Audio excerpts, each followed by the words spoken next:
The game's emblem appeared when someone noticed that one day, a new game had caught everyone's attention. The protagonist looked at the tower as the story continued about adventure and romance, various locations. Also about hidden dungeons and unknown secrets, monsters and battles, and monsters that become stronger each time. The game had a variety of fresh content. However, no matter how popular this game was, the lifespan inside it was fixed. The game, dominating the entire industry, could not keep up with the passage of time. Therefore, many players' interest in the game faded over time, only experts remained in the game. The protagonist said that he was one of them. Then he added, the worst of all. The guy turned his back. The monster bared his teeth, and the protagonist thought that this is why this very expert begins to boil. He looked up at the monster. The beam pierced the space and the protagonist thought that he was now returning to the time when the game had just captured everyone's attention. The guy sat on the ground and thought that this was all in order to start all over again as a newbie. The game's emblem appeared when the protagonist noted that he was a pro, a god machine. It was a virtual reality game that came out 15 years ago.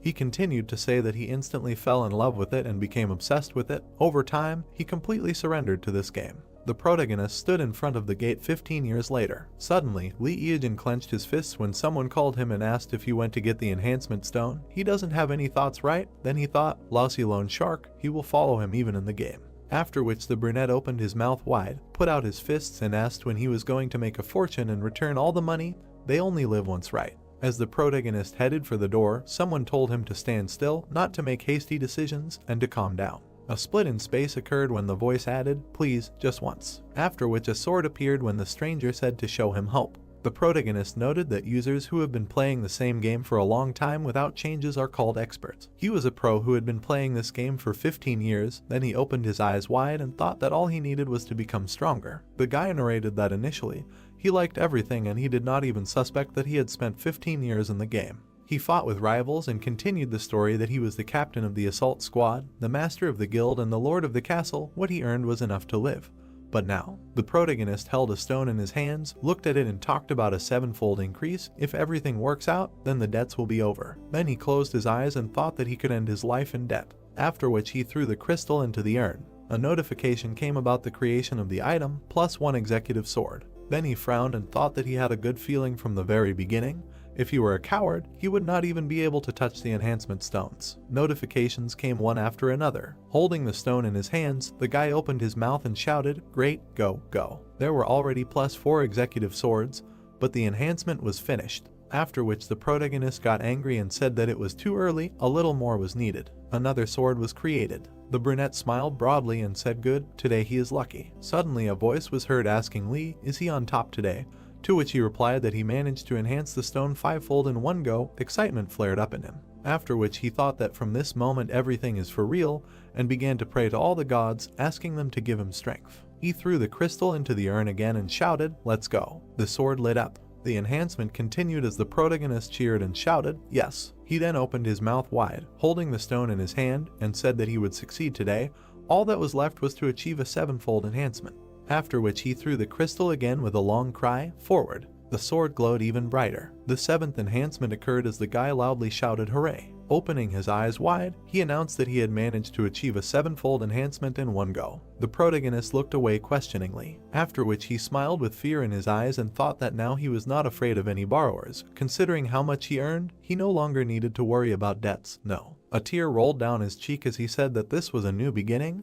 He would start a new path. The guy could not believe it. Looking at the sword, he noted that the weapon he had received thanks to loans, the executive sword, with it he would be able to make a fortune by destroying high-ranking monsters. After which he asked himself if he should pay off his debts, because if he sold the sword, what would he have left? Looking into the void, he thought about what he could do with empty hands. Then he looked down and continued to think that he was already 35 years old, after which he looked up and added that he was nothing but a disaster in the game. Then he looked at the weapon and thought, one more time, maybe it was worth trying again. The protagonist smiled uncertainly and asked what if he could achieve an 8-fold increase. After that, he thought that in any case, his life was miserable. What was the point of starting all over again, having nothing? In his life there were no friends, no family, no loved one. The guy lowered his head and said that if everything worked out, then with the money he earned he would be able to buy an apartment. An inner voice told Lee to calm down. He was in his right mind. After listening to it, the brunette jumped up, threw a stone and shouted, great, let's go. Rays came out of the sword. Then they shone very brightly, after which a notification came about the completion of the 8th enhancement. The guy's eyes were bulging out of their sockets. The protagonist began to cry, spread his arms and thought, thank the gods, they really exist. The virtual voice was delighted and asked if today was really his lucky day, to which the guy, with tears in his eyes, replied that he, too, about what kind of day it was. Then he opened his eyes and looked at the notification and the burning sword. Then he narrowed his eyes. The protagonist exhaled in relief. Then he bared his teeth, grabbed a stone and shouted, "Go," to which the voice asked if he was crazy, and he replied that he told you, a man only lives once. The voice ordered him to stop and asked what he would do if everything went wrong. After which the protagonist thought that the enhancement +9 is an extreme probability. The probability is 12/100th of a millionth. If everything works out, then he can get money that is not comparable to an 8-fold enhancement. He would be able to afford a luxury apartment in Gangnam, and he would be able to restore his old relationships as well as make new ones. The guy continued to think about absolute luxury, a life without worries, the legendary 9-fold enhancement. The brunette gritted his teeth, frowned and thought that he would create this with his own hands today.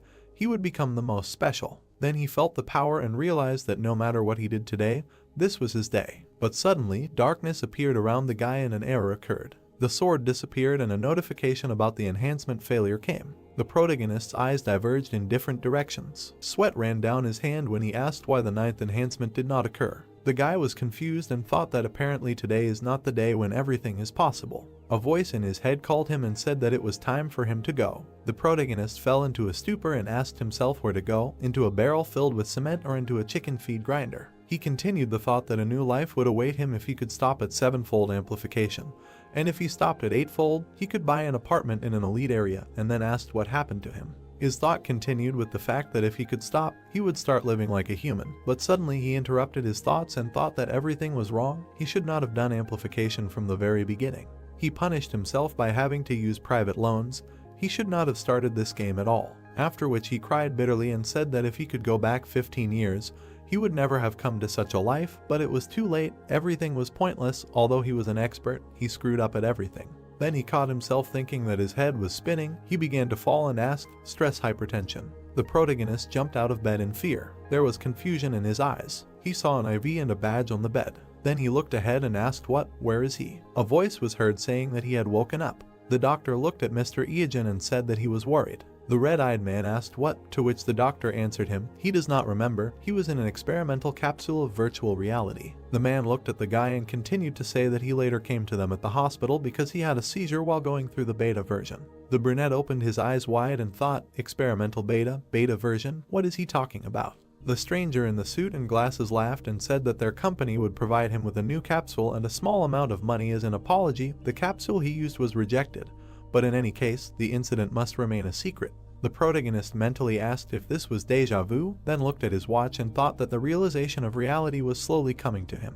Then he smiled and asked, so only 15 minutes had passed since his arrival in the capsule. The guy narrated that when he was conscious, he was being rejected by society, without family and friends. After which he opened his eyes wide and thought, really, he got into the past. Then the main character realized that it turned out that all these 15 years were just a dream. The city stood against the backdrop of the sunset. There was no light in the windows. The guy looked up. He was lying on the floor. There was a mirror next to him. He looked at himself and thought, smooth skin without a single wrinkle. Looking at himself, he thought that this did not at all resemble the face of a 35-year-old man who was addicted to alcohol and cigarettes. After which he frowned, and his face aged when he thought that all this was just a fantasy, and that was just a nightmare. The game emblem appeared again when the guy noted that his whole life was turned upside down because of this damn game. His younger sister said that she would do BJ and borrowed an item from him, but everything did not go according to plan. The girl was threatened with a knife when the guy kept thinking that she went into the hunting area alone and caught the eye of an enemy guild. After which she was attacked by a PK and dropped the item when the player who kills other players picked it up and disappeared. The guy said that after, in order to somehow recoup the loss of the item, they tried hard to catch a high-level monster and sell its item. Then he remembered how they even took out a personal loan later. The protagonist said that all he knows how to do is play games. He was going to break this wall between the game and reality. He said that more than 15 years have passed since the game was released, so each time its online was lower and lower. The ratio of 10 to 1 turned into 100 to 1. It was becoming increasingly difficult to pay off the interest, not to mention the debts. But in the end, he still bought an executive sword. He thought that he would increase its power and resell it. Then he remembered all the events and added that in the end, The protagonist stood at the mirror. He frowned and thought it really was just a dream. Then he closed his eyes, after which he opened them, clenched his teeth and shouted that this could not be. The evil guy thought that the most promising game had become useless to anyone in 15 years. All that time spent together had become his whole life. Then he looked away and said, "Whatever." The protagonist looked at the capsule and said that he needed to play once, after which the game emblem appeared. The protagonist was falling into the portal. Suddenly a notification came from the machine god that she welcomed him. Dragons were flying in the multicolored sky. A bright beam appeared on it. The guy landed on a rock, looked at the tower and said that all this was not a dream, after which he thought that everything remained the same as it was 15 years ago. However, he walked up the stairs, looked at the columns and said that he didn't know how far he could see into the future. What if it was a completely different game? The protagonist frowned, thought about the inventory. When it appeared in front of his eyes, the guy said, "A sword," but he had no other choice. A sword appeared in the protagonist's hand and he said that he had nothing to choose from. The guy had to fight a level D killer bug. The brunette frowned and said that, as he thought, he would be the first opponent. Suddenly, an opponent appeared in front of him who tried to attack the protagonist, but he killed him. After which the young man looked up and said that it was easy to destroy these creatures. Then he turned around, saw a large insect and asked in surprise, "What?" The bug tried to strike with its paw, but the guy dodged them. The protagonist jumped up and raised his sword up. Looking at the opponent, he thought that his weak spot was obvious, after which he stuck the sword into the enemy and said, "The back of the neck." The insect's wing moved, so the brunette pulled it out. Then he looked at his hand and said that his body was so light, after which he thought that it was definitely not the body of a 35-year-old man, and asked if he was young. Then the game character was too. The protagonist approached the dead creature and said, "Look what this insect will give him," then frowned and shouted, "Ow." He had a killer beetle sting in his hands, to which he said, "Not bad." The guy stood up and said, "Good." Then he smiled and said that he would do everything from memory, after which he noted that he really went back 15 years. The brunette realized that he was given one last chance. At first he was going to have fun, but in the end everything went in the opposite direction. However, this time everything will be different. The main character smiled, extended his hand and said that he would take all the delights of the game, hidden places and objects, all this for himself, and only after that he would truly enjoy the game. The training tower includes 10 floors, with each rise to a new floor. The difficulty level and the number of monsters increases. Having passed all 10 levels, you can go out to the main world as a player of level 10. The monsters in this game were created strong enough and are given 5 minutes to survive this fight.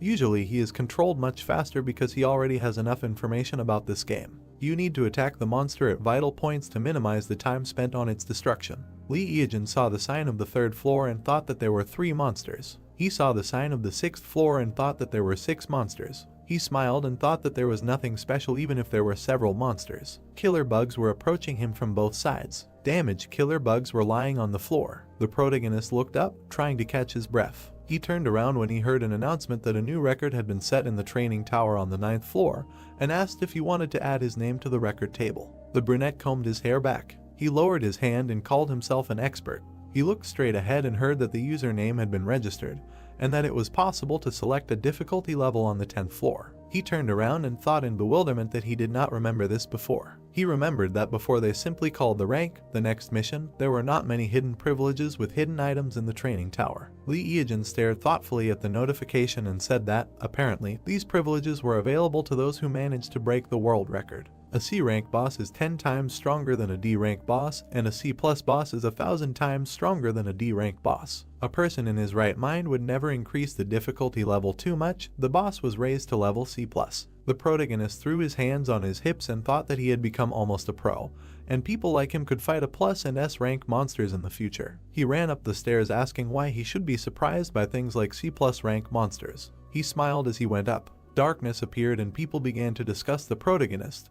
They were surprised that there was a hidden boss in the tower. Only a little time had passed since the game was created, and something like a hidden boss had already appeared. And recently a new world record was set on the 9th floor, and as expected from the Koreans, his nickname is Expert. So little time had passed, and he had already bent everyone over, and someone asked if he was streaming the walkthrough because it would be interesting to watch. The girl opened her mouth and said that she had not seen anyone inside, and if this really happened, then everyone would have noticed it. The man opened his mouth and said that it was impossible to choose a C+ rank boss on the 4th floor. The man looked askance and thought what the hell was going on. He had just passed the 10th floor but was hearing this news for the first time, and how could this even happen? All the players from the newbie village knew each other well. His identity would be revealed one day, and once he appeared, the scouts would take over. The monster was holding an axe in his hands. Then he struck. The guy struck the monster in the eye and said that he knew about the attack pattern and wondered if it would work. Once he got used to the weapon, he would not be able to take damage at all. Lee Eejin struck one after another and said that with his strength, he would be able to defeat the Skeleton King. The brunette swung the sword and then said, "The tasteless power of power," and then asked if this is what people who pass high levels feel. Then he threw me on his shoulder and said that now he can defeat him. The Skeleton King was sitting on the ground defeated. The guy got chest protection and he said that for an expert it was nothing. Protection appeared on his legs. He said that he could get excellent items. He put his hands in front of him and said that it was time to leave the training tower. The protagonist put his hands on his belt and said that in this game items are much more important than statistics, and now that he has C+ rank armor, maybe he should enjoy a tasty morsel. He ran away saying that before leaving this place he needed to check something. The guy started crawling on the floor trying to feel something with his hands. Then he ran over a tile with a picture and shouted that he found it.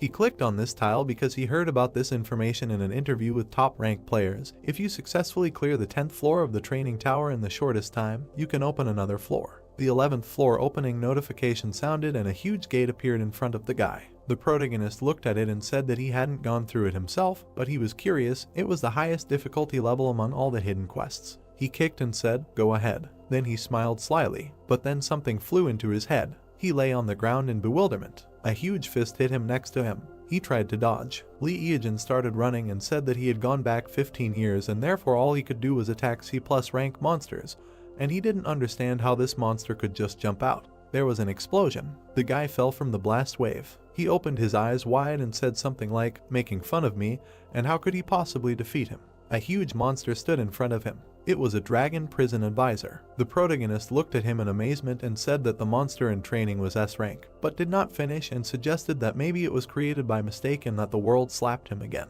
The advisor swung his fist. It flew over the protagonist's head. The monster hit the ground and the guy flew off. The executioner of the dragon prison, belonging to the dragon family, makes this monster one of the few dominant ones on the entire continent. It officially became part of the game only 10 years after its appearance. Then the players gathered in alliances and went on a campaign against dragon-like monsters, and unlike his obese physique, he was very fast and difficult to defeat, so the players were instantly defeated. The fist landed right next to Lee Eejin. He opened his mouth and furiously asked what machar he should defeat him with. But the monster struck again, and the guy flew off. He curled upside down. But in flight, he turned over and landed on his feet. He looked at the bridges and noticed that something was wrong. The advisor growled loudly. The protagonist looked at him in confusion, and then he smiled and said that this is it. The guy saw the bracelets on his arms and thought that his strength was being restrained by these things, and he had them all over his body. Apparently that was why he couldn't move quickly. On his back there were the same spikes as the bracelets, and the guy thought that, in other words, this creature was not a tormentor, but just a low-ranking monster. The monster stretched out its hand to the guy. It took out a sword and shouted that the developers made the game really fun and there definitely had to be some kind of Easter egg in it. Lee Eejin swung the sword, and then he struck. The advisor looked at him in surprise. The guy was scared at first. Then he smiled. The monster struck, and the brunette thought that even though he had combined poison, a sword, and chainmail, this blow had only lowered his HP by 25 points, and the monster was much stronger than he thought. The monster's fist flew past the guy, and he thought that if he focused on its attacks, he could easily dodge them. In addition, his sword could not break, and at least he did not have to worry about that. Initially, he had the ability to regenerate, but now he was in an area where he could not use this skill. The protagonist lowered his sword and said that from now on, a long battle awaited him. The guy jumped on the monster and thought that this was how his battle to the death with this creature began. The ability to regenerate S-rank monsters is beyond dreams, but since this skill does not work in this zone, everything went differently and he will have to fight with it for several days. Now the regeneration ability does not work on him either, and if he touches him even once, he is dead. So the most important thing for him now is concentration and speed. If he stops concentrating, he will be thrown out of the game, and if his physical abilities fall, the same thing will happen, exit the game. He does not pay attention to anyone and does not expect anything. He rushed at the monster and thought that time was on his side. 3 months later, there were clouds around the tower. The monster was lying on the ground. A drop of sweat was dripping from Lee Eejin's face. His face was drawn, and he said that it was tough. He sat on the ground and was surprised by the notification that came. It said that his level had increased to 32. The maximum level he can have at the moment is 25. Anyone in such a time could not rise above level 26. The guy got up from the ground and said that strength, agility, and magic all grow proportionally to the level, but it is not so important. He held a cutting flurry in his hands and said that all this is because he now has a weapon that decides his gameplay. He squeezed it in his hand and said that the razor is the weapon of the god of calamity himself, a cutting flurry or razor weapon that strikes fear into anyone who dares to challenge you, the weapon of the god of calamity who held the whole world in fear. This sword is at the top of the dark ranking of the god of calamity. In terms of attack power, it did not fit the S rank, it pulls at rank B, because to get it, it was enough to collect 900 points to the attack power. The brunette looked at his hand and said that fear of the razor is not the only thing that guarantees victory. No one would believe that having a C+ rank weapon you can get an S rank weapon. Then he paid attention to the notification that came. It said that the guy was leaving the training tower and he was offered a choice of 2 camps to join, dragons and demons. He folded his arms across his chest and said that he was not going to go to any camp. A notification came asking if he wanted to stay with the human. The protagonist smiled and said, of course. He continued to smile and thought that in this way he would free himself from the control of demons and dragons, and said out loud that although he would not receive various privileges now, and besides, when would he be able to catch monsters from a friendly camp? He made a face and said that because of this, the pleasure of farming would decrease. The sun flew off in the village of newbies. All the people looked at the guy in surprise, and he thought that there was no need to complete the starting quests, and he did not have time to run from point A to point B. People looked at him with disgust, asking what was wrong with this pervert, and the main character thought that from that moment on he fought high-level monsters that no one could defeat, being at the same level as him. The woman covered the child's eyes, and the naked guy thought that if such creatures touch you even a little, then you are a corpse and no armor will help. In such situations, gloves, shoes, and various accessories would not hurt. He turned around when he was called out, calling him a pervert. The man looked at him and said that he saw him auction off a rather valuable item. The other man asked where he got it, because at this level it was impossible. Lee Eejin looked at them in confusion and did not understand what they were talking about. He thought that it was very vague, but still he felt the same smell from them that emanated from him too, a barely perceptible smell of rottenness. The man looked at him sideways and asked where and for what quest he got it. The men crowded around him saying that if he could do it, then they could too, and he should quickly tell them about the quest, and the guy thought it was dead water. The protagonist looked at the men and thought that the place was made specifically for beginners, and when you exceed level 15, you can't come back here. He thought that he had already reached level 32 in the training head, and that's the only reason he was standing here. The man told him that if he didn't tell them, they would follow him and prevent him from rising to the next levels. The man pointed a candy at him and asked that since he had just left the training tower, he was only level 10, and the guy thought that these overgrown guys died on purpose during leveling, revived here and gained experience on beginners. The protagonist stared at him. Then he smiled, and he came closer and said that good things should be shared. He would tell them where to go to reserve a rebel. The men started discussing what to do with him, and at first they thought he was some kind of pervert, since he was standing naked, but it seemed like he was normal, and then they asked him to quickly tell them the place and they would go. The protagonist smiled and said that he would tell them everything step by step,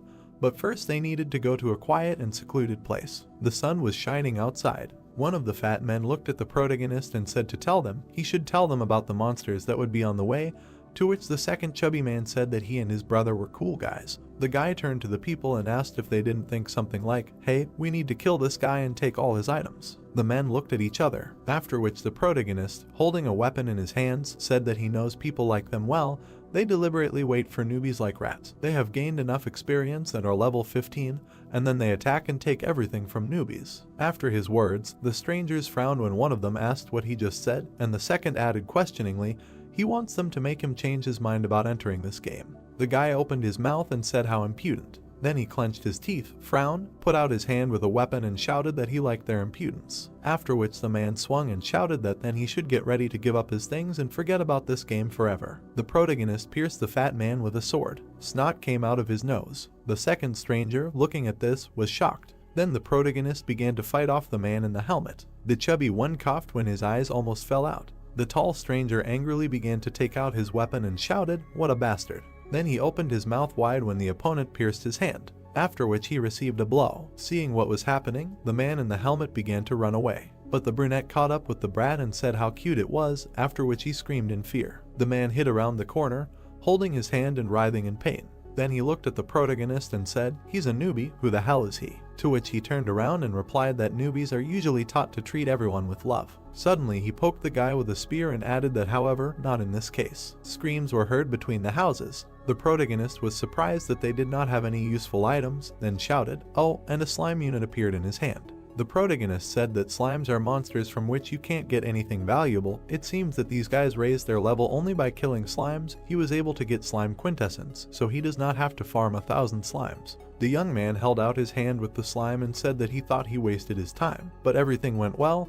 This thing will come in handy when he attacks the dungeon. He then looked at the virtual tablet and said that it looks like his item was bought at the auction, then noted that the auction is held for 72 hours from the time of registration. But there are exceptions, in cases where the price increases at least 10 times the original price. The guy smiled and asked, "I wonder what kind of rich kid bought this?" His eyes grew bigger. In the tablet, he saw equipment that cost a lot of money. His mouth wide open, he shouted, "What? Then he looked ahead and thought that this is real business. He was able to sell only the C+ rank armor for that kind of money. The guy continued to say that the iron armor calling for rebellion is a great option. However, is it worth agreeing to this amount? He thinks that many will want to take the initiative into their own hands. Because these are the first days of the game, he is already looking forward to expensive buyers. They need to comb through the money. The brunette smiled and thought that before he was the one who earned money in real life for the sake of playing. Now everything is the opposite. He will be able to earn money in the game and use it in reality. The sky was clear. The head of the protagonist climbed out of the bushes. The guy was standing on a tree branch and looking at the maze of demons. Then he looked at the walkers made of fresh 100% slug extract, smiled, and said that this is a great thing. Between the toes there are pleasant sensations, soft moist skin. This is a very good ability for beginners. After which the brunette looked into the distance and said that it was time to go in search of the item used by the earth-shaking archer. The young man jumped. He then noted that archers were unclaimed before. No matter how strong the archer's attack was, the arrow could not penetrate armor, so no one became one. The protagonist continued to narrate that, however, there was a top archer back then who appeared out of nowhere like a comet. Oddly enough, he always fought and hunted with a special item. In one battle, the archer's opponents laughed at the fact that a bow and arrow were not weapons. However, that day, all of them had broken ankles. That is why that archer was nicknamed the Earth-Shaking Archer. The guy said that later he heard that he received a special item as a reward for passing a hidden dungeon in the labyrinth of evil spirits. Running into the cave, the brunette thought that although he was not an archer, he could move as fast as them. In front of him, he saw a monster. The demon turned its head and looked at the guy, after which the main character smiled and said that his finest hour had come, then asked if they would try to fight. The demon's eyes bulged. The red-eyed man made a dash. Suddenly, he was surprised when there were a lot of monsters. The guy opened his eyes wide and shouted that there were many more of them than he thought. But he still went into battle. One of the opponents began to attack. The young man swung the tip. Then he gritted his teeth, looking at the enemies. The brunette thought that, as expected, they were slow. If anything, he could escape from them. However, an item that accelerated movement was a priority. He saw a door in front of him and said that this was it.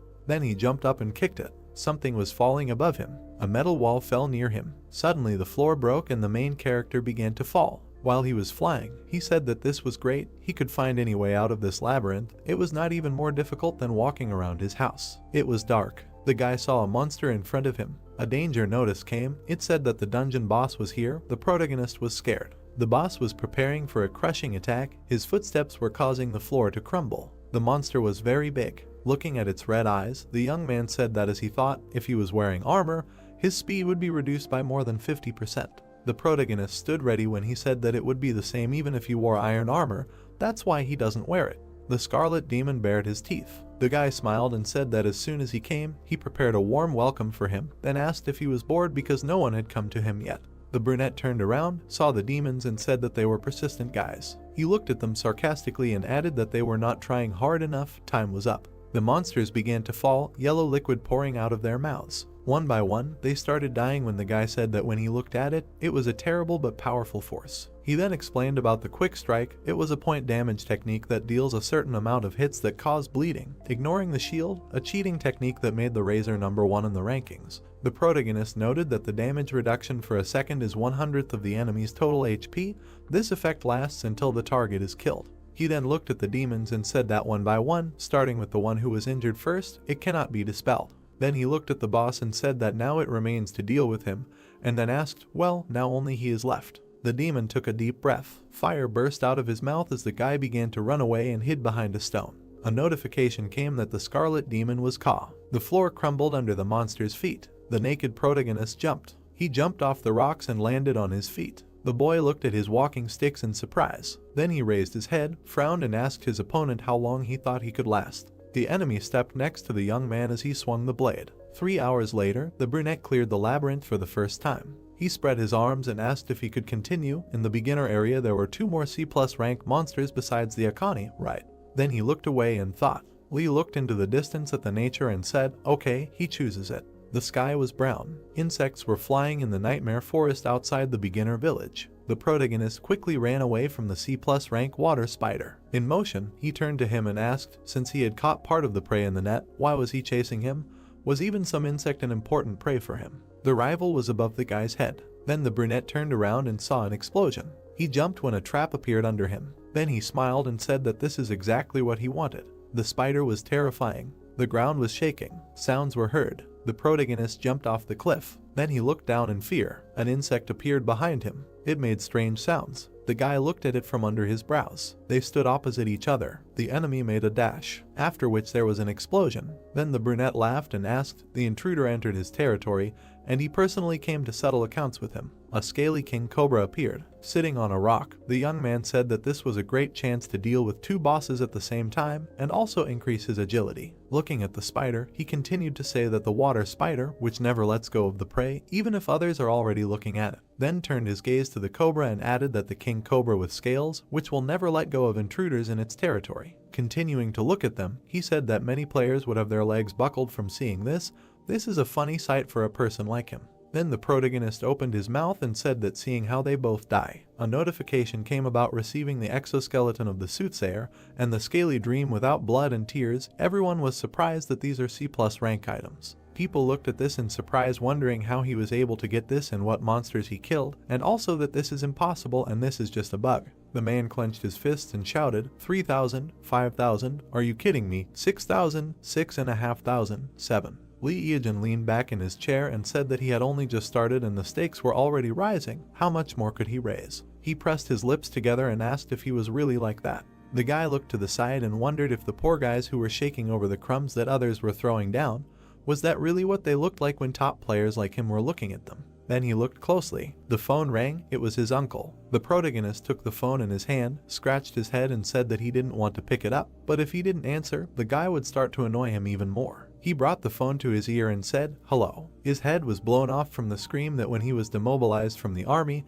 he should have stopped by to see him. The guy awkwardly looked away and said that he was just busy here and there. The uncle started yelling at him, asking what he was busy with. The uncle, sitting on the floor, started yelling that after demobilization, he probably did nothing but play with toys. The guy closed his eyes and thought that the uncle was right, and he said that there was a memorial service soon and he should come the day before it. The man continued yelling into the phone that Lee Eejin was already a man and it was time for him to grow up. The guy took the phone away from his ear, and the uncle continued yelling that it was time for him to start earning a living and he should look at his cousins. They all went to prestigious universities. The brunette said that it was as if he himself earned his living, and did not raise him on his parents' inheritance, which he eventually took for himself. He sighed with relief. The protagonist laughed and said that he was a top player and raised the bar. The light on the stream was blinking and he said that he had a long way to go. The protagonist leaned back in his chair. Then he looked seriously and said that there was nothing more to do in the beginner's area and it was time for a real game. He looked at the capsule and his uncle was indignant that he was not listening to him at all. Merciless desert, Zone B, abandoned ruins of an ancient civilization. Lee Eejin looked through binoculars and said that if all his calculations were correct, then it should be somewhere around here. Since the player cannot enter this dungeon alone in the usual way, he will use a trick that only he knows. He looked at the camel and apologized to it, after which he killed it. The camel's bloody body lay on the sand. The protagonist smiled and said that he was there. Explosions began to occur in the sand. The guy looked at all this, saying that he was glad to see him after a long time. A huge sandworm towered over him. The worm opened its mouth. It looked up and said that he had successfully caught it and then ran. And he began to run away from the monster. While running, he turned back and said that he would not be able to catch it if it came back. It had thick skin and no matter how much he hit, he would not be able to cause damage. The worm screamed and crawled after him. The guy grinned, saying that he could not defeat it unless he lured it out of its habitat.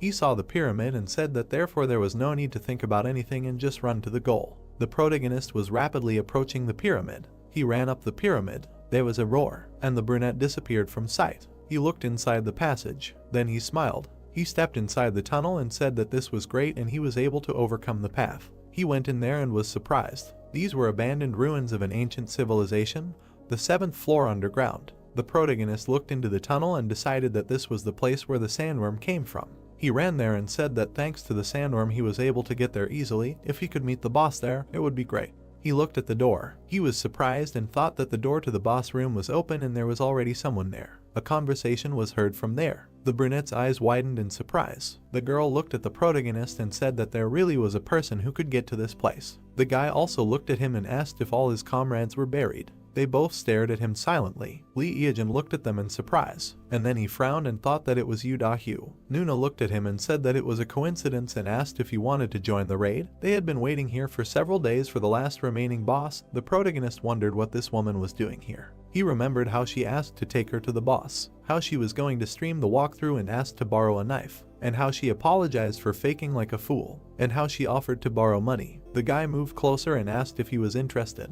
Lee Eajin rolled his eyes and thought that he had gone back 15 years and these people still didn't know him. Yu Da-hyu winked and said that he and his sister had died here twice already trying to kill the boss. It was problematic for two people. The protagonist frowned and thought that he needed a human shield for convenience. Then he smiled and agreed to go through the raid together. He grinned slyly and said that he would help them. After the red-haired man's words, the protagonist realized that they were brother and sister, after which the girl looked at him and asked if they would go on a raid together. The main character's head was spinning with thoughts that it was very hard in his past life because of them. He needed to throw away all these feelings and focus on something more important, namely, how to remove them both at once. After which he smiled sarcastically and said, "Okay, they will go together." People looked ahead. In front of them in the darkness stood a throne and a voice was heard that it smelled disrespectful guests. A monster sat on a chair and said that it smelled prey. Then he clenched his teeth and took hold of a spear. The blue-eyed man closed his eye, opened his mouth and shouted that he was coming. The end of the queue sparked. The earth shook.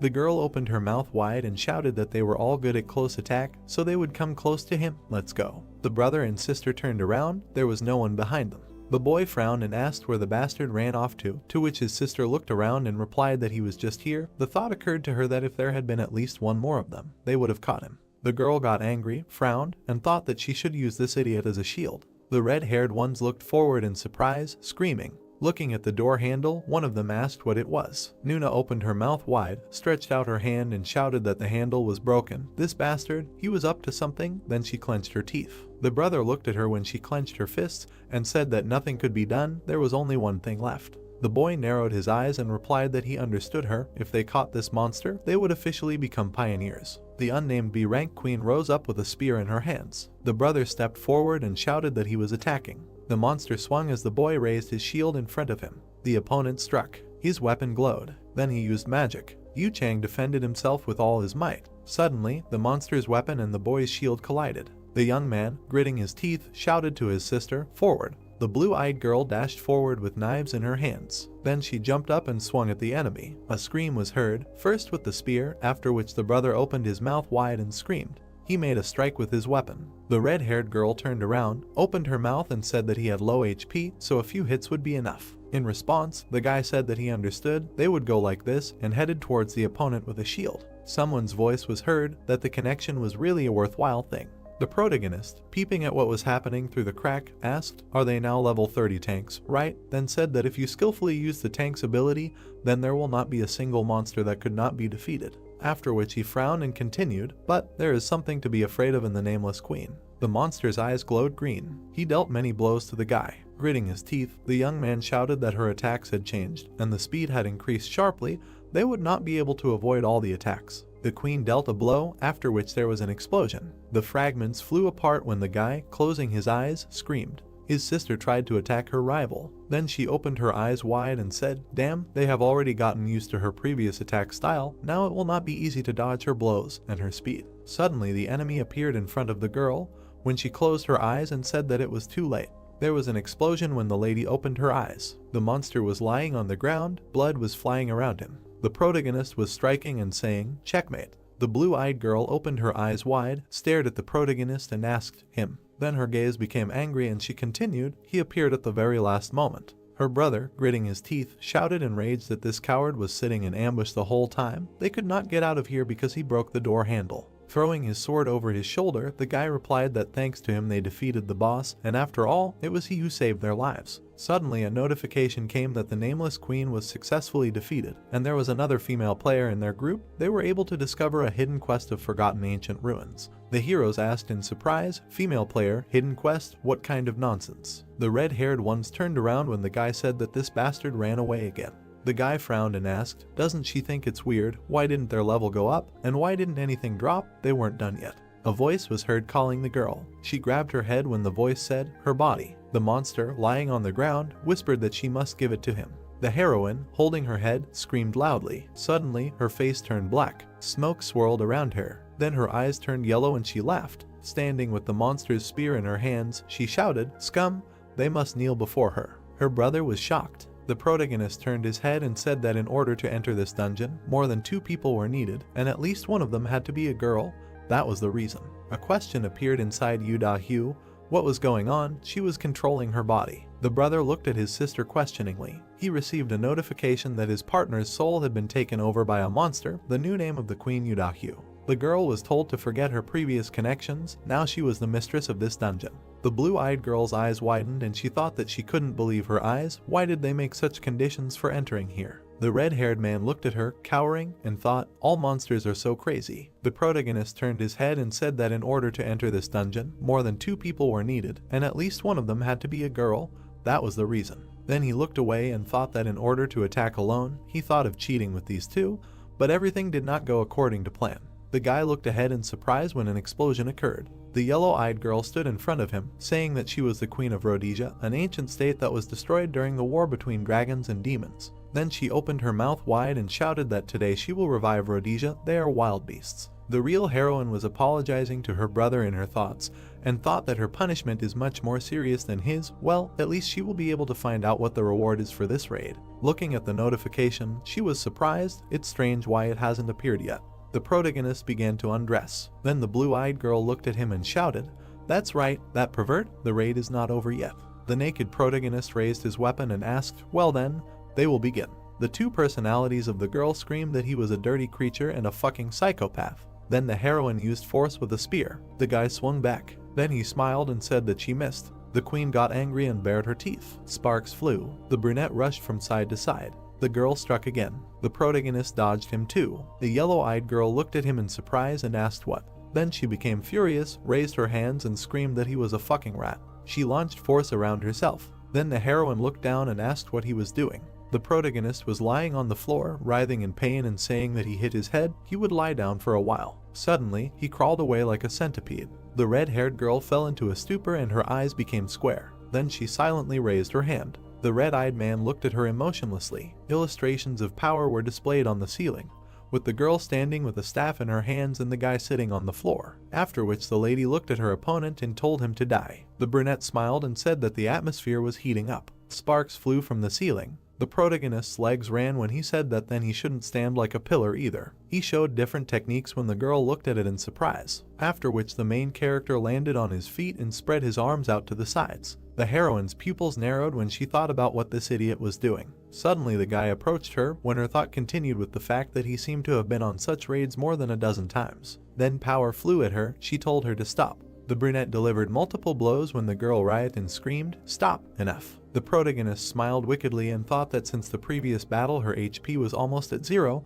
then they would end it, the end. Then he raised the tip up when the lady extended her hand, defending herself. Suddenly she quietly said that she had freed herself. Tears appeared in her blue eyes when she asked him not to kill her. Swinging, the guy replied that he didn't care that she had freed herself, he was going to kill her anyway. Her eyes shrank when she thought that. Suddenly blood splashed and a notification came that the raid on the queen was completed. He had cleared the forgotten ancient ruins. He was awarded a reward. A shiny ancient bronze sword appeared in the protagonist's hands when he said, "Cool." Then he looked away and said that he had collected everything now. Then the guy turned his head, looked at the floor and said that it was the idiots who left so much behind. He started picking up the stones, saying it was a shame, but he would do it anyway when a voice called him a fucking moron. The brunette looked back. Dead Yu, who could leave a will to her teammates within 10 seconds of her death, shouted at him not to pick it up. The protagonist was already holding the coin in his hands when she started calling him a bastard, a monster, a moron, a thick-headed, a goat. Then he continued to pick up the rest, to which the heroine shouted he was serious. She opened her mouth wide with tears in her eyes and screamed, asking what the hell he was doing.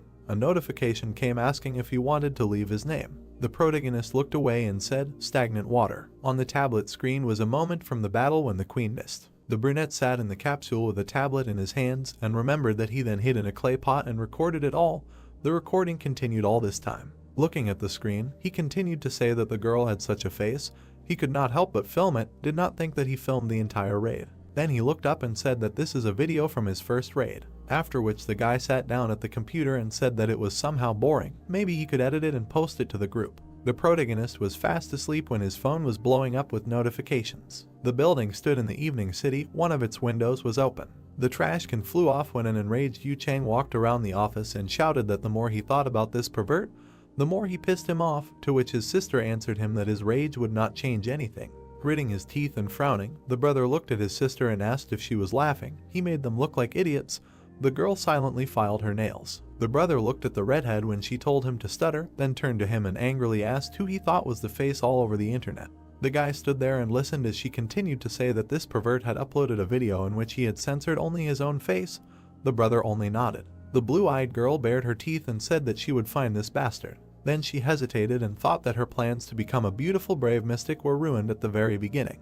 Then she continued the thought that her first boss was a pretty babe, she would take revenge on him for this shame. Crying, she thought that although it brought her considerable popularity, when a guy came into the office and told his brother that he had cleaned everything up, after which he turned to his sister and asked if she was okay. The brunette looked at his brother and asked if he remembered that guy, Hong they call him. It turns out he works at a construction site. To which he replied that he told him that he had no money and no job, and the man added that he said that he had recently gotten a job, I think. The red-haired man smiled sarcastically and asked to bring him here. Then he looked away and added that he would make him pay with his body, just like those guys. There were many capsules with people in the room. They lay motionless when he thought that the top 20 was just around the corner. The brother and sister were serious when one of them continued the thought that it was possible to earn more in the game than now, but they had a way to go before reaching the top 20 and recoup the rent of this room. Plus they had to find that pervert. He would destroy him. A voice came from the research room of the Seoul K1 Pro Players team. Look at this. The guy was sitting at the computer and asking, a B+ raid video. When the second asked again, early B+, he didn't know who it was, but he was a monster. The brunette opened his mouth in surprise and said that it was a little strange. Looking at the footage from the video, he asked who this crazy pervert was. The young man looked at the screen and asked if he wanted to say that he won like this in the B+ rating, to which the first closed his eyes and replied that it was as if he saw the dance of death. One of the guys grabbed his head and shouted how they should play now if he exists, to which he received the answer that he should invite him to his father's noodle shop. The blue-eyed guy silently looked away. Director Ying stuck out his finger, opened his mouth wide and shouted, send a message to this guy from Deadwater right now, he wants this guy to join their team. The man, looking at the main one, asked what salary to offer him, to which he replied that it was not negotiable, give him whatever he demands, to which the first one asked, one message would be enough. The director got furious and shouted that he was stupid. He was sure that at the moment he had been sent 1,000 messages if they sent him just a message. They were already out of luck if the Chinese took him away because of their slowness. The brunette was making a call at that time. Then the employee said that he received a response from Deadwater. It said that the hero agreed. The blonde silently looked at the phone. The brunette stood with his arms folded across his chest, wondering what those monstrous movements were, when a voice came from behind him. Oh, director, we need to call a medic. Scrolling through the moments from the video in his head, the blue-eyed man thought, unbelievable, it looks like he's raided the boss 100 times, he's sure. Then he looked ahead and continued thinking that this guy was a step. No, he was several steps ahead of him. His hands tensed. It was on a floating island of unknown rank. An incomprehensible creature appeared. The protagonist was fighting a C-rank sewage snake. He cut it in half. Suddenly a notification came that he had found a secret dungeon. A rotting underground canal. When the guy plugged his nose and said, what a terrible smell, the name of the pioneer was added to the Akasha records. The protagonist narrated, recalling his reaction, that to be honest, he was shocked. He got more views than he planned. But if you think about it, you could have ended up on the main page of the site, but he, fortunately, ended up in the top best gamers. Then he opened his mouth and asked, with this, after which he scratched his temple and said, amazing. Remembering the fight, he said that if you look at it from another point of view, only because of 15 years of training, it looks easier than drinking water. He thought too highly of high-level players, the one who breaks mountains with one blow and makes cuts with surgical precision. He continued to say that he only thought about high ranks for so long that he unconsciously underestimated himself, But this could not last forever. The protagonist stood on his walkers and said that, "Pro player, this is not so bad." Then he frowned and said that it was not in vain that he spent so much time. No one will defeat him again, right? Director Young was crying on the couch some time later. A voice was heard greeting a wanderer in a decayed underground canal. In front of the protagonist stood a hidden NPC crying statue of Pygmalion. The voice asked the guy to fulfill one of its requests. Then the statue began to cry as the voice continued to say that if he fulfilled its request, it could take all the gold that was hidden behind it. The guy pressed the button to refuse. Then he heard a request not to do this. It asked to destroy it. The voice pitifully asked to end his suffering. The brunette looked away in surprise and thought, destroying the statue is a simple quest, but if he accepts it, Pygmalion will simply disappear and the reward will be small. This will not work. Then the crying statue lowered its head and said that if he does not want to destroy it, then let him take revenge on the one who brought him such suffering. He then asked to find this damn statue and take revenge on her. This is the crying Galadia. A notification came in saying that he could take the quest Pygmalion's request. Lee Yijin, rowing the oars, said that it was a jackpot and that he actually got this quest just like that. A player named the God of Battle mentioned in an interview a long time ago. The thing that made a player who had been ranked 10 for a long time rise to rank 1 was the reward for this quest. The statue said that it used to be a human and a famous sculptor. The guy said that he was not interested in this and he was skipping it. He jumped to his feet and shouted that the real game was about to begin. He would defeat this guy with whom he had so many problems. Forward to the jungle of chaos. But then something appeared from above. Nuna hit the boat with her axe. The guy, stepping on the ground, asked if she was really attacking him. The girl turned around and said that she had finally found this bastard and was going to take revenge on him for everything he had done to her. The protagonist turned around at the sound of shouts that they were all here too. A crowd of men were standing and shouting that he was a corpse and they were all out for revenge and that he shouldn't get into trouble. The protagonist looked around and thought that he couldn't remember them all, but he was causing damage wherever he went. Then he asked how they knew he would be here. Nuna approached him and asked if he thought she had been sitting idle all this time. Did he think he could stand up to such a crowd? Lee Yijin looked around and thought that he had completely memorized her attack patterns when she was a boss, but killing players might be a bit difficult. The people around him started preparing to attack, and the guy thought that he was sure of one thing: they weren't just here for revenge. He licked his hands and thought that maybe he could use them. There was a pop. Only clothes were left on the ground and everyone wondered where he went. The girl looked back when she heard the question about where they were aiming. Lee Yijin stood naked on the pole and looked at everyone arrogantly. Then he smirked and spread his arms and asked if they would accompany him on a secret raid. The man asked in surprise what the hell he was talking about, and the other said that he was trying to trick them again.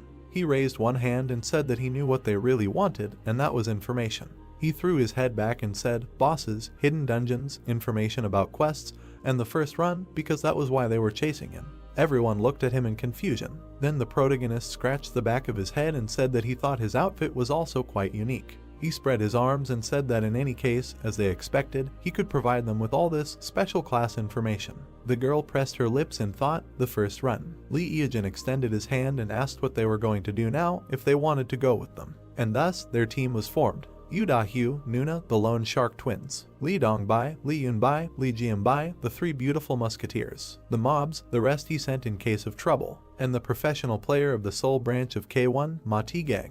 The protagonist looked at T-Gang and abruptly turned away, thinking that this was amazing. It really was T-Gang.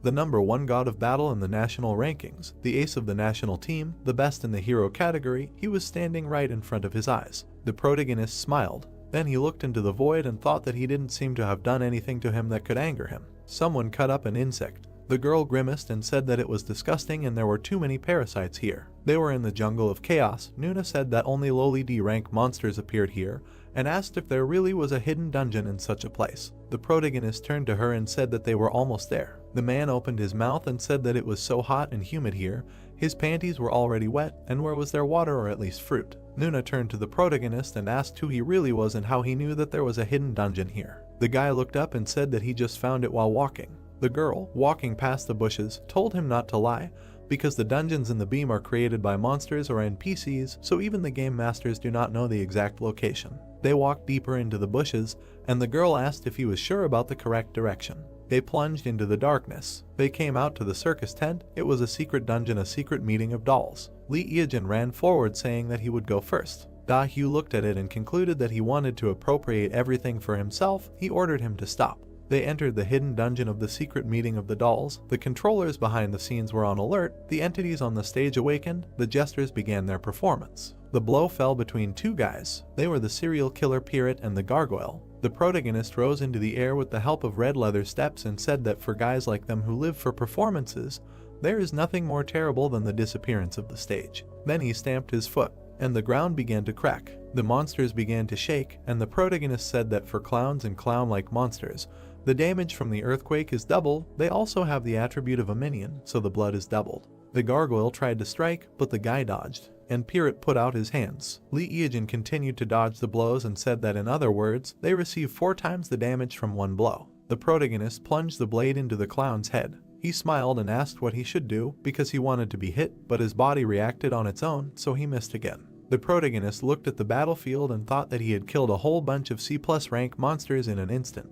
Jianbai looked at the protagonist and thought that, frankly speaking, he had no flaws. When she came to the dungeon and saw the bronze giant, it had already been defeated. The protagonist stood on the monster, and the girl thought that even she as a player was repulsed by its abilities. She personally wanted to see it in action, so she joined the raid, but she did not expect this. She turned around when someone asked for some items. The men angrily shouted that it didn't look like a group raid. He just killed all the monsters by himself. They wanted the rewards too. Everything should be equal in a team. Ieogen turned around when he heard this. The girl looked at them and thought that this sucked. Dahyu grimaced and wondered why they were whining. Tegang rolled over and thought that after all, he had no reason to be on his side and why they were probably even right. Tiik pointed his finger at the main character and said that he hoped that he didn't want to grab all these things for himself. The guy replied that he would give them to him. The man's eyes widened when he heard this. Ieogen smiled and said that they could split everything equally between them. He was a team after all. The man grimaced. Then he rubbed his nose and said that he was better than they thought, and the guy replied that since they were a team, they should be honest with each other. Dahyu looked at them and thought they were idiots. She bit Booga and thought that it was impossible and he couldn't be that kind. He definitely had skeletons in his closet and he was definitely trying to use them. The man came up behind the main character and told him to open the door to the next floor. The girl thought that he was now acting like a simpleton. The door opened. There were many columns in the room. In the center there was a statue of a girl who covered her face with her hands. They found themselves in a secret meeting of dolls too. Everyone began to walk around the statue, saying that they didn't think it would be so spacious, and from a distance the statue looked like a piece of cloth. Everyone scattered around the hall and began to study it, saying that it looked like a room with a boss. They wondered what kind of chairs these were. The hall began to fill with smoke. The controllers behind the curtains began to express their anger. The man looked back and asked where the boss was. A headless man appeared behind him. He fell to the floor. Everyone looked at it in surprise and did not understand what happened.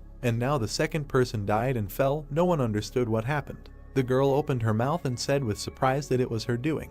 She aged to a statue and said that this was not an ordinary statue. Blood was wrapped around her hands, and someone shouted that it was a monster and they did not understand how it moved and was already standing in another place. Everyone stared at the statue. The protagonist smiled and thought that, as he expected, Tegan quickly understood everything. This boss cannot be defeated for 5 years, since he was found. It was a statue of a crying Galantia. It was invented based on the Weeping Angels from the Doctor Who series. The girl swung her sword and said that the statue was a monster. They were parodied many times, especially in Dem, and after it was upgraded, it began to look damn scary. The girl struck, after which she looked in surprise. Dongbai was about to hit with her staff and asked to move away. Then she hit it and the statue burst into flames. The girl pressed her lips together in disappointment and said that it was unsolvable. Yunbai frowned and asked how they could defeat it. Tegang frowned and wondered when the boss would attack. Dahyu turned around and said that it seemed like their attacks wouldn't work until the boss moved and asked if anyone had seen her move.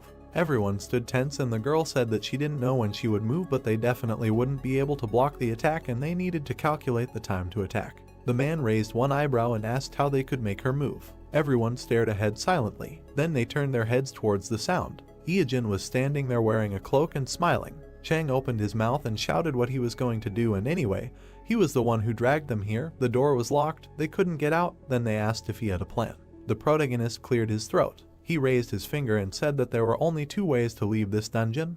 The first was death. The guy raised his second finger and said that the second was to defeat the crying Galathea. The girl opened her mouth and shouted that if they could, they would have won already. How were they going to defeat her if they couldn't see her attacks? The protagonist chuckled and asked when he said that they would defeat her. The girl asked again in surprise, to which the protagonist showed his middle finger. He continued to stand there and he said that he would destroy her himself. Da-hyu looked furious. The man clenched his hand into a fist and asked why he brought them here at all. Da-hyu was surprised when she heard that they were useful. The protagonist smiled sweetly. Then Lute closed his mouth and said that they should give him all the money. Everyone looked at him in surprise and Da-hyu asked what the hell he was talking about. The protagonist folded his arms and said if they hadn't sat on the belt, so she should pay, he would defeat the crying Galatea, so they should provide the payment for survival. Chang clenched his fist and said that it was his fault that they were stuck here, to which the guy in response asked who made them come here. They only came here because of their impudence, they should hurry up and pay. He was sure that they did not want to play a staring contest with a monster that was too tough for them. The girl looked at him silently, then she cleared her throat and asked how much he wanted. The protagonist smiled evilly and said, 100 million gold. Da-hyu looked at him furiously. Chang rushed to the guy and said that he was completely out of his mind, he thought that he could do whatever he wanted. The brunette cowered in fear and said that he was very scared. But then Chang's head was torn off. Da-hyu closed her eyes and thought that this idiot should have calculated the situation, and the guy told her that now she had to pay double. Then she opened her eyes and wondered why she had to pay for her brother, to which she replied that they were one family. A dagger appeared near the protagonist's face. The girl looked at him intently and said that he shouldn't play with her, she could just share the punishment with the others and finish him off here. How could she even believe that he would keep his promise? Then he grinned and said that if she didn't believe him, she could make a deposit. The DEM deposit system allows you to deposit the promised amount into a third-party account until the transaction is completed satisfactorily. In other words, it is a security deposit. If the payer is not satisfied with the recipient of the payment, the money is returned to him. The third-party account to which the deposit is received does not belong to anyone, it is protected by an absolute rule.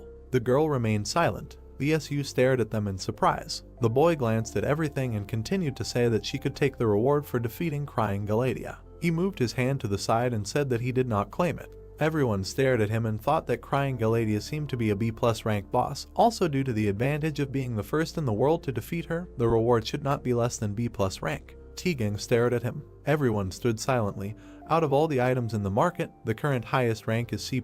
This is crazy. If they can get it, they will be one step ahead of everyone else. The girl gritted her teeth and put it that she can't fall for this. Why would he refuse a B+ rank item? It means he has something better. Iyajin stared silently. When a player is in a team, he has the right to distribute the reward from defeating the boss. Also, if you upload a raid video, you can expect to get views or even ad revenue. If you leave the raid halfway, the video is automatically deleted. You cannot refuse it. The girl began to slowly put away the dagger. Then the protagonist raised his finger and said that this is the right choice.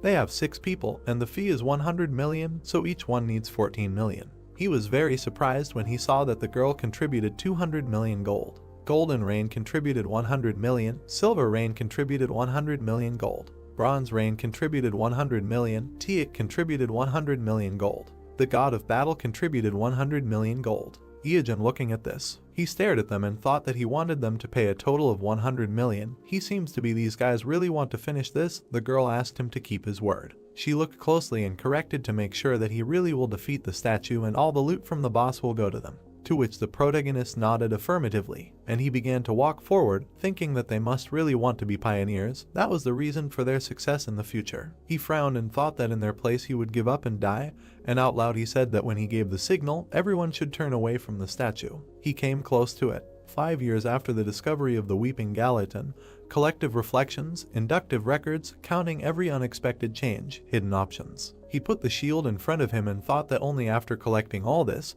some guys, having resigned themselves to the possibility of destruction, decided to defeat the terrible and deadly monster. The brunette put the bronze shield of the ancient civilization in front of him. He grinned and ordered to close their eyes. Everyone closed their eyes. The guy looked at the statue and the reflection in the shield. The statue removed her hands from her face. Then she swung, but the guy saw it. He dodged all the blows of the statue, and then he plunged a dagger into her eye. Then he ran away from her. The statue kept trying to hit, but the protagonist dodged them all. He defended himself with a shield. The girl bared her teeth. She looked at her hands. Crying Galatea becomes indestructible when someone is looking at her, but when they stop looking at her, she turns into a monster and attacks the nearest player. The most frightening and important fact about this statue is that it is an attention seeker. The brunette opened his mouth and shouted for everyone to open their eyes. Da-hyu opened her eyes and looked around. The statue behind the protagonist returned to its original position. The guy attempted to attack the statue and thought that he had already checked everything. His information was reliable. Its attack pattern resets after each stop. Everyone stared at him when he asked them to close their eyes again, and the protagonist prepared for a new fight, and he rushed into battle. Everyone stood with their eyes closed. Tegan closed his eyes and thought that they were in the middle of a raid and their plan was to close their eyes, and in such a strange situation, all the team members could not leave one thought. Da-hyu closed her eyes and thought about what was going on there. She wanted to see what was going on there. Hyejin quickly ran away. He looked back. The statue tried to strike, but he buried his shield, after which it broke into pieces. The brunette looked at him and said that, as expected, this was too much for his shield, but he would squeeze everything out of it. The guy began to wave his spear in the air. He swung and said that in his best years, he could even defeat an A+ rank monster alone. He shouted that it was too early for him to die and rushed to attack. The guy, standing with his eyes closed, thought that he really wanted to look, but if he looked, the crying Galadia would turn into a statue again, and who knows how the dead water would react to that. The man stood with his eyes closed. Everyone stood with their eyes closed, and the girl thought if she should stand in his way. Da-hyu lowered her head down and thought what would happen if she looked at the boss and immediately closed her eyes. It would hinder his movements and she would kill him with one hit. She gritted her teeth and continued to think that because he was naked, his defense was most likely complete shit. Maybe she should open her eyes. And then she abruptly opened her eyes when she heard that he was the first player to finish the raid with the crying Galadia. The guy stepped aside. The statue was kneeling, covering her head with her hands. The crack went down her head. The protagonist grabbed the blade in his hands. Then he raised it high above his head. He looked up, thanked him and said, 700 million, his bank account will be filled again. Everyone around him rejoiced, and Da-hyu rolled her eyes and said that she felt terrible, but she couldn't do anything and it was still better than being killed halfway. She turned around and asked what was going on. She opened her mouth and screamed loudly that the boss had already been defeated and they still didn't have any reward. They had received a notification that they were the first. Why wasn't there any reward? Everyone started looking at each other. The girl turned towards the protagonist, and then it dawned on her, she remembered everything that had happened. The statue began to fall apart in two, and the crying Galadia cried out, and the body sealed and the statue awakened. There was an explosion, and the real boss of the upside-down world opened his eyes. Everyone looked at all this in surprise. A huge woman stood up from the statue. Tiek looked at her and thought that she couldn't do anything while they were looking at her. If they could immobilize her, they could come up with a plan. The monster opened its eyes. It was a Medusa of A+ rank. This monster, whose legend was passed down from mouth to mouth, and the dream existence was hidden by the Devil's Tower, just acknowledging its existence crosses out the ideals of magic passed down from generation to reign for thousands of years. Da-hyu began to turn to stone. She looked at her body and did not understand what was happening. Jianbai opened her mouth and shouted that her body was turning to stone.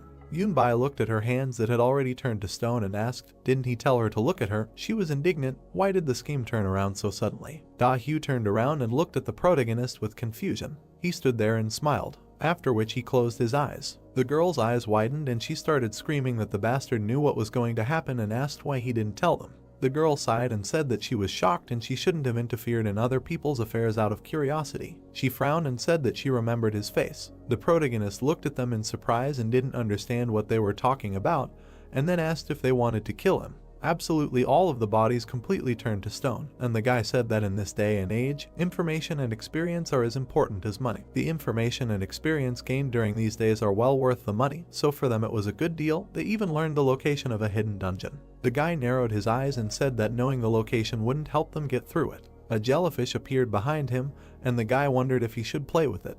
Hyejin smirked and thought that after awakening, Medusa does not move for about 30 seconds. Since her specialty is burning mana, you cannot look her in the eyes. He clenched the blade in his hands and thought that even knowing all the patterns of her attacks, now he has a great chance while he has a bronze shield. He clenched the shield in his hand. After that, he looked forward. At that moment, a roar was heard. One of the columns cracked. The protagonist jumped to the side. He looked at it in surprise. Then he opened his mouth and said in surprise that this was simply impossible. The man hit his knee. Tegan rose from under the rubble and hung in the air. He stared at the protagonist. He looked at him and did not understand how he could stay alive. Then he smirked and assumed that this guy realized what was happening and also closed his eyes. Tegan opened his mouth and said about dead water. Then he put his hand in front of him and offered to fight. The guy stood in a confident pose. The hero thought, Tegan, how did he stay alive? The brown-haired man's gaze was determined. With a surprised look, Hyejin thought that this guy realized what was happening and also closed his eyes. In the haze, he thought about what it meant. The guy's cheeks turned red as he recalled the images of what had happened, thinking that while everyone was absorbed in greed, surprise, or fear because of the new boss, he was the only one who was openly watching him.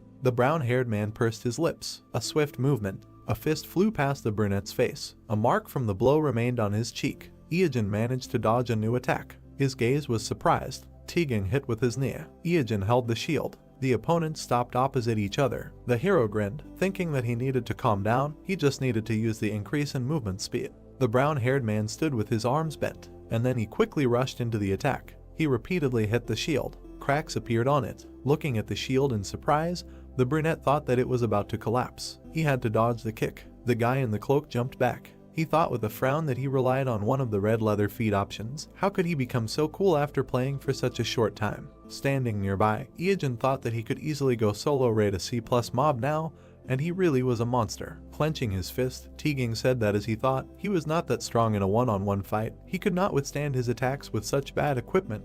He would finish him off. The brunette held a knife in his hand, and then he smiled. In the haze, his words appeared that he thought so. Smiling, the hero said that he was wearing top-notch loot. His eyes widened in amazement. He saw a glove with a round stone and thought it was a wanderer's glove. The boy stood in a confident pose, while the hero thought that he was wearing smooth stone armor, a victory helmet and cheater's shoes. He had expensive loot, but lacked experience. His gloved hand was clenched into a fist. Iijin thought that he was a big fan of the god of battle Tegan.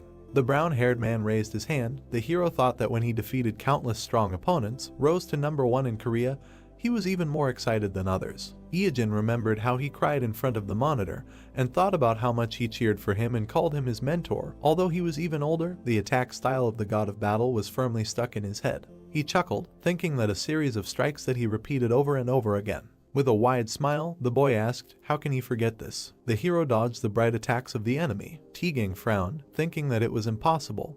He was avoiding his attack as if they had fought 100 times before. It felt like he was fighting a huge fly. The guy with red eyes was getting closer. Iijin smiled slyly, and the opponent thought, what kind of unnerving smile? Was he enjoying the fight? He gritted his teeth. Striking with his fist, he asked, who is he? A knife approached Tegan's throat. He waved his hands, closing himself. The brunette thought with a smile that he had a fragile chin. Squeezing the weapon, he thought that the fatal flaw that made Tegan, a former boxer, retire. Because of this, he is very sensitive when he attacks him in the chin. The brown-haired man's gaze became amazed. He sweated, realizing that his HP was falling. Touching his stomach, Tegan asked, what is he doing? Approaching, the guy with the knife said that they will see each other. He looked ahead attentively. Tegan smiled. His fist collided with the shield. Glancing at it, Iijin thought that he knew that he needed this bronze shield to fight the crying Galatea. The shield shattered into pieces, and the brown-haired man said that he would not die. There was no more shield. He lost. He would get this bronze shield faster and kill Medusa himself. With a slight smile, he said that no one could defeat the monsters that he had not defeated. The hero looked at him silently. The guy confidently clenched his fist, and Iijin thought that it resembled the spirit of the mountain, as expected of a hero from another era. Continuing to watch, he thought that it was admirable, and said what to do now. He knows that he can defeat her with his eyes closed, right? The brown-haired man standing opposite asked in surprise. He saw the boy turn around indignantly and asked what nonsense. How could he defeat a rank monster with his eyes closed? The brunette held up 2 fingers and said that there was no time to explain, just watch the video later when it came out. He imagined the figure of a woman with red eyes. Tegan frowned, thinking that he must be joking. It was impossible. He was really going to defeat her. Iijin walked forward in a cloak, thinking that he would return to Medusa's attack pattern. Cloaking his eyes, he recalled that Medusa's subjugation difficulty was still 5 stars, 3 active skills and 1 passive. She attacks at random. There is a 33% chance of one of the attacks appearing. Remembering the woman with snakes for hair, he thought that in addition, he should anticipate and avoid an attack with his eyes closed. Concentrating on the noises, he can hear more than the sounds of his body. The boy stood with his eyes closed. A sound was heard in the darkness. The brunette waved his hand and said that he was stagnant water and he was a streamer. Iijin smirked and said that he was continuing the quest weeping Galatea. He would challenge Medusa. He remembered the blow to his shield and said that under normal circumstances he would have used it. The shield shattered into pieces, and the guy explained that due to his companion's betrayal, the shield was destroyed, but it was nothing, and should he fight with his eyes closed, he had good hearing, so everything should work. There were red symbols around the woman. The hero explained that she had 3 active skills and 1 passive. Ice flows rose up. The first hellish frost. Ice spikes sprouted from the floor. Since he could not see, he needed to listen carefully. Flames rose up. The second wave of hellish flames. The guy remembered how he dodged it and explained that it was burning and spread in a large fire. Of course, if he could not see, he needed to listen carefully. The hero was surrounded by smoke. He said that after dodging these 2 random attacks, He remembered walking with his eyes closed and told him to crawl along the floor to make a physical attack. Since his eyes were closed, he needed to remember where exactly Medusa was. The opponent's eyes were glowing red. Iojin said it was time for the third active skill. A huge black snake appeared from the portal. He said it was the summoning of Jormungandr. Holding a knife, the guy explained that if they were afraid that they would see its size and their fighting spirit would be broken, then they should not worry, it was just a summon. This guy's attack pattern was very simple. The tail moved quickly. The hero said it was a tail strike from top to right.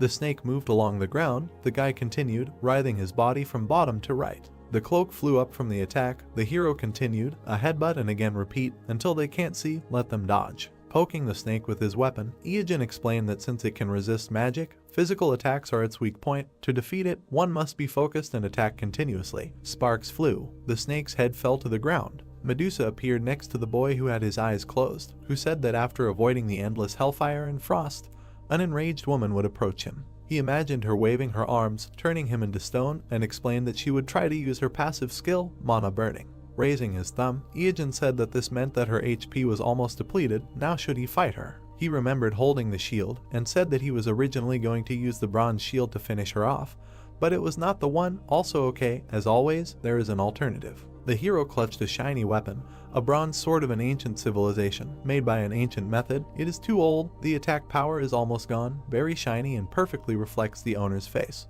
Introducing a figure with a staff, the hero said that they must be thinking, why this? Let me explain something. The bronze blade obtained after defeating the nameless queen harbored the queen's great dislike for the demons and dragons that destroyed her country. Therefore, the item he obtained from her has a distinctive ability against dragons. The damage inflicted will be increased by 100 times. Raising a finger, Iojin said, they can ask what the connection is between Medusa and the feature sharpened for the dragon race. It is easy. Pointing his finger upward, the brunette explained that the monster is classified as a dragon-like. Snakes and dragons, although they seem different, but the methods of dealing with them are similar.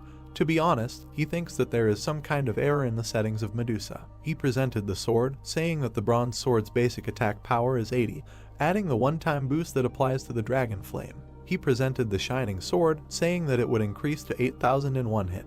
The sword was surrounded by a shining haze. Iojin said that on top of that, Medusa also has snake characteristics. She is a monster that is weak to bronze, so the damage is 8,000 and will be increased 4 times. The attack power of the bronze sword from 80 will increase to 32,000. The hero swung the sword, saying that the final attack is finally here. Medusa's eyes glowed red. Iojin grinned with determination. He clutched the sword in his hand. His body turned to stone, and he screamed. A quick movement. With a sharp movement, he cut off the monster's head. The system reported that he was the first player to hunt Medusa. This was the world's first solo Medusa hunt. He was the first to completely clear the secret doll collection. Iojin happily raised his hand with the sword and said that with persistence, fortitude, and a little cunning, they completed the raid. Smiling widely, he said that it was all thanks to the companions who accompanied him. Let them remember that the body is perishable, but the soul is eternal. Stagnant water was with them. Let them subscribe, like, and press the bell. A spark of a fading screen appeared. Iojin happily raised his hand, and then indifferently lowered it. A ring with a red stone appeared in front of him. It is a spirit sealed in a ranka ring, calling the name. The gray fragment is a piece of the sculpture of crying Galatea. The ivory fragment gives off some ominous feeling. Iojin crossed his arms and said that there is no need to show them the rewards. There are already quite a few ways to deal with the dungeon. He is not sure what to publish, so later. The guy looked in another direction, saying that now. He sat down on the ground. Opposite him was Medusa's head. The guy looked at it carefully. 3 hours later, he was still sitting opposite the head. He grinned and asked if he thought this was the end. He was waiting. Let her show him what she has. Medusa's eyes were closed. They glowed slightly red. The head said that he was still here. Why didn't he leave? Showing his fingers, Iojin said that didn't she have something to tell him? He waited 3 hours to hear it. The gray head was silent. Sitting opposite, the guy heard that she couldn't die like this after being deceived. Since he was the one who killed her, she was sure that he would listen to her request. She imagined the silhouette of a woman entwined with a snake and said that she was originally a human. She fell in love with a black dragon and gave birth to his child. Imagining a baby in a swaddling cloth, she said that now, on her deathbed, she can't stop thinking about this child and can't protect and leave him alone. Medusa with red eyes said that she asks to kill them and send them to the underworld to her. Wincing, Iojin asked again. She asks him to kill the child. Let him not talk nonsense. The woman's lips slightly curved into a smile. A notification about the hidden quest Medusa's mother's love appeared. The system said that the task is to kill the child, the reward is unknown, and offered to accept or decline. Smiling, the brunette said that in any case, he finally got it, another secret quest with a sequel. He imagined a blue monster and thought it was a bronze golem. He remembered a skeleton with a staff and said that the permanent queen. The statue covered her face with her hands, he said, crying Galatea. Introducing a woman with snakes on her head, he continued, and Medusa. In the system window there was an inscription accept. Iogen looked ahead in surprise. A beam appeared above his palm, he asked, another drop. Looking at the key in his palm, he said that it seemed that after accepting the quest they give an additional item. Looking at the small key, he asked what it was. The system said that it was a dark key. Nothing good would happen if he touched this thing. There were many houses in the city. The guy was sleeping, his hand hanging down. And suddenly he opened his eyes. In front of him was an insect. The cockroach greeted him with a smile and said good morning. Iogen sat up on the bed and said that maybe he should move. Under the blue sky, he heard the words that yes, this is Apricot. He wants to know the details of his account. He sees the summary on the bottom right of the page. There were many houses in the city. The voice said that deposits were made at the end of each month. The withdrawal can be done on Monday of the next week. The commission depends on whether he is an exclusive player or not, but now she is a little busy. The woman walked in front, saying that this house is much cheaper than the average price on the market. He will not be able to find similar offers. It is fully furnished so he does not have to spend extra money. There is also a gym and a swimming pool on the 4th floor. They are free, you can just come and work out. Later, she will personally send him the details, let him say his nickname. Standing in the room, Iogen said that the floor is excellent. He does not think there are insects here. The woman said that this is great. When does he plan to move in? The words were heard that the streamer stagnant water. A little later she will transmit the data through, and then the question is who. The man sweating held the phone, saying that his name was Hyung Jun. He was the head of Apricot's support service. It was a great honor for him to talk to him in person. He enjoyed watching his broadcasts. Rumors of the emergence of a super newcomer spread like wildfire. The number of views is constantly growing. They set a new record for the number of donations. It's amazing. If he can spare some time, let him somehow drop by the office, or better yet, let him just say where he is, come to him no matter what. Holding the phone to his ear, Iogen asked to send him all the information by mail and to comply with the payment deadlines on time. A voice came from the phone in his hand, agreeing, saying that he should not worry if he still finds time later. The hero looked at the screen with displeasure and said that he had only uploaded a couple of streams and even published them under a non-exclusive tag. They were already acting like this. He was sure they wanted to appropriate the rights to his streams or offer him a partnership or something like that. They thought he didn't understand that they would leave him with nothing. Holding a glass with a straw, he said that he had already been through this and would never fall for it again. An organization that unites players, streaming platforms, television, none of them could be trusted. He spat out the drink when something fell in front of him. There were fragments of a monitor on the ground. Looking up with displeasure, the brunette asked what would happen if an honest citizen were passing by. A scream was heard from a window on the top floor. The guy looked up, stunned. Awkwardly walking further, he said that he was not hurt, so he thought maybe he should forget about it. He could distinguish between a game and reality, so it was better to ignore it. Good coffee. Someone at the open window suggested shouting. The guy looked at the burning girl, asked why she broke a perfectly good monitor. Enraged, Dahu clenched her fingers, saying that she would kill this bad man. It was unfair. He had deceived them, but the views on this guy's video continued to grow. There was a tab with videos open on the screen. She asked if he was winding them up. How did a paid video end up on top in the trending tab? She was curious, so she paid too. Chang closed his eyes, hearing that he had gained popularity thanks to Medusa, which they were all hunting for. Covering her eyes with her palm, the girl said that she was so angry that she felt like her head was burning. The brother replied that she was distracting, so let her just calm down and drink something. He looked at the man, who said that he had returned from a gathering event and noticed that his sister was also there. She was lying on the table, confused, and heard that he saw her in the dungeon on the video of the Medusa hunt. Showing the phone, he said that after that he watched all the videos in which his sister was killed, and now he was her fan, and he also joined both the guild and the fan club. The guy calmed his sister down, saying that she knew that he meant well. Dahu froze with a bottle in her hand. Frowning, the red-haired girl heard her ask how many members there were in the guild. Chang answered that there were about 300. Her laughter was heard among the glow. Smiling slyly, the red-haired girl said that there was still a way out. Stagnant water would not get away with it. Her eye was glowing blue. The body of a monster was lying on the ground. A green body was also lying nearby. Words were heard that this was strange. The snake lay with its mouth open. The hero said it was a king cobra with sharp scales. Walking past the bodies, Iogen said, the horned lizard and the camel lechiel, all strong C+ rank monsters. Why are they all dead? He was walking through an abandoned land somewhere in the eastern hemisphere of the Den of Immorality. Looking to the side, the brunette thought that he did not think that someone would visit the dungeon before him. Jumping down, he thought, who came here first? Iijin landed near the blue monster. The blue Oni turned to him. Grinning, Iijin said, "What a surprise, he is so huge, I bet no one will get close to him." The hero was surprised when the monster attacked. Dust rose around. Looking at the monster, the hero said that he was lucky he has business with him. The blue giant swung his leg. With a smile, Iijin said about the earthquake. Raising his foot in a red boot, he said that he would see how it goes. A bright flash rose. Clouds of smoke flew away. The guy in the cloak attacked. About 3 hours later, the monster's head fell to the ground. Looking ahead, Iijin thought a squad was here. No, it looks like one person worked. Besides, arrows were stuck in the monster's body. In the legs as well, the hero realized that he was an archer. In the rapid movement, the guy thought that some archer was trying to make a solo raid. It can't be. The guy in the cloak stood among the rubble. A blinding flash appeared ahead. The hero covered himself with his hand, and then looked away in shock. Hiding, he drank a potion, saying that all he had was this pair of stone slabs and potions. He was naked and completely unprotected. He almost died in the stupidest way. The monster lowered his huge hand. He had white teeth. Sticking out his tongue, the guy thought that it must be.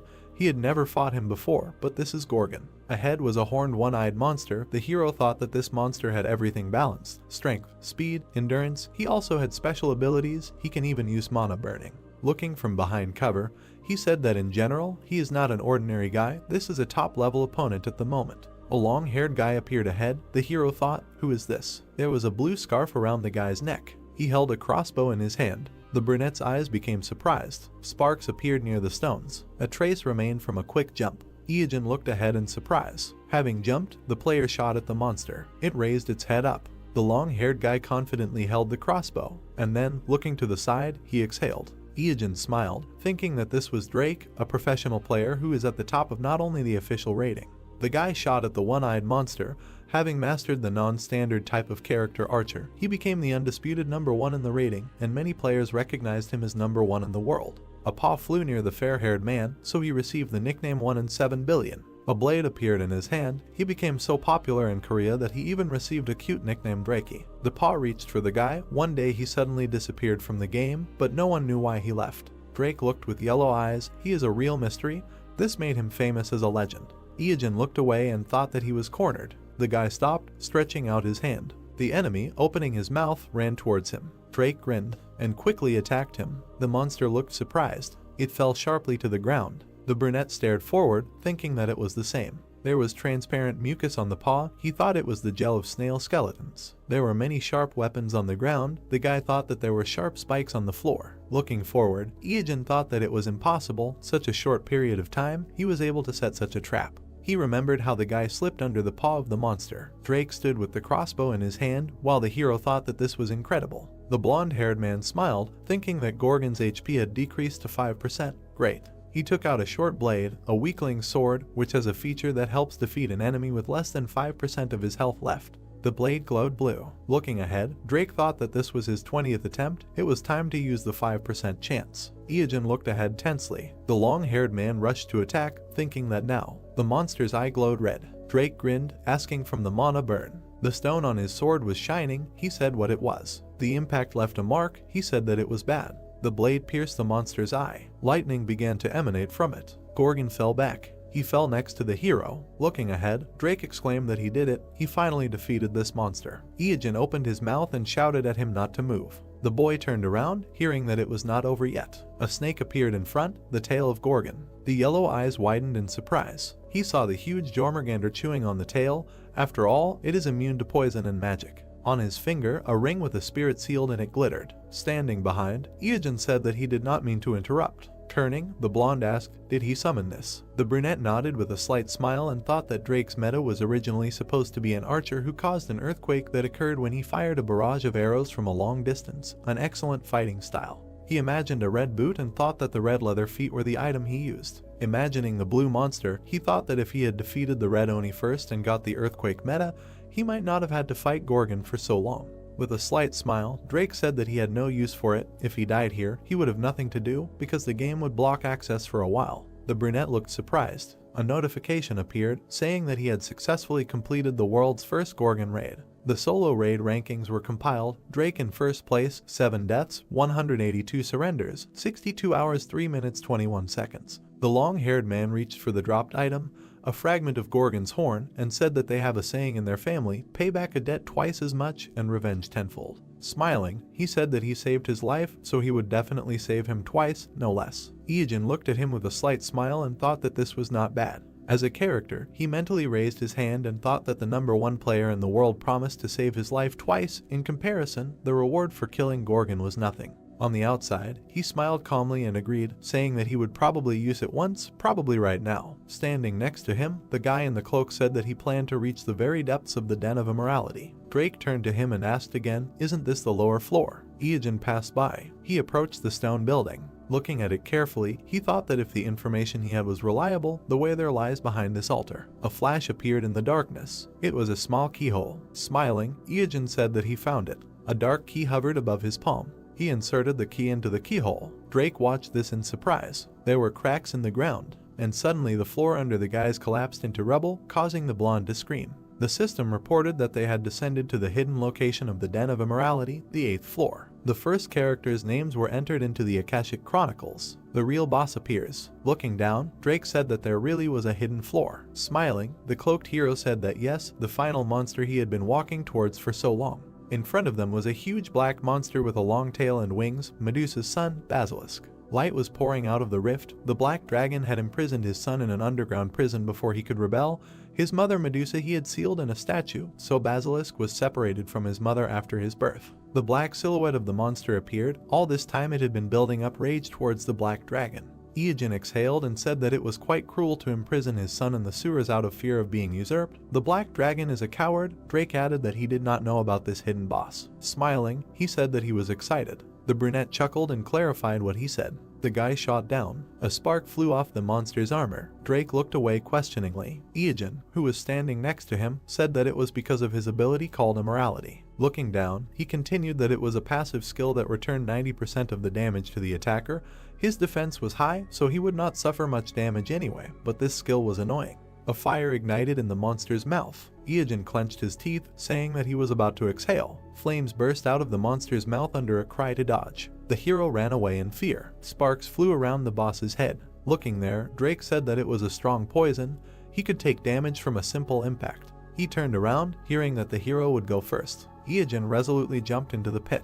The confused brown-haired man said that the entire 8th floor was flooded with this poison. There was no room to stand. Looking ahead in surprise, he asked what he was planning. The guy in the cloak stood on the snake's body. The black snake had a red eye. Words were heard that the immunity to Jormungandr poisons was beyond his wildest dreams. Smiling, Iijin said that there would be no problem with the poison as long as he was here. Flames burst from the monster's mouth. The hero's cloak fluttered. He grinned as he clutched the weapon. Suddenly, the ground rose up under him. Looking tensely to the side, he said that it hit the torso. The monster's paw reached for the hero. Suddenly, something hit him in the eye. The brunette turned around, recognizing Drake. He closed his eyes after the shot. Smiling, the brunette said that he helped well. The clothes fluttered from the quick movement. A spark appeared near the torso. The black monster opened its mouth. Drake appeared next to him and said that even with Jormungandr's immunity to poison, they wouldn't last long. Looking ahead, Iijin shouted that they needed to run now. The guys ran up the spiral staircase. The enemy swung his long tail. His blow broke the staircase. The brunette staring ahead said that they needed to go higher. This guy hunts attackers to the very end. Looking back, Drake said that he had excellent defense, the ability to reflect damage, and poison. His HP was also incredibly high, as he thought they should come back more prepared. The hero grinned and asked what he was talking about. He told him. The black monster was quickly approaching from behind. A question was heard, was he really going to hunt him? Glancing back, the long-haired one asked if he was sure he could survive his poison. Iijin clenched his fist, saying that he was actually thinking about it. He imagined the boss, thinking that exiting the dungeon through the basement would take about 2.5 hours, plus the time it would take to finally reduce his HP with point damage. Together, about 3 hours. This would significantly undermine him. Is it possible to avoid Basilisk's poison for so long? Iijin grinned, saying that there is a way out. He will see for himself if he goes with him. Drake grinned and said that he will trust him. The 6th floor. Glancing back, the hero said that this sound is him spraying poison. Let him hurry up and jump to the 5th floor. Green smoke burst out of the monster's mouth. Drake turned around and asked how he could tell the difference between spraying poison and inhaling it. His comrade replied that it could be understood by the sounds, obviously. The hero clarified what he meant and received the answer that when he uses the exhalation of a club of poison, the FPC is 50, And when he sprays poison in the air, 370, didn't he know that there is a difference of 20 FPC? Not to mention that his tongue moves up and down before exhaling and slightly right and left before spraying. 5th floor. The heroes spread out from the rapid movement. The brunette said that this is the sound of the 3rd octave. These are grenades made of scales. All the scales fly at an angle of 45 degrees, so it is enough to just lie down.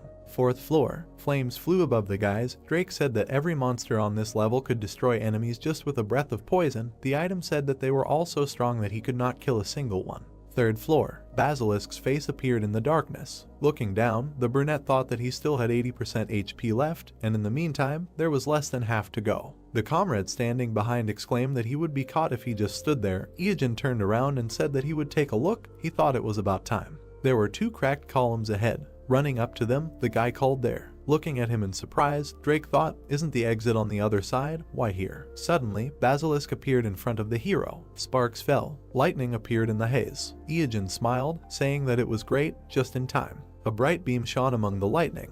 It crashed into the ground between the opponents. The monster clenched its fangs. He smiled and said that thanks to it, he could buy some time. Standing behind the blue monster, the guy exclaimed like a Pokemon that he chose it. Drake was shocked, turned around to the guy who shouted forward Blue Oni. The blue monster rushed at Basilisk. A reddish haze in the darkness. Blue flashes appeared. Red and blue zigzags merged. The system reported that the fusion of items was complete. Blue Oni stood in front of the monster. Smoke surrounded its muzzle. Drake looked at the brunette in surprise and asked if he had really thought this through, to which he received the answer that of course, fortunately, they arrived just in time for the Blue Oni to regenerate. Looking ahead, Iajin declared that he would simply attack everyone in his territory, even if that creature was Basilisk, which was 10,000 times stronger. The black paw squeezed the blue one. The hero thought that besides, its strength was enough to mistakenly classify it as a rank higher than C+.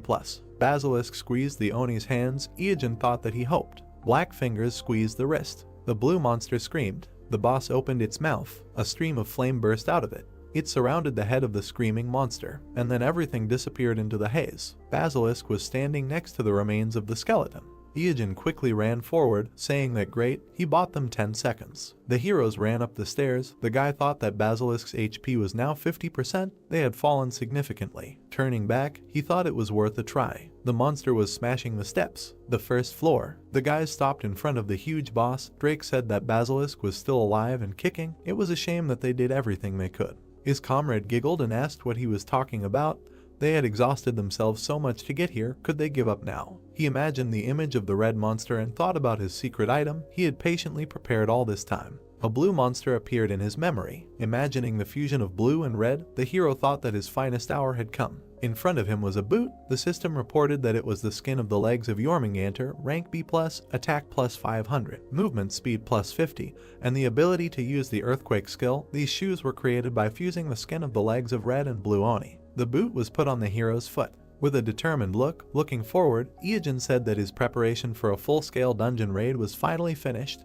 Everything was going according to plan. He raised his foot, shouting for him to taste the most devastating area of effect attack that monster's capabilities could offer. The eye on the boot glowed. A scream was heard. It was showtime. Rock debris flew up. There was blue smoke in front of Basilisk. Then he fell into the abyss. The monster fell along with the debris. Looking down, Drake made a surprised sound. Standing next to the rift, he said that this was a terrifying force. The monster's body disappeared into a bright haze. The hero explained that the Den of Immorality is essentially a deep hole between each floor. A lot of space. Basilisk fell from the 1st floor to the 2nd. Wouldn't that cause a huge decrease in HP? The impact caused many cracks. The guy continued that during the fall, his immorality feature would reflect damage to everything around him. Looking down, the brunette continued that the floors were already weakened due to Basilisk's rampage, and his poison was everywhere. Now all this still affects the attack, so while the floor under him will collapse, this is behind the floor. The puzzle monster fell among the rubble. The guy continued, falling lower and lower. He continued to fall into the darkness. Looking down, Iajin said that with each floor he would lose a lot of HP. A crack appeared from the impact. Stones flew up. The monster lay among the rubble. The rubble quickly fell down. The hero continued that the floor would collapse up to the 8th floor. Flying among bright flashes, the monster fell to the ground. The hero explained that in the end there, where it all began. And up was raised a black hand. Looking at the cliff, the brunette said that it will take this guy a long time to get back up again and thought that by then the point damage from the chisel should finish him off. Hearing he continued that from now on it is a battle with time. The guys looked down carefully. Pointing a finger forward, the hero suggested throwing down rocks just in case while they wait. Stroking the snake on the muzzle, Iogen said that he was quite a useful ally. Drake looked ahead. He was absolutely useless and thought that it was necessary to grab popcorn. A notification appeared that they were the first players to complete the Basilisk raid. They were the first to clear the Den of Immorality, completed the hidden quest Mother's Love Medusa, and killed the child. Here is the reward. An image of a black armor appeared, which was called the Heart of Immorality. It is in a plus rated armor with plus 500 defense and the ability to use the unique skill Immorality. It is made from a perfectly tailored and perfectly dried basilisk heart skin. Iogen chuckled, thinking that this is a great drop. He never thought he would get something so unexpected. Now he has to go down to the 8th floor again. Drake looked at him with a smile, saying that he did nothing, so he feels awkward about his name being written in the raid clear. He got the title thanks to hunting basilisk, but not a single item due to his low contribution to the hunt. The brunette retorted that no, it was great for an impromptu team, but that's later. Since he doesn't know the layout of this dungeon, will he help collect the dropped items? Looking at him with a smile, the guy said that there was no need to ask. If anything, there was something else he wanted to do. He should not be shy and say it. The hero looked at him with a slight smile, thinking that he was quite polite. A question was heard, that earlier, when he entered his name in the rating, he said stagnant water. Without turning around, the brunette answered that yes, what? The fair-haired touched his chin. Shifting his gaze, he said that recently many large guilds ordered his murder. Iogen raised his eyebrows in bewilderment and thought, an order to kill. Staring at the guy in shock, he asked what he meant. He did nothing like that. Waving his hand, his comrade replied that he also received everything simply with a reward. A notification appeared that they were looking for any player with the name Stagnant Water who behaved unusually and rudely. The list of crimes: trolling, stealing monsters, stealing items, killing players, showing off their naked body, stalking, and so on. They are waiting for players who can deal with this problem in cold blood, and then there is the amount of the reward. The hero stares at the system window in bewilderment, saying that this is ridiculous, and there is not a single accusation that he agrees with, except, perhaps, showing off his naked body. Looking to the side, Drake said that it seemed like a lot of people would come for him. How about hiding for a while? He stared forward with a completely gloomy expression, and then he chuckled. A shadow fell on his face and laughter could be heard. Iogen smiled slyly, saying that they wanted to catch him.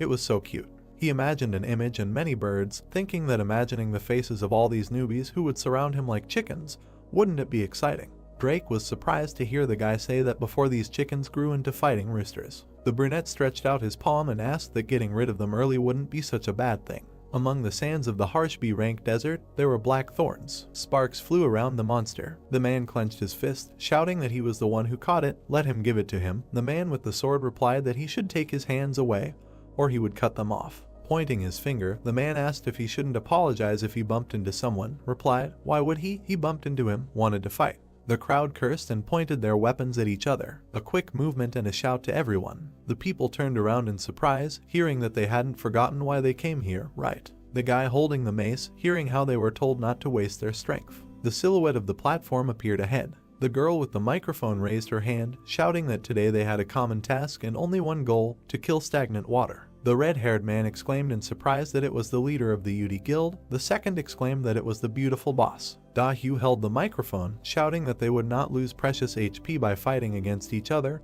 Who should they point their blades at? The men resolutely shouted stagnant water. The air echoed with a shout in response to the question, who should feel them together? The red-haired girl shouted, who is the bad person they are going to kill? The men raised their hands and shouted. Clenching their fists, the people cheered, shouting the hero's name. The man with the sword asked how she found so many people. He knew that the squad they hired, the secret fan club, was here, but there were no more than 100 people. Here there were more than 500. Dahu put her hand on her hip, saying that it was not only them. Many Chinese tops came too and heard the question, why? She introduced the man on the throne in front of the information window and said that recently a Chinese rich man named Yungxi personally announced a large reward for this bad guy's head. She thought the Chinese players were unhappy with the Koreans taking the initiative. There were sparks in the pink smoke, and words were heard that there were 3 major forces here: the UD Guild, the Incheon Alliance Guild, and Yungxi's bounty hunters. The girl chuckled, thinking that all these people gathered here to catch stagnant water, even embarrassed by how much stronger they are, but they will get rid of him with confidence. Stepping forward, she said that thanks to him, they will be able to find him. As the guild leader, she is grateful and turned to Drake. The blonde looked at her determinedly, saying that they had to team up for a while, so he knows a little about him. Looking at the guy, the redhead said that she understood what he was getting at. Speaking of which, how did he know his current location? The guy with the blue scarf replied that he was stalking him. He got the information from the player league. Crossing her arms, Da-hyu asked what he wanted in return and received the answer money, to which she asked if she planned to kill him and get a reward from both them and the Chinese. Shifting her gaze, Drake said that due to some circumstances, he could not receive a reward from the Chinese.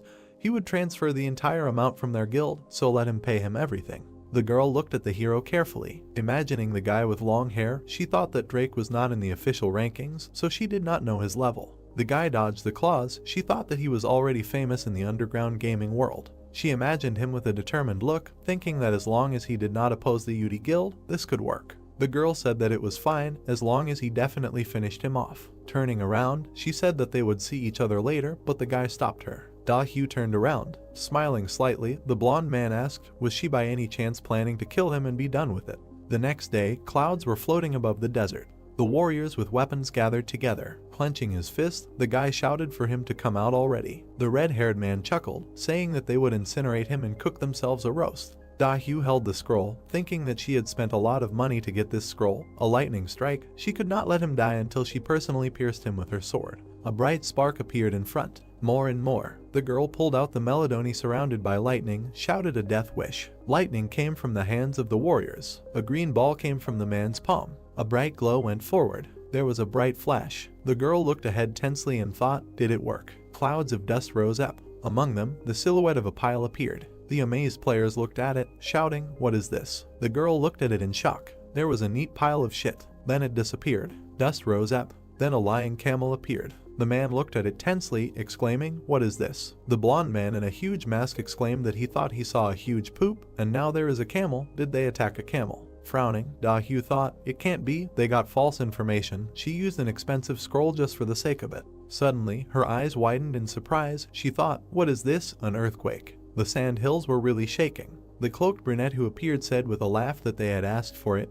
This was a gift from him. Let them enjoy the horror of their first encounter with a monster. A huge monster burst out of the sand. The guy stared ahead in shock, thinking, wasn't it daytime now? It had suddenly gotten dark. He and his comrade looked up in surprise. A huge worm appeared in front of the players. It opened its round, toothy mouth. The girl looked up tensely. With an expression of horror, she screamed, what is this? Sparks of energy flew forward. The worm attacked, scattering parts of the players' bodies. In the desert, there were stone cliffs the day before the raid on stagnant water. Dust rose near the cliffs. Iyajin turned around and asked, did he get all the rewards? Drake, who was standing behind him, said that yes, the United Guilds actually wanted to stab each other in the back. They all put a price on the heads of the group leaders. The brunette chuckled and said that of course he expected that from them. In front of him was a whole list of kills with a reward for killing each of the guild leaders. The guy in the cloak looked at his comrade and asked if he had spread the information that he would be there at 2 o'clock, to which he heard the answer that yes, they believed it even easier than they thought.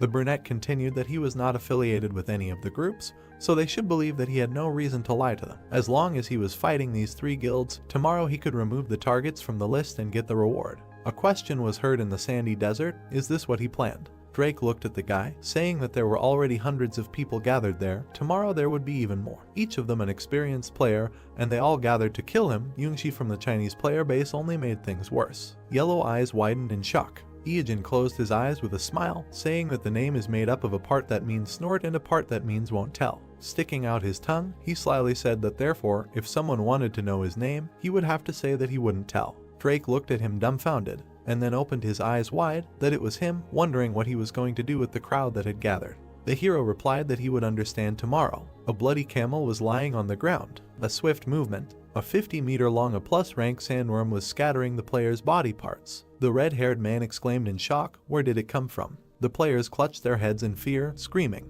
Chang frowned, ordering everyone to attack. In front of him was the round mouth of a monster. The people felt an earthquake, and they fell sharply into the abyss. A huge worm towered over the desert. A cry was heard that the monster was causing an earthquake. The blonde man in the huge mask cursed in confusion. The brown-haired man asked with tears on his face, how should they persuade the melee squads to lose their lives in such a way? Da-hyu, who was standing behind them, exclaimed at them not to panic. With a determined look, she shouted that it was an earth or mud-type monster, which meant that the damage from ice increased 4 times. Let the magicians use ice attacks at once. And flashes of bright lightning flew. The man hit the monster with an axe. A cry was heard to gather all the guild members. The crowd gathered around the monster, hearing that it was rank A+. Sparks appeared on the monster's body from the attacks. Swift movement. The girl stretched out her hand, ordering to defeat it. The guy added that after spreading the news about the monster, they received more advantages. He grinned slyly and said that when the people who started the battle would soon die, a new wave of the team would end up taking their place. The leader said with a grin that they still had a lot of shells. Lightning surrounded the worm. With a determined look, the girl shouted that just a little more. The gray-haired man addressed her, saying that she was slowly moving into a defensive position. Tiik grinned, saying that if they could support the attack, it would definitely not hold out. Rubbing his nose, he said that to be honest, after the mission was over, he had something to tell her. Da-hyu was surprised to see a spark flickering. There was fletching sticking out of the ground, she said. This arrow. Turning around in displeasure, she exclaimed, Drake. Gritting her teeth, the girl said that even if he couldn't kill stagnant water, why kill Tiik now? Now she would have to team up with someone else even if they were almost all dead weight. She saw the arrow hit the guy and exclaimed, about her brother. The girl turned around in shock. Behind the rock was the figure of a guy. Drake was holding a weapon. Looking at him in shock, the leader cursed, shouting that he was originally on stagnant water's side. A spark came out of the weapon. A swift movement. Iijin in a black cloak said that if even a newbie like him managed to defeat the sandworm, this kind of pinpoint approach works well. He imagined the lying pile, thinking that stagnant water did not realize that he had summoned Jormungandr to hide, thanks to its immunity to magic. Introducing the camel, he continued that for a monster, it had low physical resistance. Things would be a lot easier if they had an archer. Thinking that in the midst of the confusion, he attacked and awakened the sandworm. As those with bounties on their heads, they should have come for it, but now the crowd of newbies seemed to be delayed. Clouds floated across the sky. The monster's mouth was black and scorched. It scattered into ash. The monster fell on its side. The players watched in surprise as it fell next to them. The man in the helmet asked in fear, did it work? The blue-haired player exclaimed, was it defeated? The people raised their hands joyfully, shouting that they did it.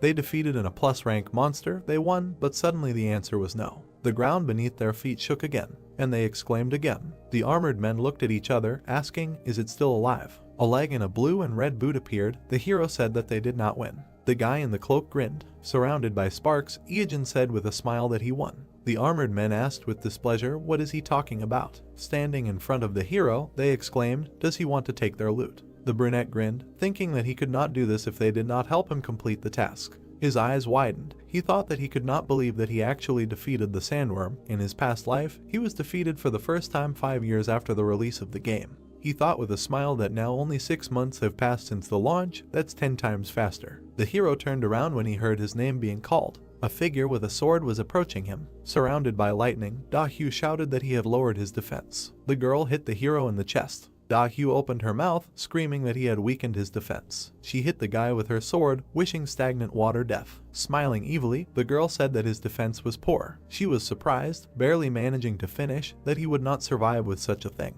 The sword surrounded by lightning touched the armor. She thought that his skin was covered with something black. Sparks flew, a calling sound was heard. Looking down, Iijin asked if she was not looking at someone's body too openly, so shameless. Red rays threw the girl back. Throwing her head back, she screamed. Looking up in shock, Da-hyu thought why she was taking damage. Could it be that this was a reflection of the damage? The black spikes glowed red, and then they began to dissolve. Looking down, the brunette exhaled. Information about the armor of the Heart of Immorality appeared. Looking at the black palm, Iijin said that it was a bit of a worry, but this relic was amazing. The trait of immorality reflects over 90% of the damage dealt to the attacker. The guy in the cloak heard someone excitedly exclaim that he was alive. Drake looked at him, asking if he hadn't been critically hit.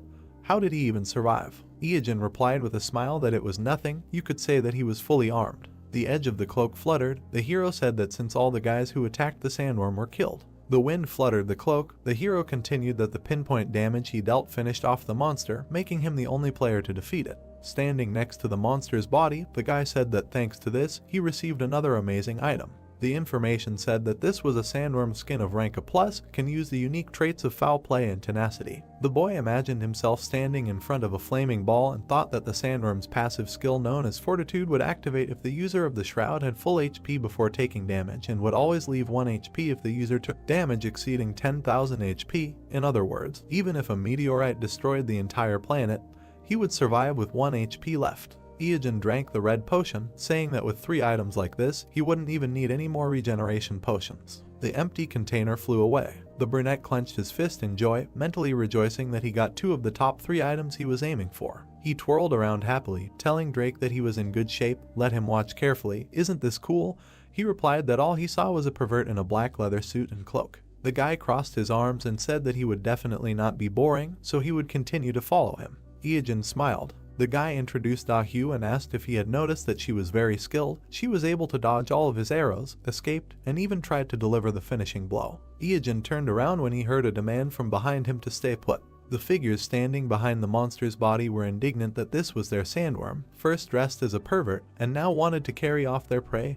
He could not steal their reward right in front of them. Iijin looked back with displeasure, saying that they were hiding from this monster, but showed up to complain. Throwing a cloak over his comrade, the brunette said that they were leaving. The player stepped on the monster's body. His face became surprised. He asked where they went. There was only desert sand ahead. The guy said that they dissolved. The wind drove the dust. There was a brown cloth on the sand. The boys hid under the sandworm skin, which reduces the chance of being noticed by the player or monster by 50%. Iijin said that he was sure that they were newbies with 6 months of experience, so this disguise was enough. Now they could go to a safe place to log out. The heroes looked ahead carefully. Lying under the skin, they both thought it was awkward. Under the sky, the hero thought that because he was technically naked, his stomach was growling too loudly. White clouds were floating in the sky. There was a sign on the brick building. From the video on the screen, words were heard that this was the end of their review of the Red Oni, one of the 3 main bosses in the newbie area. Next time he will talk about the long sword of the Needle King Cobra. Let them not forget to like, share the video and subscribe. It was stagnant water, disconnecting.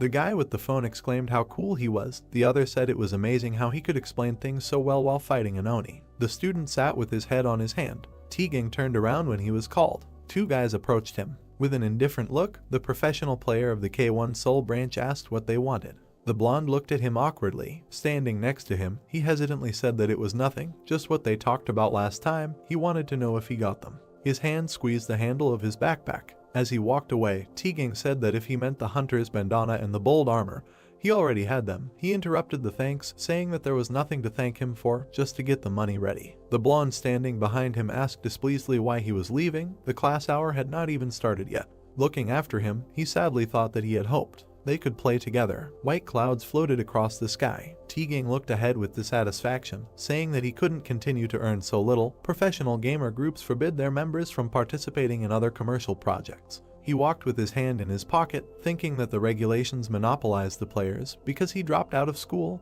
he had nowhere to go. He walked down the city street, thinking that when he tried to stay in the dorm, it was annoying because everything the older ones did was gather all the younger ones and make them do everything for them. The house is empty because his parents work day and night to pay for his younger sister's treatment.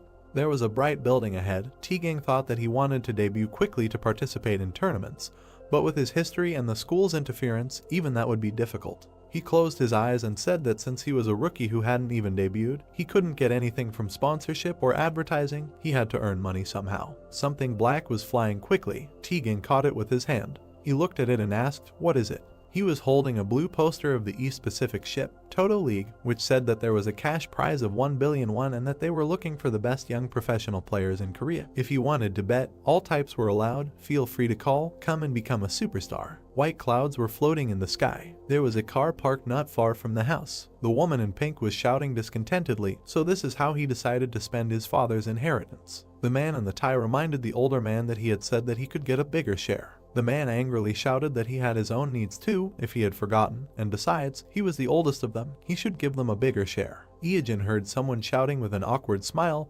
Did they think that this conversation was not only about them? The guy held the phone to his ear, thinking that for the first time in a long time he decided to come visit his uncle. On the phone, he was told that a memorial service would be coming soon, so he needed to come at least a week before they arrived. The displeased uncle asked the hero if he thought he had crossed the line. The guy awkwardly asked again. The man opened his mouth in displeasure and shouted that he was already at the age to go to college, find a job and become completely independent. He expected them to still pay the bills and fuss over him. The boys looked ahead in confusion as he ordered him to look at his cousins. They hadn't relied on their parents since they started going to school, and how good was he at school? The cousins chuckled a little. Spitting out saliva, the man yelled that no, he was just sitting there playing his stupid games, and now he sees the difference between him and those who have real jobs. Iijin let out a sigh, dejected, thinking that who knew he would make a speech to pretend that he was actually protecting him. The children held their phones. The man waved his hand, telling his brother that he was sure Iijin thought about such things. But he angrily replied that he didn't, and then said that they would return to their common problem. They needed to discuss it together. The indifferent brunette listened, that it was about his grandfather's inheritance. It shouldn't be a surprise, since they all knew that he was no longer with them. The boy smiled and asked how much he had left. He asked again in surprise when he heard the man put a 20 and 2 zeros next to it. The furious man, spitting, shouted that so much money was no joke. He was too inadequate to understand what it meant to have so much money. Iijin raised an eyebrow pitifully, thinking it was only 2,000. He hoped in vain. He wondered how they would react if they knew that he had earned 40 million in 3 months. The man held up the papers, saying that the paperwork seemed quite complicated in this case. The man with glasses heard him ask for permission to help. Iijin raised a finger and said that he would submit these documents to the district office and ask for a geographic survey and the issuance of documents for land distribution. It should not take long. The relative froze in dismay, and then pointed his finger in displeasure, shouting why he was butting into the adults' conversations. Iijin smiled sweetly and said that he just wanted to offer his help, but if they didn't want to involve him, that was fine. Sitting with his legs tucked under him, he continued that it seemed like the inheritance request hadn't come through from the local courts yet, so the whole process would take at least a week. If they went to the registry office later and got the registration number, the inheritance would get a new number. The cousins were displeased to hear that only after that would the inheritance registration process be transferred to them, but they would need to prepare the land transfer application and official seal in advance. They would also need to choose the right seal and a suitable representative to oversee the process. The bespectacled man smiled, saying that if they thought about it, they could really use his help. The brunette said with a smile that they would leave the inheritance worries to him. Iijin smiled. His uncle grinned darkly. The guy thought that he had learned all this in his past life after he had set him up. In the bluish space, words were heard that by the way about this. The guys surrounded the hero and asked what he was doing these days, since he should not go to college. The cousin with glasses smiled, saying that he was 21, so it was a little late, but perhaps if he started studying now, he could still take a place at a lower level. The second brunette said that he was older than him, he could tutor him if he did not know how to study. Iijin looked at them with displeasure, hearing that he should go to college at any cost.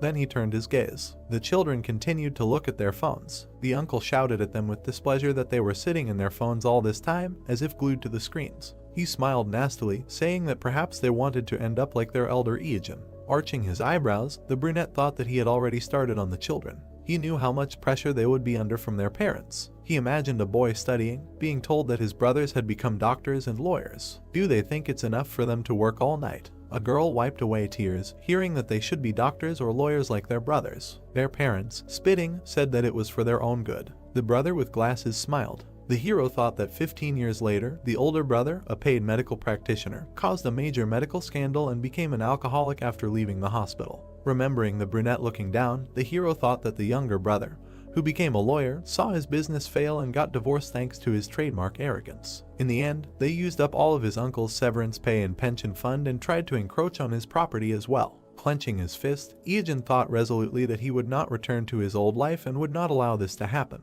The uncle turned around with displeasure, asking who was there. Hadn't everyone arrived? Throwing open the door, he yelled, "Who is this guy who parks so loudly in front of someone else's house? If they want to park, can they do it somewhere else?" Opening his mouth, he saw the truck, asking which house did they even come to. Iijin, who appeared behind him, smiled and apologized for that. With a sweet smile, he said that in fact, it was to him. A shout was heard to the dear customer that his order had arrived. The headlights of a car appeared. In the cabin of the truck was a luxury car. The cousins' mouths opened in shock, exclaiming that it was a Morse Crocodile L3021. The children stared ahead in admiration, saying how cool it was. Iijin signed for the delivery man, saying that this was an inimitable service. The delivery man said that delivery was a service that was included in the order. The door of the blue car opened. Holding his jacket in his hand, the boy said that they had discussed the main things about the inheritance, so if there were any other problems, they should contact him. He had important things to do, so he left. His relatives watched him get into the car with their mouths open.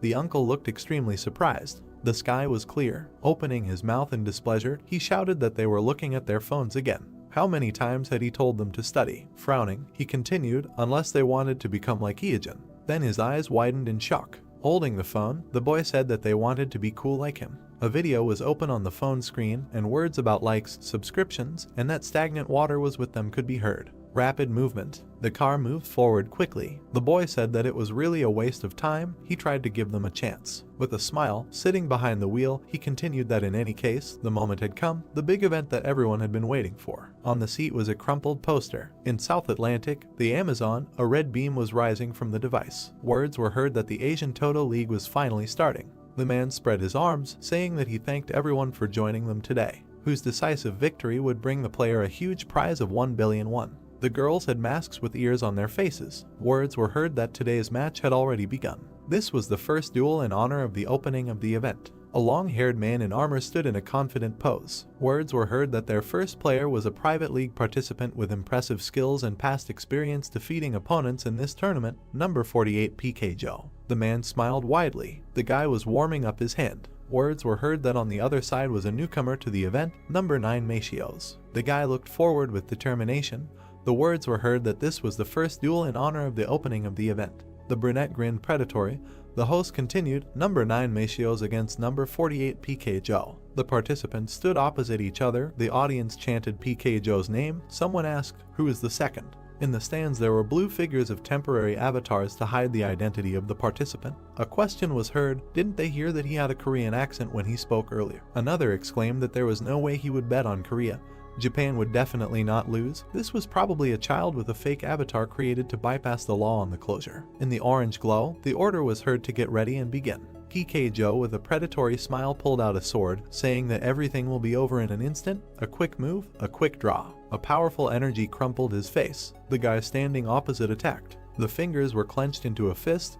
The man thought he couldn't even react. T-Gang looked forward resolutely. The brunette frowned, saying that he was an impudent child. A bright flash came from the attack. The brown-haired man hit him in the side. A glow appeared next to PK Joe's face. The blow threw his head back. The screen showed the intro that number 9 Machios had won. A scream was heard that it was incredible. Against all expectations, the fan favorite PK Joe had been defeated. Number 9 Machios had won. The guy was standing next to his prostrate opponent. The spectators in the stands were discussing where he came from. Someone was betting on him. The chances that he would lose were 8-1. The brown-haired man frowned, thinking that this was to be expected. In tournaments like this you have to hide your identity. So the standard attack patterns of fake avatars are used. A bunch of nameless ones who awkwardly adapt to unfamiliar equipment. No problem, the victory will be his. A red beam emanated from the device. The host said that it was unpleasant to lose money, but they should not be so sad. Now he had better try to win the next fight. Who will be next? The guy smiled, thinking that out of a total of 50 participants,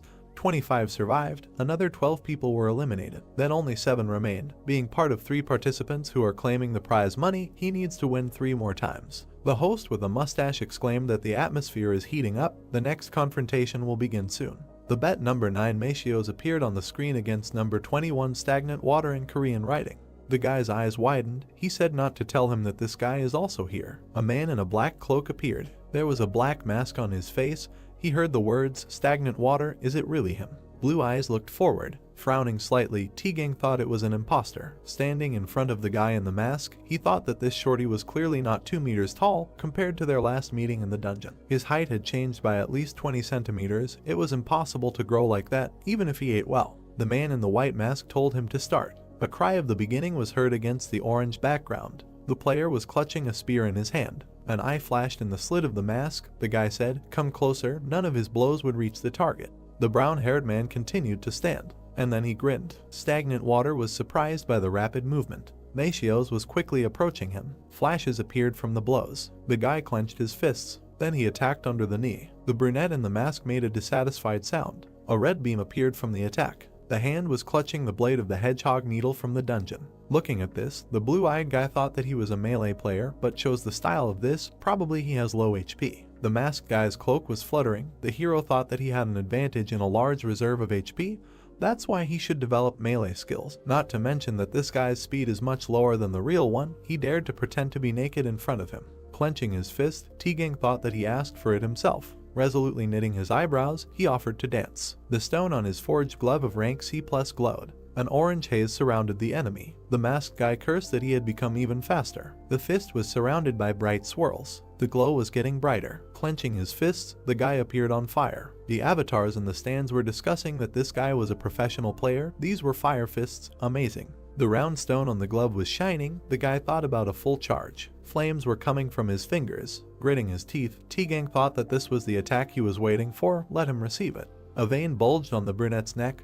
People were discussing that Stagnant Water was so weak, he came here for 2 rounds. The brown-haired man's eyes became amazed. He remembered scenes from the past, a dark figure, a guy in a cloak, flying debris, the brunette's rapid attacks, flying bright sparks, the way he frowned forward, and how Iajin showed him 2 fingers and cursed in his mind. Flashes appeared in the fire. The man in the cloak slid back. Clenching his fist, T-Gang thought that the one who could beat him in a one-on-one duel, which he thought was impossible, the one who could complete dungeon raids on his own and succeed where professional players failed. He looked forward resolutely, thinking that he was missing even a part of his aura, and demanded to reveal his real face. The face of a dissatisfied man appeared. The spectators asked, "How is this possible?" The avatars in the stands were discussing the Lord of Western Chukos. He is a professional player who ranks 3rd in China, 6th in Asia Coast. The man chuckled, and then cursed. There was a white pattern on the round shield. He said that he was tired of hiding his style. Sparks flew from the tip. The man continued that in a situation like this, it would be pointless to give up on victory, right?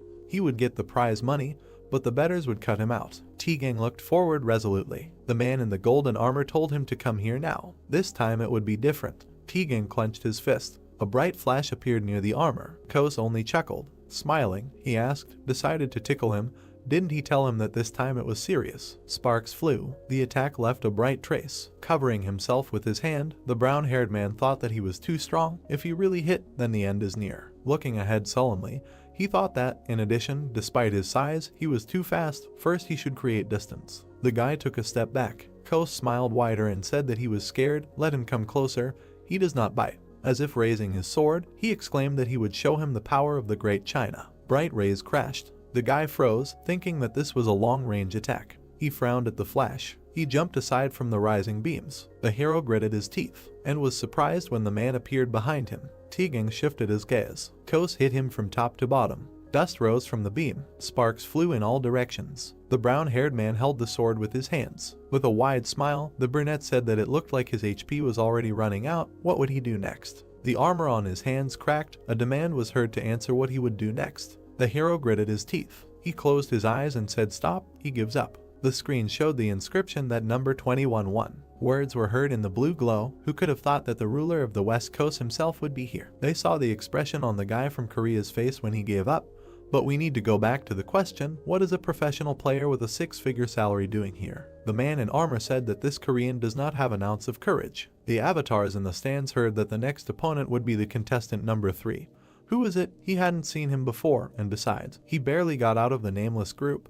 Then he should definitely bet on number 21. There was no one in this league who could defeat Kos. The guy walked away. As he walked forward, he thought that this was a waste of time. The Lord of the West Coast was impressive. The hero remembered the flashy attack and thought that close combat using an overwhelming amount of physical attacks and net speed. He remembered how the man raised his sword and thought that even his attempt to pretend to be stagnant water was only successful because he was confident in his fighting style, using an evasion that was completely opposite to his own. I wonder who would win if he faced the real stagnant water. Closing his eyes, T-Gang thought that he couldn't earn a penny this time. It was a shame. He thought he should take this as a learning experience. The guy opened his eyes when he heard someone greet him. There was a powerful armor on his arm. A man in red armor stood in front. There was a red mask on his face. Frowning, T-Gang thought, who is this? Does he know him? As he passed by, the man said that he was curious about something. The guy turned around, looking at him, and heard what was said before. Stopping behind, the player continued that it would have been the end for him if he had hit him in the stomach. But why did he continue to attack him in the chin? Why did he make such a mistake at such an important time? The brown-haired man's eyes widened in surprise. He thought about this guy. How is he? Thoughts flashed through his mind that perhaps stagnant water is not that strong. The guy clenched his teeth in displeasure. Then he turned around and said that he didn't know what he was talking about and why did he care about his fight. He opened his eyes when he was asked to let him say one thing. The armored hand rose and the man said that in the next round of betting.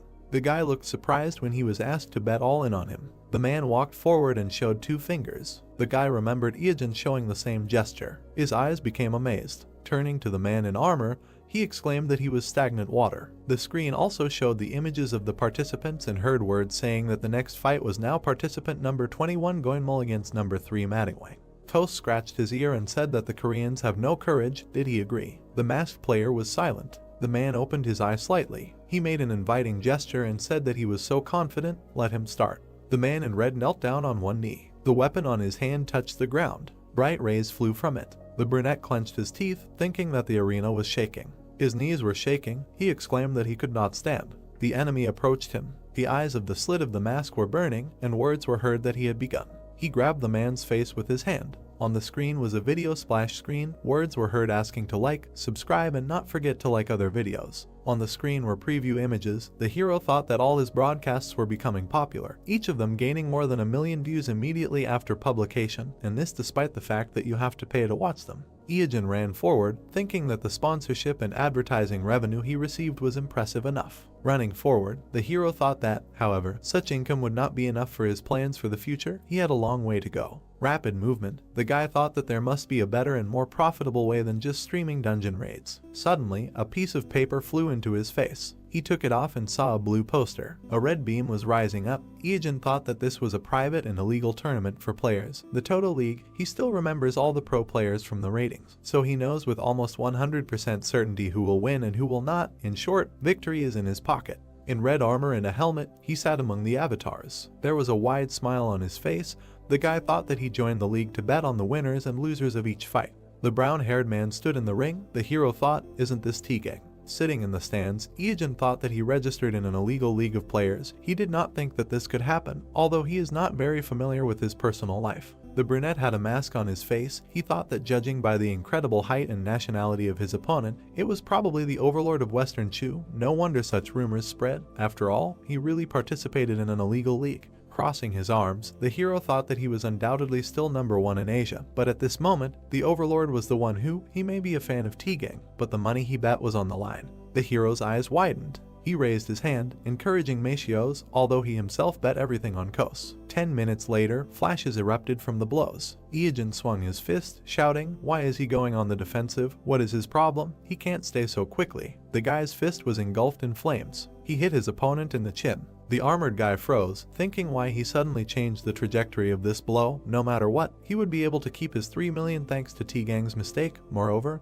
his investment would double. As a result, his next opponent, a certain one, would make a noise. A swift movement. The hero hit the opponent's face. Blood splashed out of Kos's nose. The sword was surrounded by fire. The brunette clenched his teeth. Bright flashes remained from the movement. T-Gang looked ahead in surprise, thinking that he understood. The arm in the armor was glowing. On it was the golem's infinity gauntlet. Looking ahead carefully, the brown-haired man thought that they had great attack power, but after a successful attack, the recoil causes the player to be paralyzed for half a second. That's why he wanted to cope with powerful attacks from a distance. It turns out that the best tactic against the guy is. The guy attacked the enemy in the cheek. Clenching his fist, the red player voiced his thought, close combat. In close combat, half a second is an eternity. A bright blow crushed the cheek of Kos, who said about long-range attacks, he needs to close the distance. A flash appeared between them. Iijin in a red mask said that it was a pity, but he would not let this happen. On his hand was a weapon in the form of antlion claws. He said that he would not escape from him. Many lightnings flew around. Kos gritted his teeth, saying, another earthquake, how can he still do this? He fell to the floor. His hand touched the ground. His fingers touched white crumbs. He thought that the earth was turning into sand. Bright flashes of special claw skill. Whirlwind flew around the hero. Imagining the silhouette of a warrior, he thought of Dongwang. When he thought of who to pretend to be in this league, a specific person appeared in his mind. Indeed, he was the symbol of the macho of the game. While imagining the men standing back to back, he thought that along with T-Gang, he was one of the top players in the Korean rankings, but unlike Tuzan, he could not earn recognition. Iijin imagined the armor, thinking that just a year after his debut, he was quickly forgotten in the gaming industry when it turned out that he was involved in a match-fixing scandal. While imagining the armor details, he thought that because of him, the professional league almost went through a terrible crisis. It took 1.5 years before he was allowed to participate again. He already knew what skills Dongwang used for his debut. He thought that his actions hurt both the leagues and the fans. Iijin smiled, saying that he was using them now. He was surrounded by bright lightning. Kos gritted his teeth, saying that this was not just an earthquake. His body was being pulled into the center. The tip of the sword was lowered. He thought that if he screwed up when attacking, he would not miss this chance. The guy in the mask stood. The eye in the slit glowed white. The man looked extremely scared. A bright ball appeared near the sword. The brunette swung it, leaving a bright trace. Kos opened his mouth in shock when Iijin approached, reminding him that he said he would not escape from him. A fist crashed into his face, along with bright beams. Many beams crashed into the body of the man who said that it was impossible. Clenching his fist, the player asked what was wrong. He said something. Maybe it was because of his large build, but he was holding up well. Iijin clenched his fist surrounded by beams. Kos lay in the rubble of broken armor. The player in red armor stood confidently, Words were heard. What just happened? He did not even think that it was possible to fight in such a way. Impressive. The avatars in the stands rejoiced. Words were heard that this force is stunning. Dongwing broke into the ratings. The guy looked ahead, saying that so much time had passed. No, something else was more important. The hero in red armor stood sideways. His fingers were clenched into a fist. The brown-haired man smiled, saying that it was amazing. The hero clenched the blade and looked ahead in shock. The guy gritted his teeth and thought that this was crazy. Two red eyes flashed in front of him, and he tried to understand what it was. The brunette frowned and sweated, turning his head. Iajin swung his weapon and shouted. The pink-haired girl looked up in confusion, not understanding how everything came to this. Blood splattered on the wall. A week earlier, a cafe in the Gangnam district. The girl closed her eyes and took a breath. The youngest producer of the LGB program from beginnings to the crown, Hong Yong HWA, sat and worried that she had come too early. She opened the front camera and checked if her makeup and hair were in order. The girl blushed and muttered with a smile that she never thought stagnant water would respond to her, and the meeting itself was not long ago when a response to an email sent without much hope came. Yong HWA sat at her laptop and looked at the person she had stumbled upon while searching for a guest for her show. The screen flashed clips of Stagnant Water's streams, a man who had topped the charts of all streaming platforms, and whose incredible control over his own skills had earned him international fame. She opened the page with the videos and noted that famous brands were already trying to launch ads on his channel, and before anyone knew it, he had already become a celebrity. The pink-haired girl sat back and wondered if such a person would respond to her email. She typed out a message, deciding that she should give it a try. She quickly received a response agreeing to participate. Yong HWA enthusiastically picked up the laptop and blushed. The girl smiled awkwardly and muttered that she was sure he would ignore her, because it was hard to believe that a star of such stature would agree to take part in a new show on a small TV and radio station, especially considering that from beginnings to the crown didn't have such high ratings, so everyone there was excited. A little earlier, her colleagues had been fussing and trying to tidy up the girl, choosing her clothes and doing her hair. Young HWA put the straw in her mouth and noted that she was so nervous that she didn't know if she would be able to speak at all, and it would be better not to blurt out too much or with a strange pronunciation. She flinched when she heard the sound. The man adjusted his cap. A guy in a mask and dark glasses walked inside. The girl turned around and thought that it must be Stagnant Water. She jumped up and waved at him, and he was surprised to think why she was talking with a straw in her mouth. He put his glasses on the table, and at that moment the girl said that she was glad to meet him. The interlocutors looked at each other, and the young man said that there was no need to stare like that. Young HWA flinched and smiled awkwardly. The girl scratched the back of her head and muttered that she was uncomfortable seeing him in clothes, because he was always naked, and the brunette reminded them that they were in reality now, not in a game. The hero narrowed his eyes and wondered if she had arrived 2 hours earlier or if he had messed something up and misunderstood her letter. The pink-haired girl looked at the interlocutor with confusion, and Iajin mentally greeted the girl from the LGB poster, remembering that From Beginnings to the Crown was a program that would turn their small TV and radio station into the #1 gaming broadcasting service in Korea. He pictured the office building and noted that it was a station that had perfected the art of VR broadcasting since its launch, something the guy was attached to. The hero looked at the interlocutor and said that he had already thought about the content for the broadcasts, but thought it would be difficult to broadcast it in HD quality with his current equipment, so he wanted to get help from experts. The girl nodded when the brunette added that it was a project that he wanted to show his viewers in a good quality video. The guy presented the document on the table and remembered that unfortunately, in 5 years, LGB would face management difficulties and would be forced to merge with Chinese investors, after which From Beginnings to the Crown would grow in popularity, but without being able to capitalize on its potential, the company would disband. Young HWA looked at the man with a smile and said that their CEO was a big fan of his and he wanted to meet him, but the guy retorted that the boss would have come by then, to which the girl said that she was not exaggerating. It was just that the man had a heart attack when he heard about Stagnant Water's response and was taken to the hospital. Iajin sighed as he looked at her and mentally asked him not to screw up this time. The pink-haired girl leaned over and asked what type of content he was planning on making, and the boy noted that she was impatient and asked what if they were disappointed. The woman smiled and exclaimed that what Stagnant Water had brought would not disappoint her, because it would top the charts anyway. The guy closed his eyes and wondered if she would have spoken like that if he had been standing there picking his nose. The brunette pulled back his mask and noted that he had come here thinking about how to convince them, but it seemed there was no need for that. He leaned his elbows on the table and declared that he was going to go through the Tomb of the Brave. The girl stared at him in admiration, her eyes shining, after which her surprised exclamation was heard throughout the cafe. The protagonist imagined a tall building and remembered that the Tomb of the Brave was a tower that had 108 floors in an event dungeon, a place where players competed to see who could climb the highest in the least amount of time, and it was currently the most popular event in DEM, so there was fierce competition between players from several world rankings. The other visitors turned around questioningly when the girl exclaimed that stagnant water would challenge the Tomb of the Brave. She jumped up and said that the current first place in the rankings was held by a raid conducted by an alliance of France, the United States, and Korea, but they had only reached the 45th floor, and the record was set 6 months after DEM opened, but no one had been able to beat it even after another 4 months. Iogen stared at her in surprise and mentally noted that she was very talkative when it came to the game. The young HWA smiled with anticipation and said that it would definitely be great content, and if it was him, he would be able to reach the 46th floor of hell, and no matter what others said, he was the unofficial #1 in Korea. The brunette smiled and thought that if this broadcast was successful, LGB would have a chance to go viral, but wasn't she being too confident?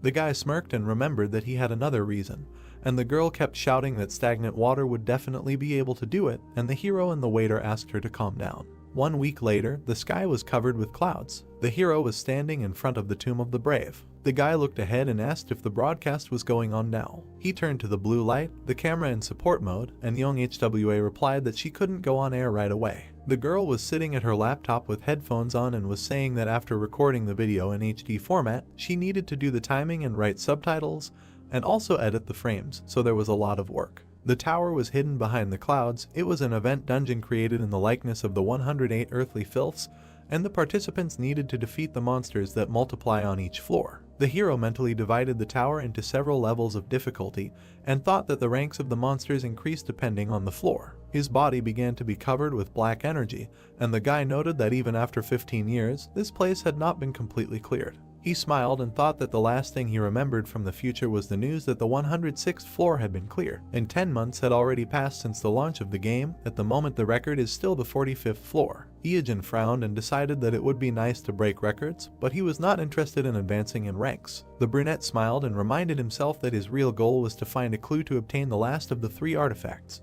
The hero grinned and exclaimed that he hated standing still and asked the girl to watch and enjoy how he would break all the records, and young HWA happily supported his mood. The guy ran forward, shouting that the world record should be waiting for them. Blood spurted. The protagonist narrowed his eyes and gritted his teeth, pointing his blade. He frowned and shouted loudly. Iogen crouched down and thought that he couldn't give up, because if this continued, he would die and he couldn't lose. The young man clenched his weapon and indignantly noted that a bunch of nerds had overtaken him. The brunette sweated and, gritting his teeth, decided that he had to defeat them. The boy swung his arm and shouted for the enemy to attack. The blue flame looked ahead in confusion and asked what the hell that was. The protagonist raised his hands and exclaimed that he had won. There was a red puddle on the floor, a C-rank queen slime, specialty, regeneration, habitat, all continents. The boy wiped his sweat and muttered that he was close to giving up, and the girl exclaimed how he could have spent 2 whole hours fighting a normal slime. Iogen pointed and countered that the queen slime was a monster with the widest attack range in DEM, and there was no strategy to dodge its special attack pudding packet. Young HWA smiled tightly when the protagonist said that he would have definitely been flattened if he had gotten caught in her attack range, after which the girl muttered that he tried well, but the protagonist thought that he had wasted too much time on the first floor. The brunette moved forward, saying that it should be easier from now on since they defeated a relatively cunning monster. Then the monsters followed one after another, but the hero won until he received a notification that he had ascended to the 46th floor of the Tomb of the Brave. The guy stood in front of a huge creature. Young HWA looked at her companion in shock and exclaimed that he had passed from the 2nd to the 46th floor without damage. The black monster opened its mouth. It was a B+ rank Kaitamaru, with the features of giant, demon, stealthy, earthquake, hybrid. Its habitat is the burning rotting lands and the kingdom of giants, and its size is 45 meters. The hero grinned and muttered that he hadn't seen him for a long time. The guy looked at the enemy and noted that he did not expect this guy to appear here, which was an unexpected bonus, and offered him a dance. The monster broke 2 columns in front of him.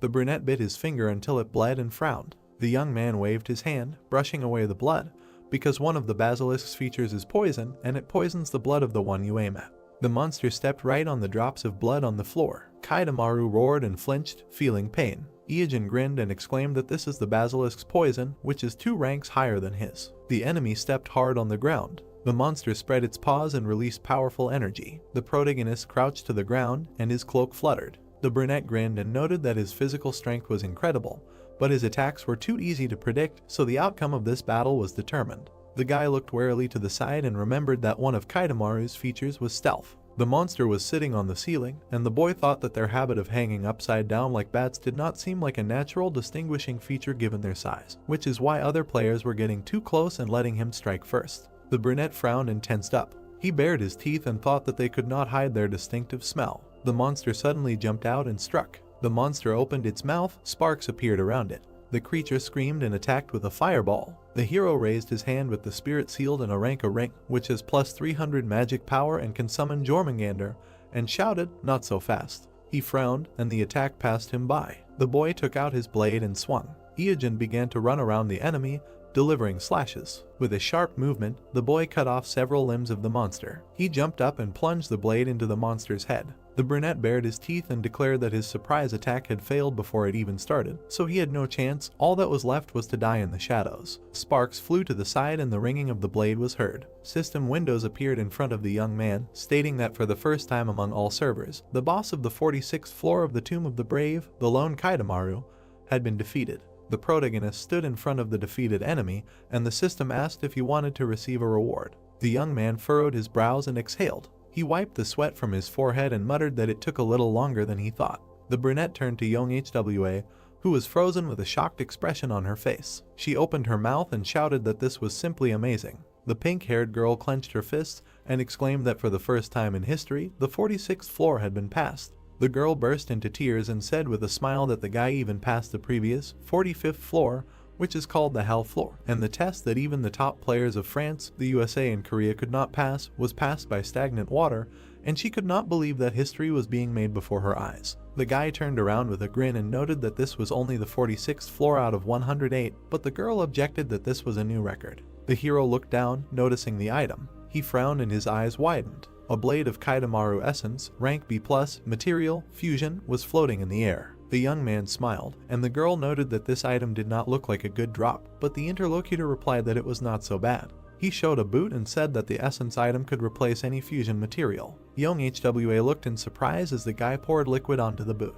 The shoes began to vibrate and emit energy, and the system notified that the fusion of items had begun. The guy looked at the shining thing in his hands with a smile, while the notification said that the fusion was ongoing and the process could not be interrupted. The blue light smiled, and the girl exclaimed that she did not know such a possibility existed, and this was the first time she saw the fusion of items. Iogen grinned and clarified that with this, the stream ratings are guaranteed to be high. Young Hwa happily raised her hands and shouted that the world's first clearing of the 46th floor and fusion of items went to them. Their viewers will applaud standing.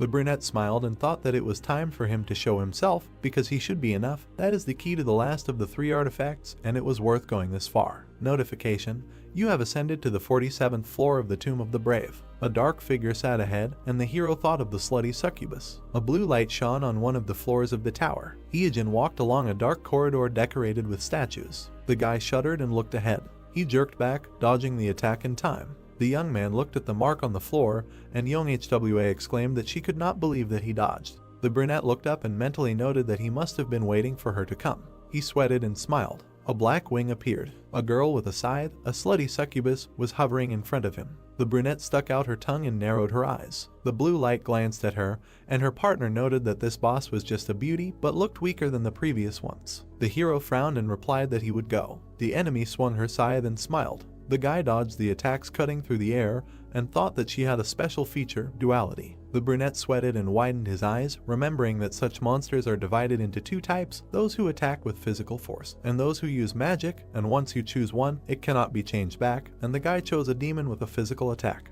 The player clenched his teeth and dodged, cursing, because he thought that if it were magic, then most attacks could be neutralized by Jormungandr. The guy sweated, noticing that the blow landed right next to him. Explosions were heard throughout the corridor, and the young man noted that this was not bad. The columns and ceiling were covered in cuts. Iogen frowned and noted that the speed was high, and it was difficult to avoid due to shock waves, but the longer you delay, the worse. The brunette grinned, and the guy thought that there was one dangerous way, but either all or nothing. He turned around and clenched his fists, realizing that even if everything went smoothly, he didn't know if he would win.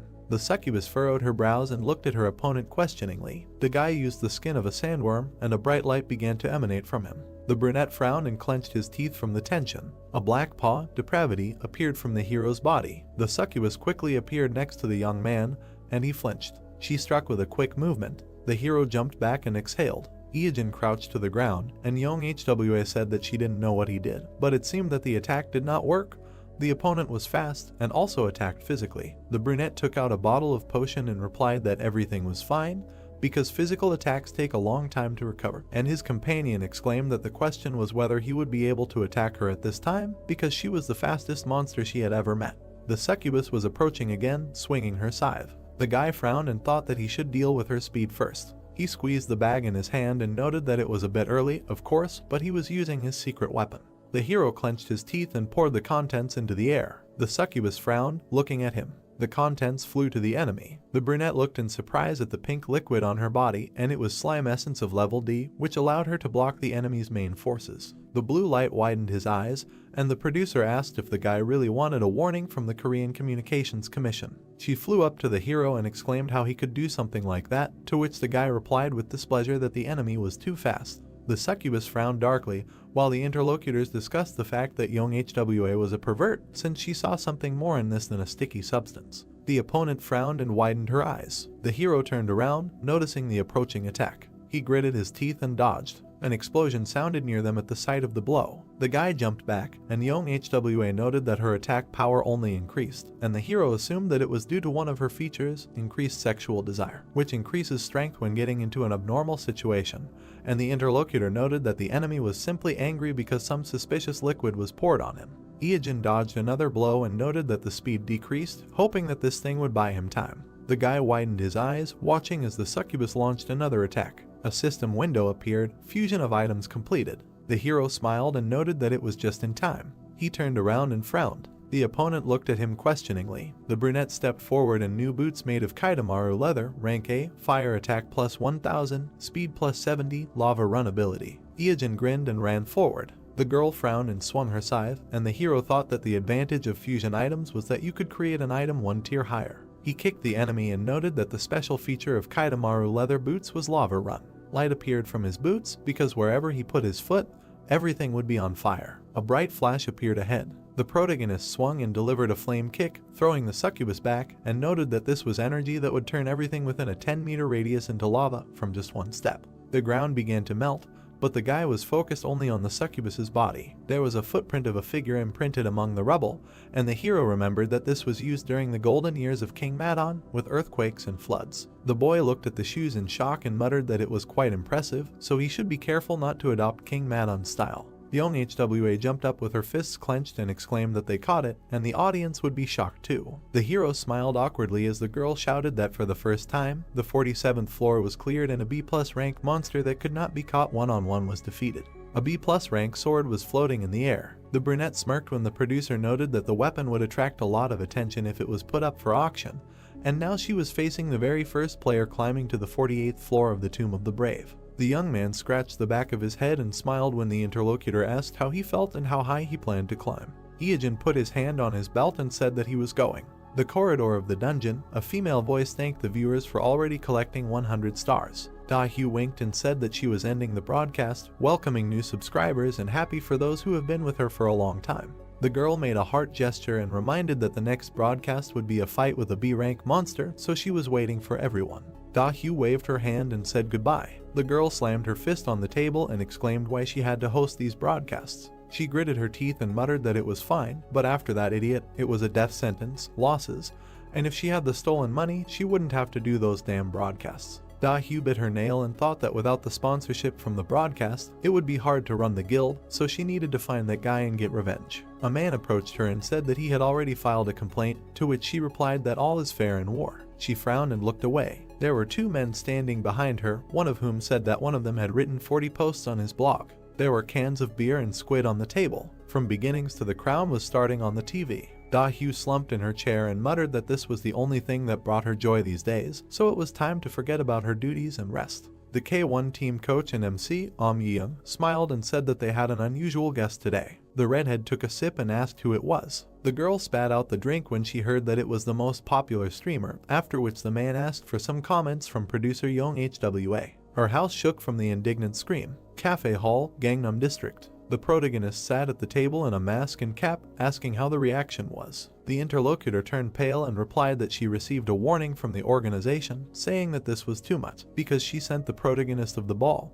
But they turned a blind eye to it thanks to him, and the guy thought that it felt like everything was getting worse. The girl smiled and leaned forward. Young HWA grinned and said that the ratings were fantastic. Even if the broadcast was a little unusual, people still watched until the end. The pink-haired girl smiled awkwardly and added that the ending was shocking. The interlocutor looked away and remembered what she was talking about. A week ago, the blue flame glanced at the young man with displeasure and asked why they needed to go back, since they were already on the 108th floor. The brunette looked at her and said that the girl already had enough material for one episode, so he needed to get a reward. The guy smiled and thought that it would be a bit of a pity to lose this valuable material, since every time the record was updated, you just go and set a new one after 1 minus 2 floors, so it's good that you can create content alone. They stood in front of the sword hovering in the air, and Young HWA asked why he came to the ascended room. The blade was glowing, and the girl remembered that it was the sword he received after the B-rank battle. The flame smiled, and the producer guessed that the guy wanted to strengthen it, and then the price for it would be simply cosmic. The hero grinned and muttered that this was, of course, true. He threw the crystal into the compartment. They watched the light coming from the weapon, after which a notification appeared stating that the enhancement was successful, and a +1 sword was created. There was another flash in the air, and a new notification. The enhancement was successful, a +2 sword was created, and then a +3 sword. The blade sparkled, radiating energy, and Young HWA enthusiastically noted that this was already the 3rd level. The blue light turned to the young man and asked if the stats had become even cooler. She froze when she heard that the enhancement was successful, and a +4 sword was created, and then a +5 sword. When the system notified about the 6th level, the producer silently widened her eyes. Young HWA flew to the hero after the sword reached the 7th level and asked if that was not enough. The brunette silently threw another crystal into the compartment. The weapon glowed brightly, a new notification, the enhancement was successful, a +8 sword was created. The pink-haired girl questioningly looked at the monitor, not understanding what was happening. The blade was emitting red energy, and its level had increased to 9th. The girl was sweating, trying to understand how this was even possible, because the situation was changing so quickly that she did not know how to react. The protagonist looked at another crystal, and the interlocutor exclaimed that maybe it was time to put the stone back in place because it was too dangerous. The brunette stared intently ahead. Memories from the past flashed through his head, full of disappointment and tears. He grinned. Young HWA looked at the guy who was squeezing the stone in his hand and asked if he had calmed down and was glad that he had strengthened 9 times in a row. The girl raised her hands and congratulated him with a smile on his B-rank weapon with a level 9 strengthening.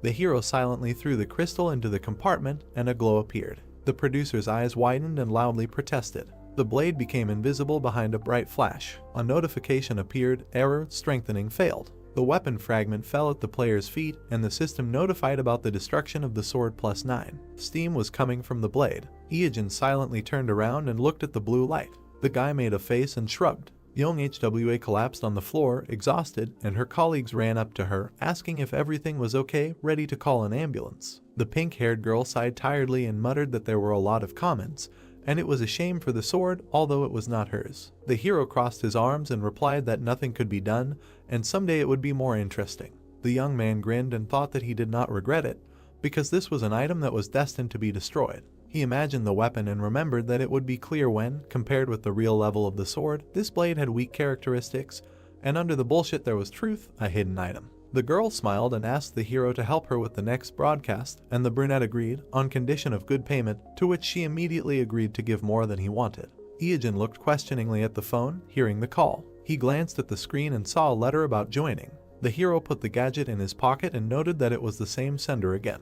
The brunette froze and widened his eyes. The guy abruptly took out his smartphone and stared at it again under the puzzled look of the interlocutor. The young man looked at the screen, not believing that this was so. The protagonist sweated and realized that this was a Madamada account. The director was talking on the phone and asking, He is not a professional player registered to someone else, right? They cannot allow others to take him away. Then ordered to immediately send him an invitation letter, to which he received a response from the interlocutor that it is impossible to contact him. There is no email, no phone number, they can only leave a comment under his video. The blonde guy, sitting at the table, continued to say, no, if he gets picked up by some foreign team, it will be a loss for the whole country, to which the guy asked, so he should continue posting comments. The director said, okay, let him continue in the same spirit, write a whole wall of text, but do not try to cheat and just copy-paste the text. All the messages need to be formulated differently, not repeat themselves. The man looked aggressively at the monitor and thought that Madong Wang. This guy meets all the requirements of a professional player. The macho and berserker styles are different in that they crush the enemy with the onslaught of pure force. Then he continued the thought that for someone seasoned in the Shadow League, he has crazy skills and control, not to mention his unique sense of combat. Fans will have no choice but to bite. This is the perfect formula for box office success. The brunette stood behind the main guy and asked that this Madong Wang, judging by the rumors, is very good. Yes. Gray-eyed turned around and asked back if he hadn't watched the video he sent him. Lim Joseph smiled and replied that he didn't watch the videos from the illegal Toto League. He then spread his arms when the director looked at him in surprise and continued to say that he heard that he had defeated the Western Chu Lord. But anyway, this loser's skills had only gotten worse after participating in illegal leagues for so long, even he could have won hundreds of times. He then looked at the man who was staring at the computer and asked if anyone who had a taste of the underground's prize money would also want to come out and play by their rules. Even the salary they offer to professional teams is just a pittance compared to what he can get competing illegally. To which he replied that all the illegal leagues are now being shut down, the country is putting pressure on them as they speak, so all the players have no choice but to say goodbye to these shady deals. Ying turned his head and continued to say that this is the best time to get Madong Wang. The brunette silently closed his eyes and then said, "Director." Suddenly, he opened his mouth in anger and screamed, why did he never pay so much attention to him? To which he replied, go to hell, what complaints could he even have?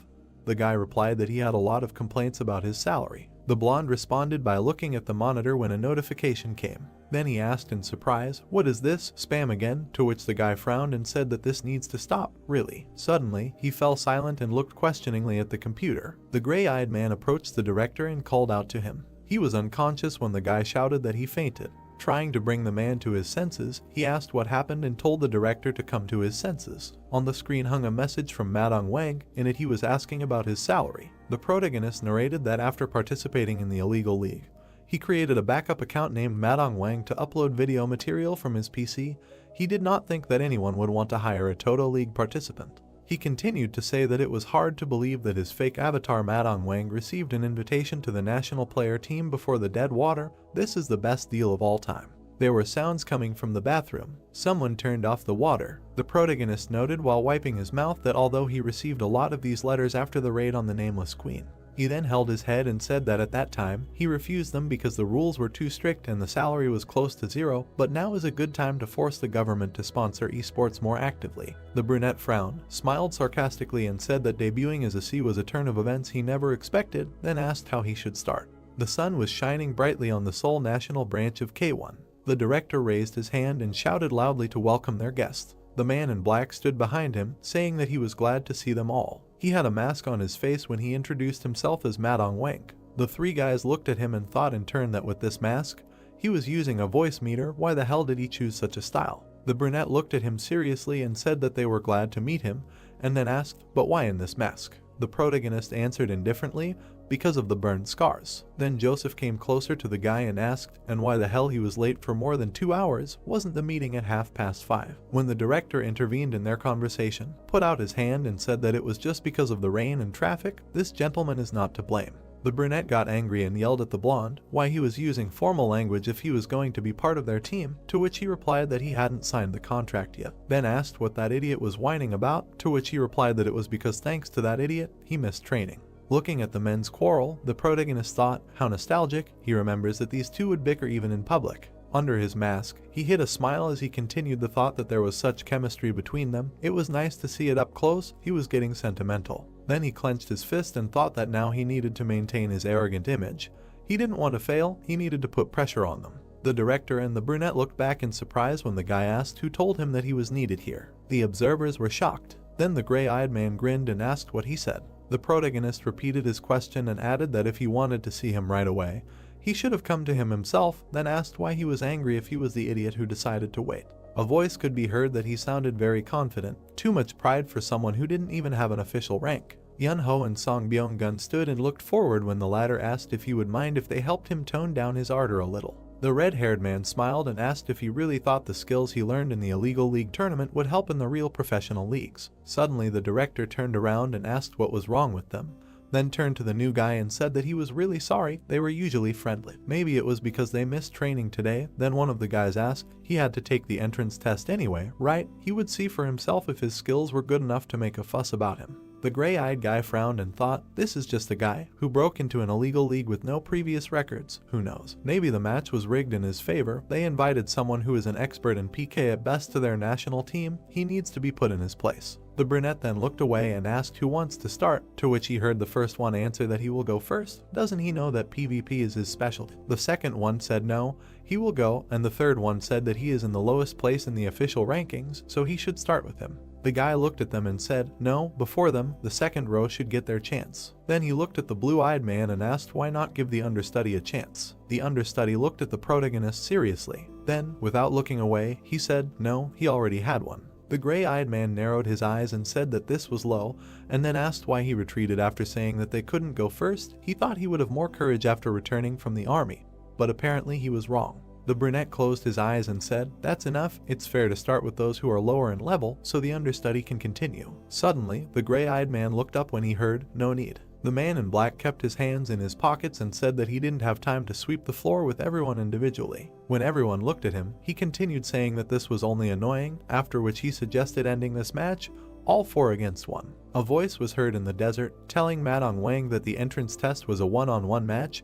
They couldn't break this rule even for him. The muscular guy opened his mouth and told the director that it was about their rankings. He should let them figure it out for themselves this time. Many guys looked forward when someone asked a question. Well then, should they go and see how good he was? The man held a mask in his hands. Then he put it on and he had the ability to use the serial killer feature. The notification said that the user's karma value is applied instead of the death count. After putting on the mask, the attack power will increase proportionally to the total number of kills. The attack power increases by 1 for each kill. The kill counter will only be applied to the player's active avatar. With the mask, the hero turned into a strong player. Song Byung-gun looked forward with a smirk and asked the guys, fighting 4-on-1, isn't it too much? Yunho smiled and replied that the director's position should also be considered. If he was punished too much, it would be awkward to face him later. The protagonist turned his attention to Yun-seok and said that he could be a healer, but he has more than enough agility and attack power to defend himself, plus he is probably armed with a powerful sword that is currently hidden. He then talked about Joseph, who can both attack and defend with 2 shields at the same time, thanks to his absurdly high HP, the title of Poker Face, and the famous bullish charge. He received the additional nickname of Overlord. The protagonist in the player's body looked forward and said that this lineup is definitely dazzling. What can a noob who does not even have a rank do against number 1, 5, 7, and 9 at once, not to mention he is alone? The guy then smiled and asked if this is what they think. Right. People were watching the game from the observation room. The director gritted his teeth and said that these guys, how much he wanted to team up against him. The brunette looked at Tegang and asked him why he refused to fight. With his skills, he should definitely try, it was a good opportunity. The guy opened his mouth and answered because he didn't want to which the brunette said that this was enough reason. The protagonist was a very large-scale player. A voice was heard that he would go first when the guy called Yun-seok. The blue-eyed man smiled and said that his teammate's status was higher, he was the youngest, so he would take care of it. Byung-gun got angry and said, this guy, is he serious? To which Yunho replied, let him. The pink-haired man rushed forward, holding a weapon in his hands. He then used his power and said that he was deeply mistaken if he thought he was an ordinary healer, after which he smiled sarcastically and continued to say that he also likes to fight, but it quickly becomes annoying. Suddenly, he put his hand forward and shouted that it was time to end it and launched a shockwave. The protagonist's fist clenched and glowed. An explosion occurred. The blue-eyed man looked forward questioningly. Then he jumped. Then he smiled and asked if creating earthquakes was his main fighting style. Looking forward, he continued to say that it was stupid, anyone could dodge it by simply hanging in the air. The protagonist found himself on par with the enemy and extended his hand. The ground began to split. The shaking intensified. Suddenly, the hero made a blow that sent the opponent flying down. He screamed loudly as he fell. Their powers clashed. The guys watched the explosions. Then one of them frowned and asked what, and the other added what happened. The director and the understudy looked at the screen. A head was visible from under the rubble. The first person was added to the protagonist's kill list, The basic attack was increased by 1. Then the giant took a step forward. The red-eyed man smiled wickedly and asked, "So, it's already been reduced to 3 to 1, huh?" The blue-eyed man opened his mouth and said that he channeled the power of fire into the ground right under his feet, thus lifting himself into the air. The protagonist extended his hand. Then he made a magic strike. The second opponent dodged and defended. Suddenly, the hero stopped and thought, "A rapier? This is Byung-gun." The opponent frowned and thought, "How can he dodge every strike? He won't be able to see it thanks to the camouflage effect." There was a flash. Sparks flew around. The opponents confronted each other. The brunette gritted his teeth and shouted, "Madness." Their battle continued. Suddenly, the protagonist smashed the ground. Then he carefully extended his hand. He stopped and thought that he seemed to be paralyzed.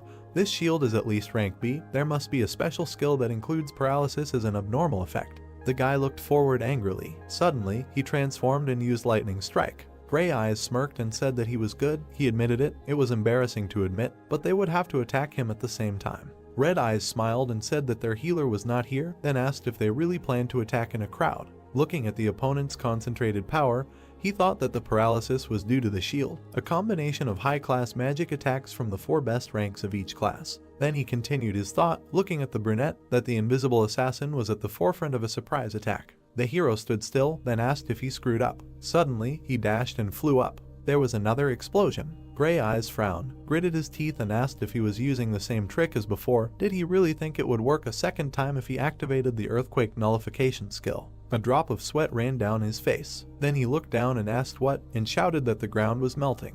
With the help of the skin feature from Kanchimaru's legs, the protagonist walked on the hot ground. The brunette opened his mouth wide and shouted that everything was turning into lava. The protagonist, smiling, said that his skill melted all the ground around him within a radius of 10 meters, and then asked how long the guys could dance on the lava ground. Suddenly, he began to climb with his hands. Rocks were flying around the guy. Then he concentrated his power and said, "Damn, he didn't cast the defense spell completely." Suddenly, the opponent fired magic towards him. A fist appeared in front of the brunette's face. There was a commotion. A metal claw grabbed his face and he started screaming. The protagonist defeated him.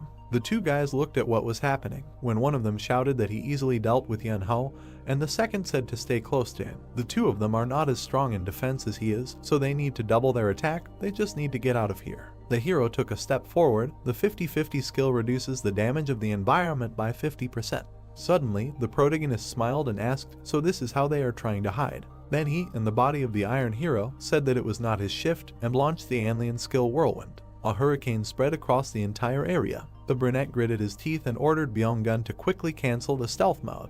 He opened his mouth and shouted that it was too late. The hero stood there and said that now he felt that victory would be too easy. Just think, this is all they can do, they will die like flies. Suddenly, a transformed man headed towards him. He realized that it was Joseph. Their forces collided. Sparks flew. The brunette held swords in his hands. Looking at him seriously, the protagonist said that in the end, he deigned to show both his shields. The #1 in Korea is going fully armed against him. Incredible. The red-eyed man smiled sarcastically and asked, "Isn't it exciting?" After these words, the opponent began to attack. Suddenly, he ran towards the opponent. Then he swung his sword. The giant dodged his blow, and then he left. The brunette continued to strike. The hero stopped and looked forward. The opponent pulled his hand back. Then he used a force that made the earth collapse. The opponents continued to fight when one of them said that the rankings, the total league, none of that mattered. Then he smiled widely and said that in a match where 4 go against 1 and end up on the losing side, it is a complete collapse. From now on it is a matter of his stubbornness. The guy ran at the opponent shouting that he will not fall without defeating him.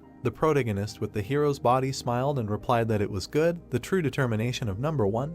He was not going to give in either. The brunette looked at the opponent seriously as he stood in front of him. Then the protagonist rushed forward. The gray-eyed man gritted his teeth and asked, "A frontal attack using earthquake? He can't break these shields." The battle was going on when the hero asked who said he was trying to break them. The brunette looked forward seriously. Then the iron claw touched the shield. The opponent looked at her in surprise and said that in his left hand it was. There was something glowing in the claw. The guy raised his hand up. After which the protagonist extended his hand and asked, "Well, is this a bull rush?" His special move. Then he swung his fist and shouted, "Checkmate." There was a flash between the players. Ijin frowned and said that no matter how high his defense was or how much health he had, it did not matter now. Suddenly, he clenched his teeth. Then he launched his power and shouted that he would grind him into dust before the earth recovered. The director was shocked. The brunette looked forward, raising his head. Sweat was pouring down the blue-eyed man's face. Someone noted that the top players of Korea, a dream team of 4 leading players who even participated in professional leagues, a team of such a level was defeated by one person. The protagonist looked at the destroyed earth and said that there was not a trace left of them. Ma Dong-wan, no, dead water. The narration began that, compared to how he was when they clashed in the illegal Toto League, he seemed to have become ruthless, destructive, and much stronger than before. He plays completely differently than his seniors, the players in the rankings, and the rest of the older generation. He really is that strong. The director, looking up, said that he thinks he will now draw up a contract of employment, to which someone replied, "Okay." The hero standing in the desert thought that these were probably temporary items, but their quality could be compared to real ones. Compared to their items, he can be estimated at about B rank. The protagonist smiled sarcastically and continued the thought that now that he thinks about it, his items were a little better, but in a 4-on-1 match, it is fair. If he only used 2 gloves and 1 shoe, he would most likely have a hard time. The brunette looked straight and thought that he wants to catch up, he wants recognition. Looking at the screen, he thought that he wanted to stand next to him. Then his fist clenched and he said, "So cool." They finally ended up in the castle of Malice. Drake rubbed his shoulders and said that he felt uneasy about this place. It was cold here despite the fact that they were in the south. The protagonist said that he got wet when entering here and they were heading there. Ijin came to the castle of Malice to get the last of the 3 artifacts. He asked Drake if he wanted to join, and he readily agreed. People were hanging around the hall. The boys ran and the protagonist said that in the very center of this castle there was a secret passage that led straight to the boss room. He thought they could call it a back door. He looked ahead and said that it was because there were too many annoying zombies in the way. The zombie opened its mouth. The boys approached a dark doorway and the protagonist said that as long as there was daylight they were weak, but it would take too long to deal with everyone, so it would come down to them just avoiding them. At that moment, a loud scream was heard and the boys turned towards it. The brunette grabbed the blonde by the shoulder as he moved forward, shouting that it sounded like a woman's voice. She was in danger and they had to save her. Ijin told him to calm down and wait. The protagonist stared. Strange sounds were coming from the door. They kept coming from there. The protagonist rushed there, saying to hurry up. The guy asked in confusion if he was going to help. Ijin smiled evilly and said that if it was an NPC, he would help find him later if he wanted, and if it was a player, then even better. He ran into enemies first and they should take advantage of this opportunity. Drake remained silent in response. Then he ran, saying that it seemed true, he was sorry and they would save him if he survived until they returned. They ran inside, and he asked the protagonist what they were trying to find here. The protagonist looked somewhere to the side and said that he found it. A dark silhouette was standing in the corner. It was the gossip Camilla. She rushed at them with her arms outstretched. Drake shot her with an arrow and said that she did not seem that strong, and asked if monsters like zombies like this one did not have a self-destruct function. The doll fell to the floor and he said that it was not this one, to which Ijin replied that he had a keen eye. The doll's body glowed blue and the guy said that something was appearing. Camilla the spirit appeared and asked if talking about what rumors were saying was a great sin. The guys looked at her and a notification came that they had opened the hidden quest of the gossip master. The girl cried and said that the priest punished her for gossiping. He made her climb the spire of the cathedral and cut a pillow with a knife, letting the feathers fly away, and then she had to collect them, and after failing the task, she was left to die. The girl held onto the fabric saying that this was her last regret. The guys received a quest to help Camilla collect all the feathers. They have to collect 19,910,321 feathers. Drake looked at the floor and said that now that he thinks about it, the floor is strewn with white feathers. The 2 boys looked at the floor and the blonde asked how long they had been there. He picked up 1 feather, looked at it and said that there were too many of them and asked if they needed an item like a vacuum cleaner. The protagonist picked up a few feathers, saying that this was not the way to do this quest. He clenched his fist and a notification came that they had already collected 12 feathers. He then stomped, activating the flame step. The feathers rose into the air and turned black. They began to slowly dissolve into space. Then they all turned into ash. The space around them was very mossy and a notification came that they had collected 12 out of 12 feathers. Ijin smiled widely and Drake asked if he had gone too far. If he decided to do it normally, this quest would be cheating, because it was impossible to collect almost 20 million feathers. A notification came that the quest was completed. The girl hugged the pillow and thanked him and said that thanks to them she was able to collect all the feathers. She was so glad that the cut was on the white pillow. Then she rose into the air and said that if it was a black pillow, it would be bad. The guys looked up, and the blonde asked what she was talking about. The girl disappeared from their sight. The protagonist silently watched her. A black feather fell from the sky. Then the black bag of the gossip Camilla fell from his feet. The guy grinned and said that this was the key to the boss's room. He ripped the bag open and shook out the feathers from there. They scattered all over the space. The feathers flew up. Then they began to dissolve in the air. Drake raised his head up and said, "Wow, this is an item that can change day to night in a certain radius." Night fell, the dead raised their heads. The protagonist threw his head back and shouted that he knew that the castle of malice must be passed at night, the gates should open, the dead are looking at the surroundings. The protagonist smiled and said that the secret door to the boss room only opens at night, so he came to Camilla's secret quest to activate it. Drake turned to the protagonist and asked why they couldn't just come at night, to which the brunette replied that the zombies they met on the way here are much more active at night, he just wanted to make things as convenient as possible. A hole appeared in the wall. Drake clenched his fist and said that he didn't remember her being here before. Isn't she hard to notice unless you're deliberately looking for her? The ladies turned around when they heard someone calling out. The girl tried to answer, then she straightened up. The protagonist looked at her with displeasure and thought, what the hell? So it was Dahyu's scream. The girl gave up her fist and said that she was glad to run into him and ordered him to wait for her in place and not move. The guy looked at her and didn't understand what she was talking about. The boys started crawling through the tunnel and the main character suggested leaving before they got caught up in something.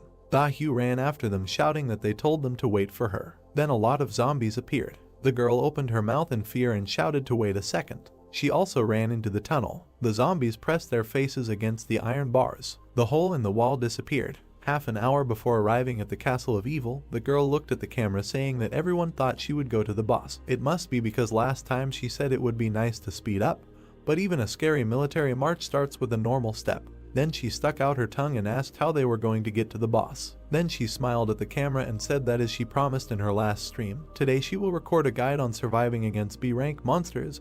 She will call it Survive the Castle of Evil. The girl smiled at the camera and said that their mission today is a full review of this dungeon filled with zombies. Most of them are from C+ to B rank, so you need to be careful otherwise they can fatally injure. Dahyu showed a heart at the camera, winked and asked to pray for her. Strange sounds were heard. A zombie appeared behind the girl, and she screamed that she was scared. She ran away from the zombie and screamed. The zombie looked at her in confusion. The zombie extended his hand to the girl. The girl looked at the camera with fear. Then the camera fell and the girl screamed loudly. The camera turned off. Dahyu leaned her hands on the door. She sighed heavily and said that screaming over and over again was really exhausting. She slid down the wall and asked if it was so necessary. The overall message of the survival broadcast was to save a beautiful girl with her hair swinging. She looked sadly to the side and said that she needed the money and she had no choice. Then she straightened up and opened the door. Zombies were moving towards her. The girl cut down several zombies with one blow and said that it was time to teach these bastards a lesson. She stepped forward. The doors slammed shut. The girl stood there with the weapon in her hands. Then she wiped her cheek and said, "Great." Dahyu pressed the record button on the camera. The girl bent over and tried to catch her breath, saying that she thought she was going to die. She was so scared that she didn't even realize that the recording had stopped. She wasn't even sure that she was saving herself. Then she turned towards the door and said that she ran deeper into the castle and stayed here. The girl clenched her fist and asked what now. Then she asked to drop donations if they didn't want her to die here. She looked around the room. Then she grinned and thought that of course she wasn't going to die anytime soon. The zombies at the entrance were about C+ and B ranks, but their level drops to C and C+ during the day. Their movements also slow down, so she can run as much as she wants. Dahyu grinned and thought that not many people know this secret. She won't get any extra experience or drops from them, so it's a little frustrating. The space began to fill with smoke. Night fell. The girl looked and didn't understand anything. The dead raised their heads. The girl didn't believe what she heard. The moon illuminated the space. The girl opened her mouth and asked what was going on. It was not time for night yet. Zombies crawled out of all the cracks. They began to move towards the girl. The dead began to look around. The girl screamed loudly as the zombie reached out to her. She slashed at him with her axe. The zombie was fallen. The girl looked at him in confusion. The dead man reached out his hands to her face. The girl ran away screaming. While running, she turned around and didn't understand what was happening here. She was really surrounded by C+ and B rank monsters. The girl heard a familiar voice. She gritted her teeth and said, "Just don't tell her that it was dead water." The zombie raised his hands. The girl kicked him in the face. Then she continued to run away from them. She ran deeper into the room. The guys turned towards the sound. The girl fished from behind at the bottom of the hole in the wall and thought about what it was and what they were doing opposite her. She looked at the wall and thought that they had found a corridor leading into the depths of the castle. The zombies ran after her. The girl gritted her teeth and said that now was not the time to think. She rushed after the guys. She slid into the hole. She fell, hit herself and asked what this place was and realized that she was sitting in blood. Then she looked at the protagonist and asked what he had done and that the night had come too early, to which the guy asked Miss Boss Beauty to calm down, and the girl asked again what he called her. The protagonist looked forward and asked that she would not have the nerve to be angry with him here. The girl looked at him in surprise. Sounds were heard from the depths of the tunnel, and the protagonist said that in the end, this was not the safest place and she had better take care of herself. The room began to fill with smoke. The guy threw his head back. He combed his hair back, and in the depths of the corridor, a monster with a pumpkin on its head appeared, and someone said that he had found it. The blonde reflected the attack. Ijin looked away carefully. The snake grabbed the enemy. Gritting her teeth, Da-hyu struck. Splashes of blood flew past her face. The hero stepped back in surprise when she struck again. Holding the body in his mouth, the snake heard Ijin indignantly asking Da-hyu if she wanted to get rid of him, but the girl replied that he should have died when they first met. Frowning, they looked at each other. The girl also said that it was his fault that she ended up here, and even her brother was not around. The hero was surprised, but replied that if she was not happy with something, she should have left. The moon was shining brightly in the sky. Da-hyu noted that it was night now, and all thanks to him. Looking at the monsters walking, the hero asked if she was the one filming the survival stream, and suggested trying to film something like an escape for the sake of views, to which she noted that he was really hopeless. Frowning and clenching her fist, the girl thought about killing him right now, but the situation was not the best. Even if she took care of him, the whole area outside was teeming with zombies. A thought appeared in the haze. If it was only him, everything could have turned out fine, but Drake. Imagining the blonde behind Ijin, she decided that she would have to deal with 2 players from the unofficial ratings at once. She closed her eyes and took a deep breath. Then, putting her hands on her hips, she said that she could do little alone and would go with them, because in the end they could become a team, and she was useful for the tank. A message appeared stating that the guild had sent a request to create a team. Her hand touched the reject button. Indignant, Da-hyu opened her mouth wide, asking why he did not accept. Ijin replied that he did not want to. While striking, Drake listened with a smile as the hero said that creating teams was not his style, to which the girl objected that he was a liar. Because he had archers, Ijin replied that they were not in a team, but just walked together, to which the blonde agreed. Then the confused girl extended her hand, asking that there was nothing wrong with being on the same team. He could take any item that dropped. He wouldn't even have to share experience, so why not create a team on paper? It would be better for both of them if they joined forces. The girl opened her eyes in surprise, hearing the words about her axe. The axe was glowing brightly. Looking at the weapon, Ijin said that if the girl offered this item, he would consider her offer. Da-hyu frowned. Then she put her weapon on her shoulder, saying that he was a hopeless bastard. Drake looked at her. Then Ijin turned away, saying that if she wanted, then she could follow him, as long as she didn't get in his way. He didn't care that they didn't get along. He smiled widely, saying that she could continue like this, after which he looked at the gray walls and ceiling, drawing the others' attention to the cracks in the wall, and told them not to go too far, otherwise the stones would collapse. Looking at the other wall, he noted that they would not be able to run across in time, so they would have to just crawl. Seeing the dark corridor ahead, he said that arrows would fly at them here, so it was better to lower their heads and not step here, otherwise they would fall into a pit swarming with zombies.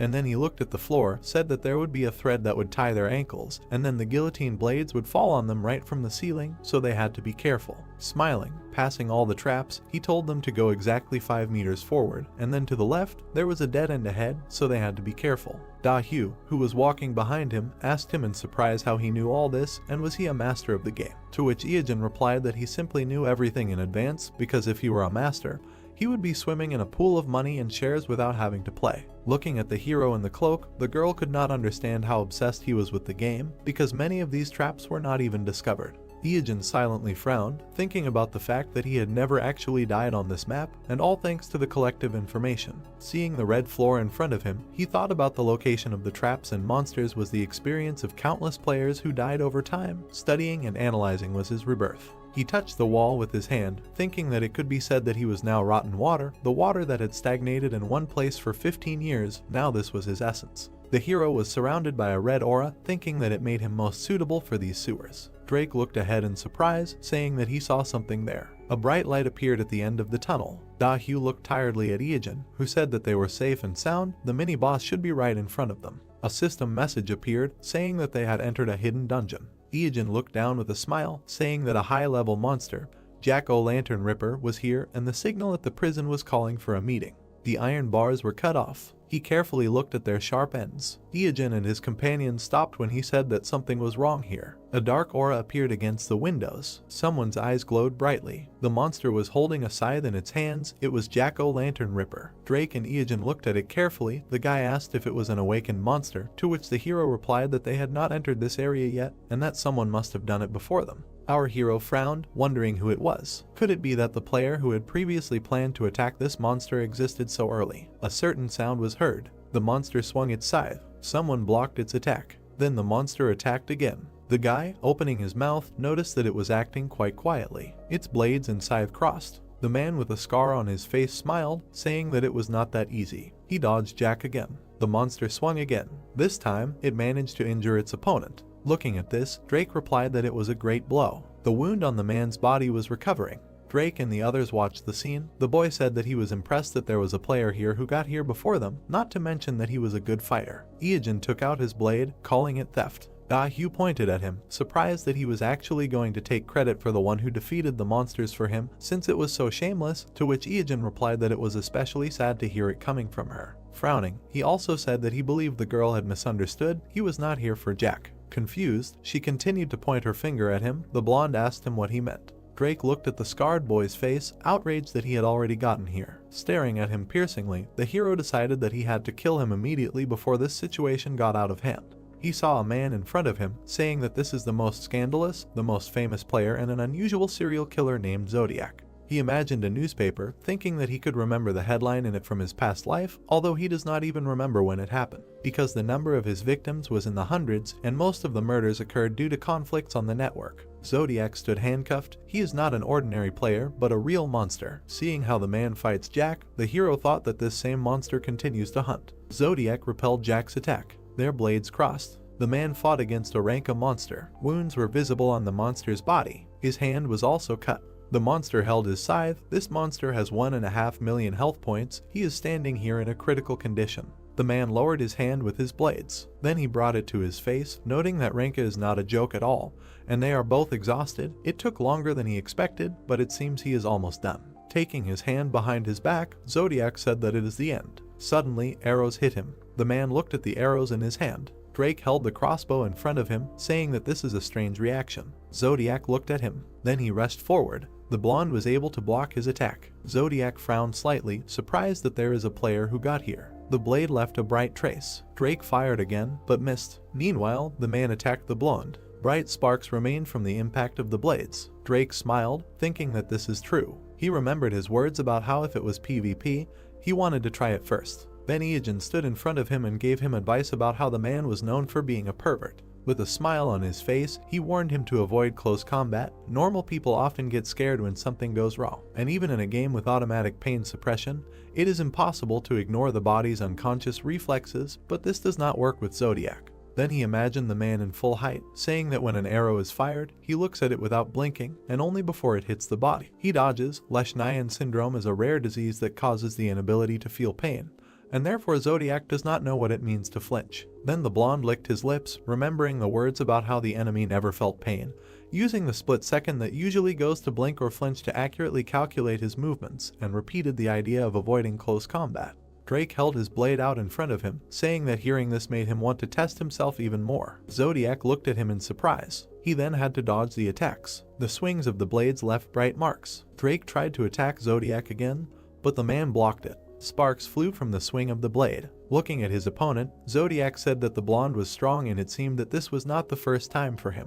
Ieogen had a smile on his face when he thought that most people would perceive Drake as losing, since the archer was always at a disadvantage in such tight spaces. Frowning, he mentally noted that this scoundrel was strong even in close combat, and after watching him for a while, he realized something. Seeing the confident smile on his comrade's face, the hero noted that he loved PvP more than anyone. Zodiac's swings left red marks. Drake frowned, thinking that he might have good stamina and items, but his techniques definitely lacked precision. The scarred man looked at his opponent seriously. Then the blonde looked down in surprise, thinking that he didn't have much health left and could keep up this pace. Drake gritted his teeth, saying that he felt like he was paralyzed, although he was only slightly grazed, but the damage was insane. The Zodiac blades were surrounded by a glow from the special effect of the Knight of Dismemberment's claws. The blonde aimed the crossbow, thinking that the fifth strike would deal colossal additional damage. The man dodged the arrow, saying that the guy was too slow. Then he rushed towards him, saying that he had fun, but he should die. Suddenly, someone's boot hit his face. It was Ieogen, who put his foot forward, using a flame step. Standing in front of Drake, the hero asked if he was in their way,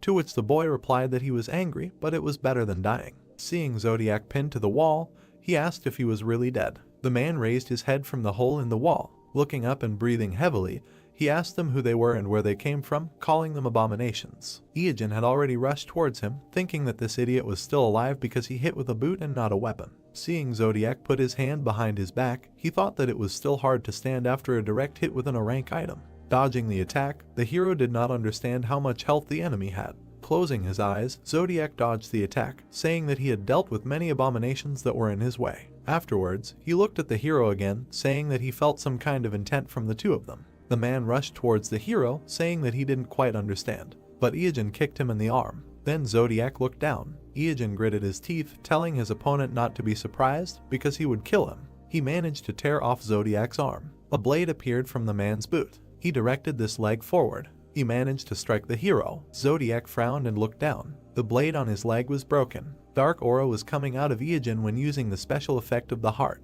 Zodiac dodged the attack with a dagger. Seeing the hero in front of him, Zodiac smiled, noting that he was using an unusual weapon and even his armor was funny. Drinking the potion, Iajin asked him if he thought it was comparable to his armor. Then the man lowered his eyebrows, saying that they were starting to irritate him. Some sound was heard. The pumpkin-headed monster grabbed his weapon Jack had recovered. Looking away, Zodiac called him a thorn. Iajin frowned, thinking that he had to be careful if he wanted to kill the man and avoid Jack. The monster stood next to him, and the hero thought that one wrong move and Zodiac would be the winner. Zodiac looked away. Da-Hyu stood with her arms folded across her chest when the man addressed her. He raised his head, offering her to team up, saying that he could see that she wanted to kill him. A sly smile appeared on his face. Iajin smiled in confusion. The girl frowned in thought. A message appeared, saying that Zodiac had invited her to join the team. Standing over him, the girl thought about how he knew that she was planning to kill Iajin. She gritted her teeth, thinking that she was going to kill him when she had the chance, but she hadn't had the chance yet, so she was still waiting. Da-Hyu closed her eyes, thinking that if he was at full health, they could do something. At that moment, a voice said not to listen to the man with the scar. The girl thought that Zodiac could be used as cannon fodder, but he still advised her to listen to him, because if she stayed with the protagonist, her path would be over. Without opening her eyes, the girl realized that now that she thought about it, the situation didn't seem so dire. Iajin said that she would get into trouble. Irritated, Da-Hyu looked down, telling the protagonist to shut up, to which he replied that he knew what she was thinking, but she should forget about it. Iajin smiled, saying that he was just warning her from the bottom of his heart. Then the girl furrowed her brows angrily, saying his name in her mind. In the fog, thoughts of how many times she died because of this pervert and how many times he stole from her appeared. The girl gritted her teeth, recalling the past, thinking that the potential damage he did was impossible to predict everywhere. She did not think that she could seriously trust Zodiac, but she could use it. The axe touched the ground. She thought that in any case, she had something to rely on. She smiled, saying that her revenge would be cruel. Then she pressed the accept button. Iajin put his hand on his head, saying that he warned her. Drake asked if the hero was okay, and said that he thought that her level was quite high and it might be difficult if she went against them. Rushing forward, she thought that he was the most insane, and she would take revenge on him for everything. Her eyes widened in surprise. The girl fell to the ground. Lying on the ground, she raised her eyebrows in surprise, saying that she was rapidly losing health and did not understand why. Zodiac, who was standing behind her, laughed. He had the Eye of the Voodoo Queen artifact on his neck. He thanked his partner. The hero looked at the necklace in surprise, thinking that the distributor was a special effect that redirected part of the damage to team members. Looking at the red eye of the amulet, the hero reasoned that if one of the team received 100 damage, the other 99 members could receive 1 point of damage each. But the problem was that the owner of the necklace could assign how much damage a team member would receive, and Da-Hyu was the last to join the team, and Zodiac gave her 99% of his damage. The blonde looked at our hero in confusion as he cursed in his mind. The thought flashed through his head that the enemy was one step ahead. Looking at Zodiac's body, he saw that he was wearing the Caltro lizard armor and thought that its specialty was fast regeneration, and his weapon was a Wadao with a special dismemberment effect. Seeing the blades on his hands, he noted that they were all above B+ rank. Frowning and gritting his teeth, Iajin thought that he should have realized this when he first saw them. These items only dropped in one location. The thought that it was in the Wajidu hive appeared in his mind again.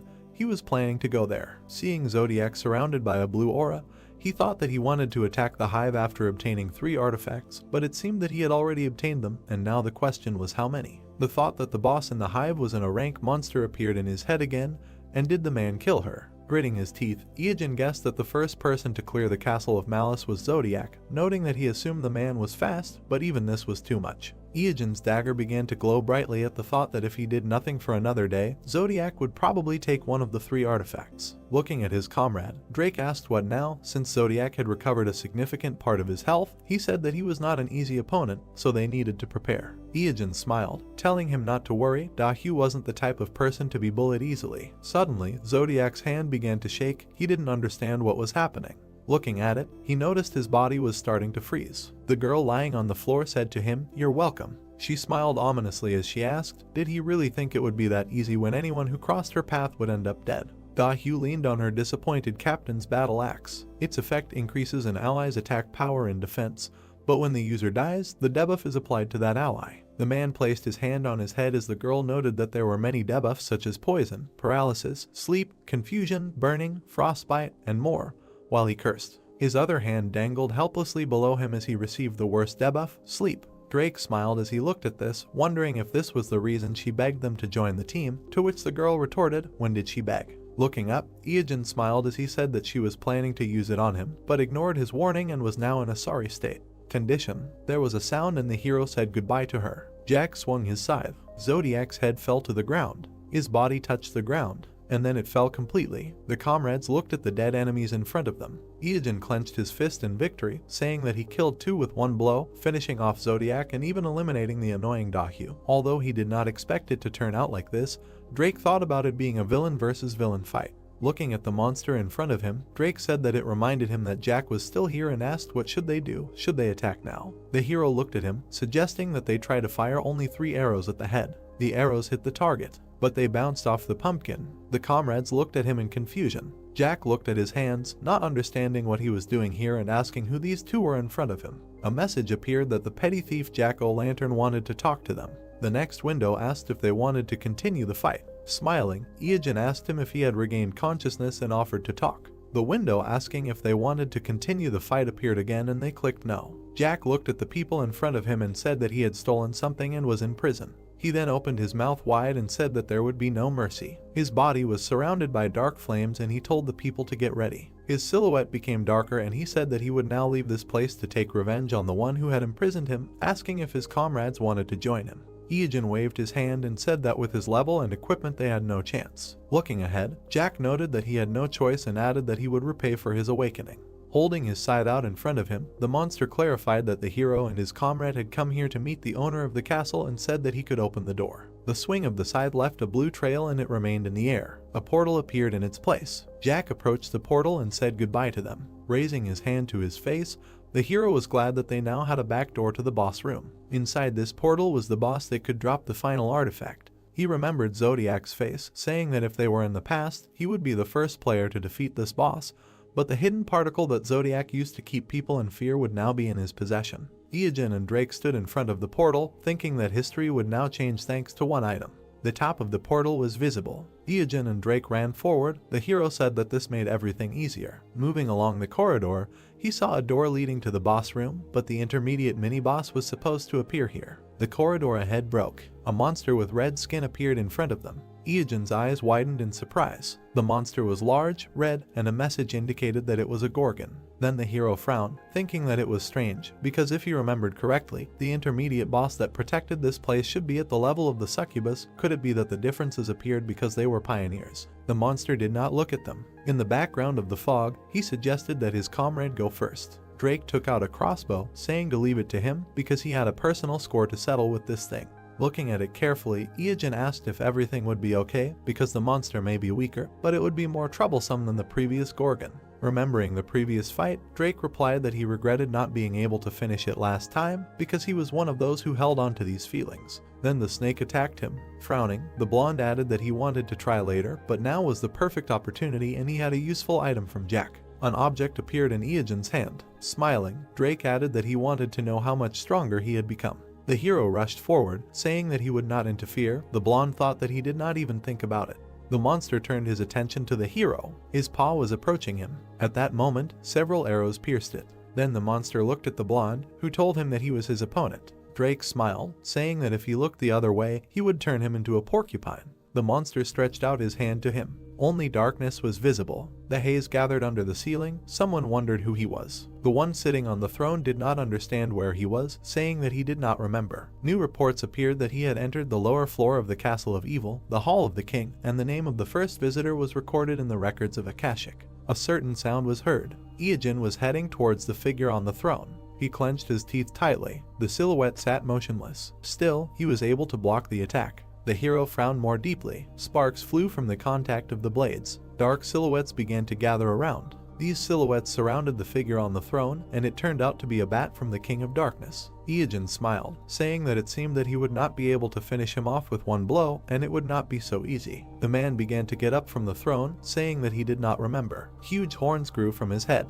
This was the King of Darkness. Before the dawn of time, during the battle between heaven and hell, there was a being who stood at the forefront and stole many angels' hearts. He was the king of vampires and the closest servant of Lucifer, one of the 7 demons. With his mouth slightly open, this man only wondered who he was. When the number of angels he had killed reached 1,000,000, every species called him the King of Darkness. This king raised his hand. Then he stretched it out. With that, he grabbed one of the mice that flew by. A whip of darkness appeared in his hand. Iyajin smiled, noting that his attack pattern remained the same, and this was the first one, called the Blood Whip. The hero deftly dodged the king's attacks. This whip shattered the floor into stones. His swings left dark marks. The attack hit Iyajin's hand. Gritting his teeth, he looked at it. Frowning, the hero said that he was slightly hit, but immediately took away half of his health, so if a small attack does so much damage, then how deadly will a full one be? With a smile, an object appeared in his hand. A question appeared in the fog. What is this? He remembered Jack, who said that it was free and would help defeat the King of Darkness. Then the hero looked at this object. Drake also looked at him questioningly,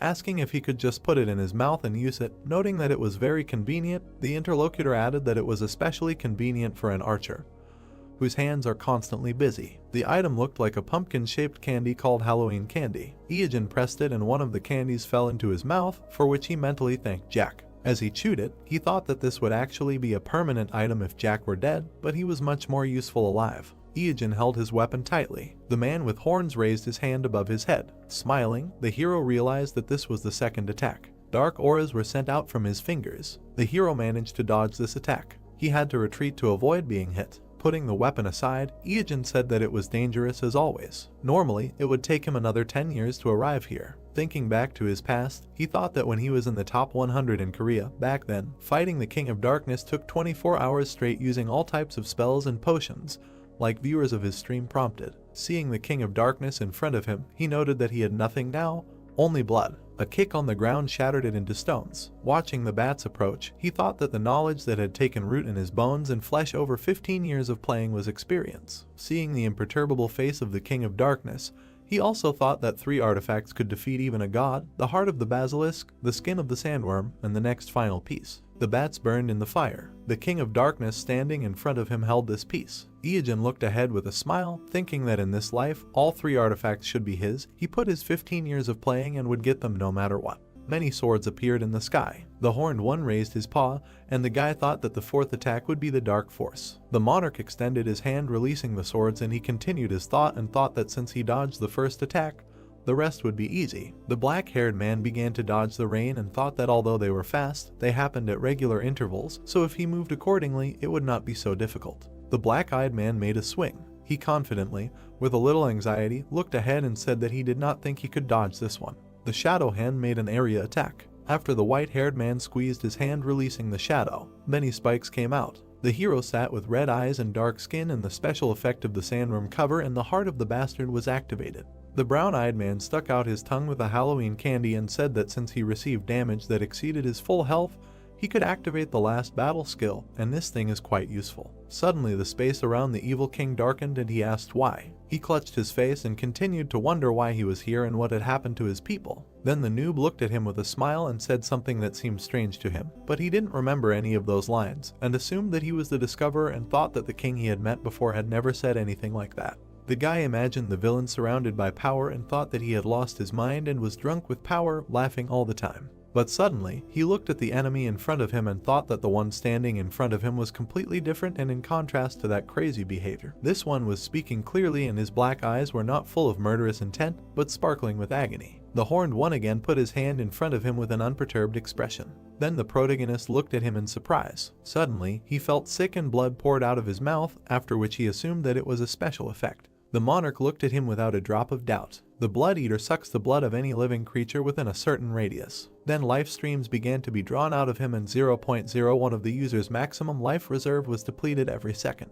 Black veins began to stretch across the hero's face, and this terrifying effect, which destroyed many raids and is the reason why the difficulty of the evil king with a low life reserve of 5 million is higher than that of a sandworm or a basilisk. He immediately went on the attack and thought that now he was receiving damage every second, and since he only had 370 HP, he should receive 0.037 damage. But due to the fact that the damage is below the decimal point, it is counted as 1 and a constant loss of 1 is obtained, and in other words, 370 seconds remained. Shaggy raised his blade to attack. He smiled wildly while bleeding and said that when he activated the skill, he would not be able to use other attacks, and thanks to the candy, he only needed to hit him during his treatment. Looking at the disgruntled horned one, the noob thought that due to the special effect of the glitch, the evil king also receives 0.01% of the maximum damage, and his maximum amount is 5.5 million. Then the monster extended his hand, and he continued his thought, thinking that in other words, the damage that is inflicted every second is 545 units and they have the same amount, but he inflicts 370 units of damage more than him. Then the black hand stopped attacking. The blonde removed it, creating a splash of blood, to which he, wiping his face, asked if he now understood that he was in a much more disadvantageous position, and the damage per second together with the damage from him should be quite critical. The brown-eyed man confidently looked at him and said that this is not all. Shadow whirlwinds appeared around the king. He extended his kagun in front of him. During this lightning attack, the protagonist began the countdown and said that he wanted to win using only physical attacks. The countdown reached 2 and he smiled, saying that it was too late. Then the number 1 was heard. Something struck Black Eyes. He felt multiple damage on himself and screamed. His body began to collapse after the passive skill of Dead Water. Looking at the suffering, the protagonist thought that it was 4 times stronger and longer than normal poison damage, and it also deals 4 times more damage when it gets into the blood and penetrates deeper into the body. The monarch abruptly closed his mouth and black veins spread across his face. Iogen, standing in a low stance, began to approach and asked if he was surprised and said that it was basilisk poison. He continued walking with a smile and thought that his poison also deals damage equal to 0.01%, and it also absorbed his blood, so if you add another one, increased by 4 times, to the damage per second, then the King of Evil loses 0.05% of the maximum every second, which is about 270 units. The brown-eyed one grinned slyly and thought that the fight would end in about 30 minutes. The horned one clenched his teeth in dissatisfaction. His appendages became longer. He looked menacingly in front of him, pulling his hand away. Then the ruler transformed and took a larger form. The black-haired man quickly dodged a huge number of attacks and said with concern that he had not seen this side of him for a long time. The blade stretched out, taking a strengthened form, and he continued, saying that he should have done this from the very beginning. Iogen swung, conducting an attack with a wave. The king squeezed his hand without changing his aggressive look. After he spread his fingers, he assumed that it would be a blood eater again. The guy smiled, saying that he was using him because of the distance, and said that it seemed that little could be done with artificial intelligence. Then the monarch lowered the corners of his mouth, but immediately after, he smiled. The hero was very surprised to see this and wondered how this was possible, and thought that he should be in danger without a doubt, and wondered what else he was hiding. Shadow Mana began to rise up. The guy noticed something was wrong and looked away. Then something stunned him. There was a huge sphere of energy above him, and he immediately screamed that it was impossible. The black-haired man clenched his teeth in alarm and wondered how he could use 2 special attacks at once, and said that he was sure that he couldn't do anything while using the Blood Eater. The black-eyed man was absolutely confident in himself. The brown-eyed man looked at it in horror and thought that the Dark Hand was an absolute attack that dealt 500% of his monstrous physical damage, and everything was different because this was the first battle. The cloak lifted and he thought that the sandworm cover could protect him thanks to the Fortitude skill. Then he turned around abruptly, clenching his teeth. Taking the candy pack in his hands, he squeezed it tightly and thought that it only activated with a full supply of health. He immediately became very worried and knitted his eyebrows. The guy poured all the candies he had into his mouth and decided to try it and asked the Moon Jack to give him strength. A monstrous attack occurred. The King of Evil was putting out his gauntlet with energy. Blood splashes were observed from the hero's body. His shoulder was torn apart. He clenched his teeth tightly and frowned, thinking about what with the Blood Eater and the candy effect active at the same time. He goes back and forth between full HP and -1 damage. Again turning his attention to the cloak, the guy thought about how the sandworm cover can protect him with the Fortitude skill, but it only activates with a full supply. Iojin continued to quickly eat candies, raising his health to the maximum, and wondered if it would be a waste to use all the candies for 1 HP.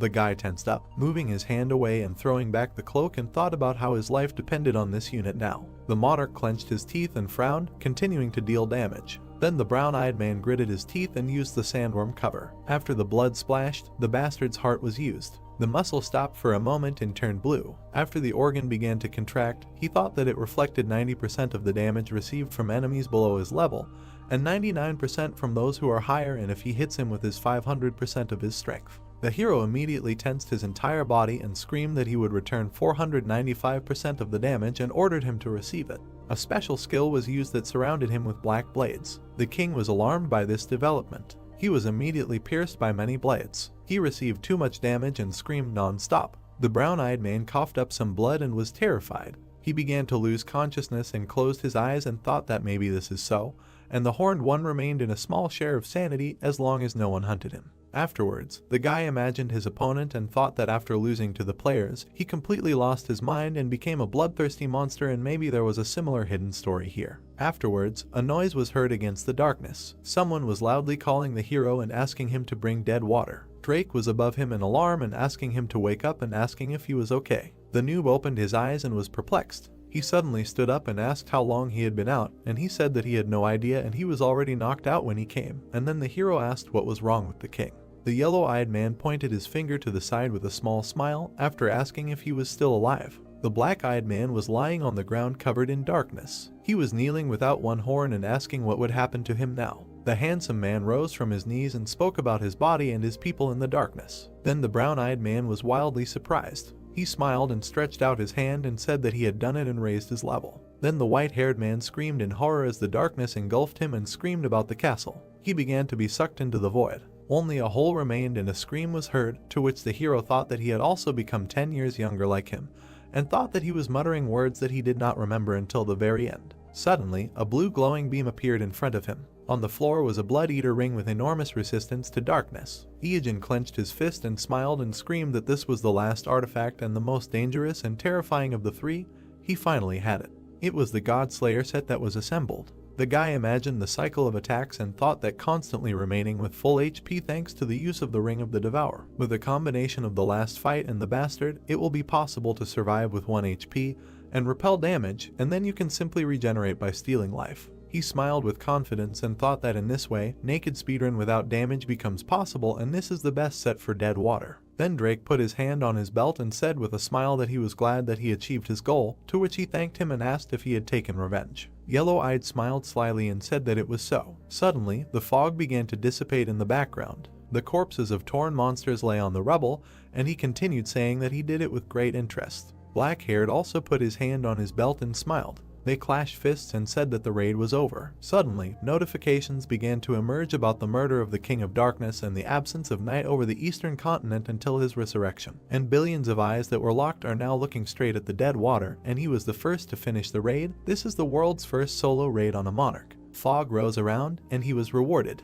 The guy looked up with concern and was offered to leave his name and began to count the data on the solo raid. Then the brown-eyed man scratched his cheek and anxiously asked if he heard correctly and asked if he had already received the reward. Then a glowing beam descended on the throne. There was a small chest. The hero looked at his ring and thought that it was a rare drop, but he was able to get it because it was guaranteed at the first cleanup. The black-haired man continued to look with a little concern and asked what the other reward was. He slowly reached out to the box and wondered if it was a mimic. Afterwards, the guy imagined a crab crawling out of there, but there was some kind of artifact there. There was a scroll and a necklace of Solomon, which gave special resistance to darkness. Then he imagined a monarch on the throne and thought that he was smart enough to be known as the King of Wisdom, and they say that he sealed 72 monsters that destroy the earth in a brass can, and then used his power to change the earth forever and rule the world. The protagonist looked at this with a smile and thought that this was in history and that this was a secret piece of the whole picture that only a few saw. Then he smiled even wider and thought that Solomon was a hidden NPC, and it turns out that he was the King of Darkness, and thought about something he would never have guessed. Suddenly, the smile on his face became more confident.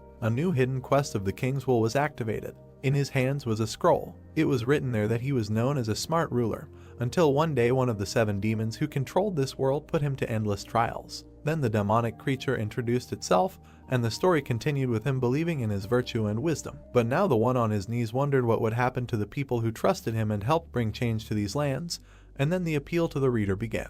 The crown was also introduced after the words that he was probably much smarter and more virtuous, as well as stronger and braver than him, and asked to avenge him, and the demon who did this to him, Beelzebub. But suddenly the hero with an irritated look pressed the skip button and said that it was his mistake, that he could not fit his will into 3 sentences and probably everything will be saved in the Akashic record, so he will read it later. A notification popped up demanding murder. The black-haired man closed the chest with a soft smile and said that whether it was a quest or a necklace, now was not the time to use it, so it was worth putting it away, and said that he would definitely avenge it. And then he thought about how in the near future, when big changes would come to this world, then the time would come to use this necklace, and he thought that in any case, it had finally happened.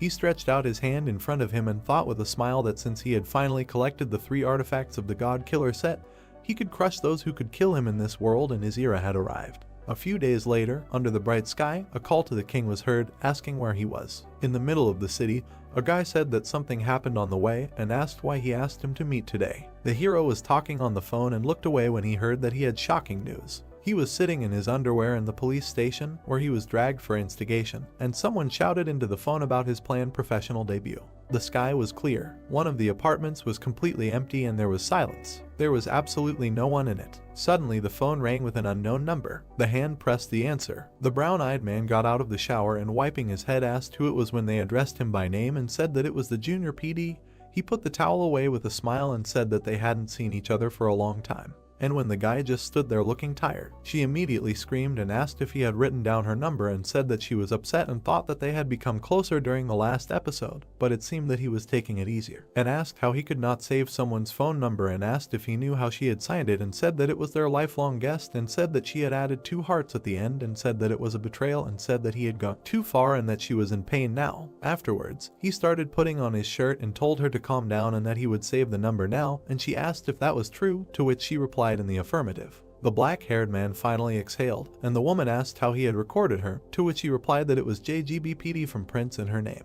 The kitchen was surprisingly in perfect order, and young HWA said that it was very professional and asked about the hearts, to which he replied that he would think about it and asked why she had called him. The cutie held a folder in her hand and said that she was preparing new material for the show and she wondered if he wanted to be their guest. Then the brown-eyed guy started to put different ingredients in a bowl and said that he was very sorry, but he was a little busy these days, so it would be difficult, and said that he would try to find time for it in the middle of next month, to which she said that it would be great. The guy started to put food in the blender and she continued asking to find time for it and said that she knew one cafe that served great cakes and asked if he liked them. And while the black-haired guy was making a terrible mess, she continued to talk about how she knew a great restaurant that served gopchang and thought that they would need to create another program and she had something like a backup plan in mind. Finally, the process of preparing the hellish mixture began. Then Iogen removed his hand and she got scared and asked what he was saying, to which he said that he said nothing and said that he always watches that show and asked what the next episode would be about. Then the pink-haired girl anxiously scratched her butt and said that she usually doesn't say things like that, but she can say that the topic she'll be covering on the show is currently very popular and said that she heard that the person she'll be covering went pro right after debuting. Then the shaggy guy paused for a second and meaningfully kept silent and thought about it. Then he looked ahead anxiously and asked if he'd give an interview, to which she said that the community had turned him down.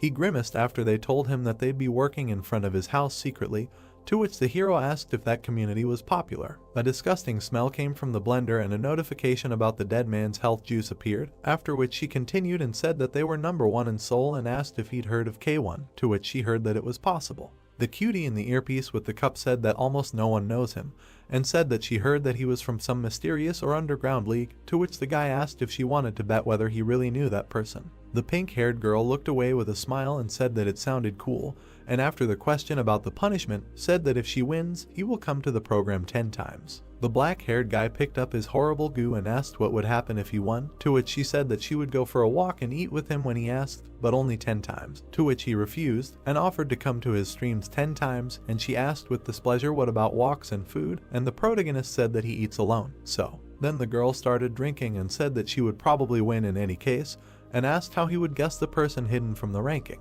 Then she was dumbfounded after the words about the king. The guy anxiously watched the phone from where the sounds of coughing and screaming were coming. She jumped up from her seat and asked how he found out, to which Iijin said that if they are talking about a hot newcomer in the underground, then only that one comes to mind. Then, in the middle of an empty kitchen, on the other end of the line, words were heard that he was right, and even Joseph, known for his arrogance, was inferior to him, and heard that he had already become the unofficial #1 on their team, to which the hero said that. In addition, he looked good and was very thoughtful, and the beauty asked again in surprise, saying that she had never heard of him, and then mentioned that he really had a lot of connections, and if Mr. recommended him, then he must be a really amazing person. Then the brown-eyed man put his hand to his chin and said that this was a really amazing person and perhaps he would lead the next generation of players, and she immediately asked about the possibility of using this phrase. With a wide smile, she offered to meet later and said that if he needed a guest on the stream, he could call her anytime on weekends and during the holidays. The guy put the empty container on the table and said with a smile that he couldn't believe that he was able to invite her to his streams 10 times and in the future it would be difficult to do even with money, and it sounded like one chance for a lifetime. Suddenly, he was alarmed by a notification. There was a message for the Demon King asking him to come to the studio, and they wrote that there was a conversation, so they needed to meet. The brown-eyed man immediately threw off his clothes and thought that Atoga's company was going to hold a major professional league soon. He spread his arms out to the sides and thought that his debut was predetermined, so, judging by the circumstances, it would take place there. The sly one smiled, looking away, and said that the music didn't play for long. He grabbed the handbrake and thought that everything was going according to plan, and that it was strange not a word about his wife, and also thought that this was a great professional debut. The sports car took off and he continued to think that everything was going according to his plan. Iijin drove with a smile and said that because everyone was covering for him. The roof began to come off and he said that he had a chance to have fun. He sat naked behind the wheel and shouted that no one could stop him. It was clear outside. Afterwards, the guy sat at the police station and wrote an explanatory note, thinking that even though he was naked, the fact that he was in the car saved him from arrest. But he had to write an explanatory note, and the cop allowed him to borrow his underwear, and apparently he was lucky. It was clear outside once again. There was a large building. The guy in the mask sadly crossed his eyes and thought that since he constantly runs naked in the game, it was strange to wear clothes, and then he was called out. He changed his voice and looked up and said that he was listening, to which he was told that their conversation was over and there was something that was bothering him. Ying raised his finger and said that since he had not revealed his name and insurance number, he was the guarantor of his identity, and asked if that was true, and then said that it was obvious that the sponsors were a little reluctant to do this. But after being asked again, he lowered his hand with anxiety and said that he was just talking. Then the hero thought that he was trying to gain the upper hand before the salary negotiations, and inside he was a well-worn 15-year-old noob, as well as an experienced member of society. The blonde man extended his hand with a gentle look, saying that then they should talk about his salary, to which he received a sharp refusal and an offer to discuss it after the league. The hidden one put his hands in his pockets and thought about how after the league his popularity would increase and the owners of the companies would crawl on their knees before him. A super newcomer, a new superstar, and thanks to him, the number of viewers would also be guaranteed to increase. He imagined himself in a suit and thought that in other words, he would wait until he was worth even more. Then the brown-eyed man surprised his interlocutor by simply turning around and saying that he could even get a blank check if he went to China. And he asked with horror how he could say such a thing and asked if he thought that they could not offer the same as China, to which he said with regret that he heard him. The blonde looked at him with concern and wondered what was wrong with him, because he was only 21, and he was acting like a seasoned snake, and then said that in any case this would need to be discussed later and suggested moving on to the main thing. A map was placed on the table and he continued, saying that this was the upcoming league competition. He began to draw with a felt-tip pen on the paper and said that there would be 10 city leagues, including Seoul and Incheon, and they would start as the league that chose to represent the capital, and the elite team was theirs, and K1 was the main enemy. The hard worker leaned over the table and said that they were also their first opponents and would now tell about the elite. Their coat of arms had 2 shields with blades, and they were an enemy professional team created at the same time as the national team, and they were sponsored by many large corporations. So they had a huge budget and a wide selection of players. The man in the shadows was hiding, and it was their leader, Storm, who was number 1 until Joseph passed him not long ago. There were 3 people of different classes, which made the lineup even more terrifying, and these 3 were a real thorn. The blonde looked down with concern and said that they synchronized their attacks, switching places, and it was a real art, as if you were fighting 3 at the same time. He imagined the gray-eyed man, saying that he needed to deal with Gino, so they would use him as an ace in the hole. After the hard worker exhaled, handing over the sheet and said that he did not think anyone else could deal with them, which was what worried him, and he thought about the gold, silver, and bronze sister and had not seen them for a long time. The hero frowned and thought that although the decision had not yet been made, he already knew which teams would go against each other, and of course, he remembered the fight between the national and the elite. This was the hottest topic 15 years ago. He remembered himself in the crowd and thought about how this was a battle that would be remembered as a legend for decades to come. Now the brown-eyed man grinned with a smile and thought about something else. He remembered the Toto League and thought about 21 times. He imagined many flashes with a record price for bets. The voice of the host was heard shouting that they finally waited for 140 big and small national teams, and only 10 of them will reach the best league. The lights were shining in the background of the stage, and he continued, saying that now the confrontation that will determine the future of these players will begin here in the stadium for esports. The stands were noisy and shouted that the Otogi League is starting. During the flashes, words were heard that the event that will fill the front page of their giant league is today's conference match. Silhouettes appeared and he continued, saying that the players were on the storm side and were not going to stop, and then asked to greet the elite. Gino appeared first and everyone was shouting his team's name. Then Hyung came out with a smile and was shouted to go forward. Behind them appeared 3 green-eyed beauties who delighted the crowd. The team proudly raised their fists up, but suddenly the blonde stopped. He embarrassed the others by raising his hand up and demanding not to gossip. The crowd also chanted after him.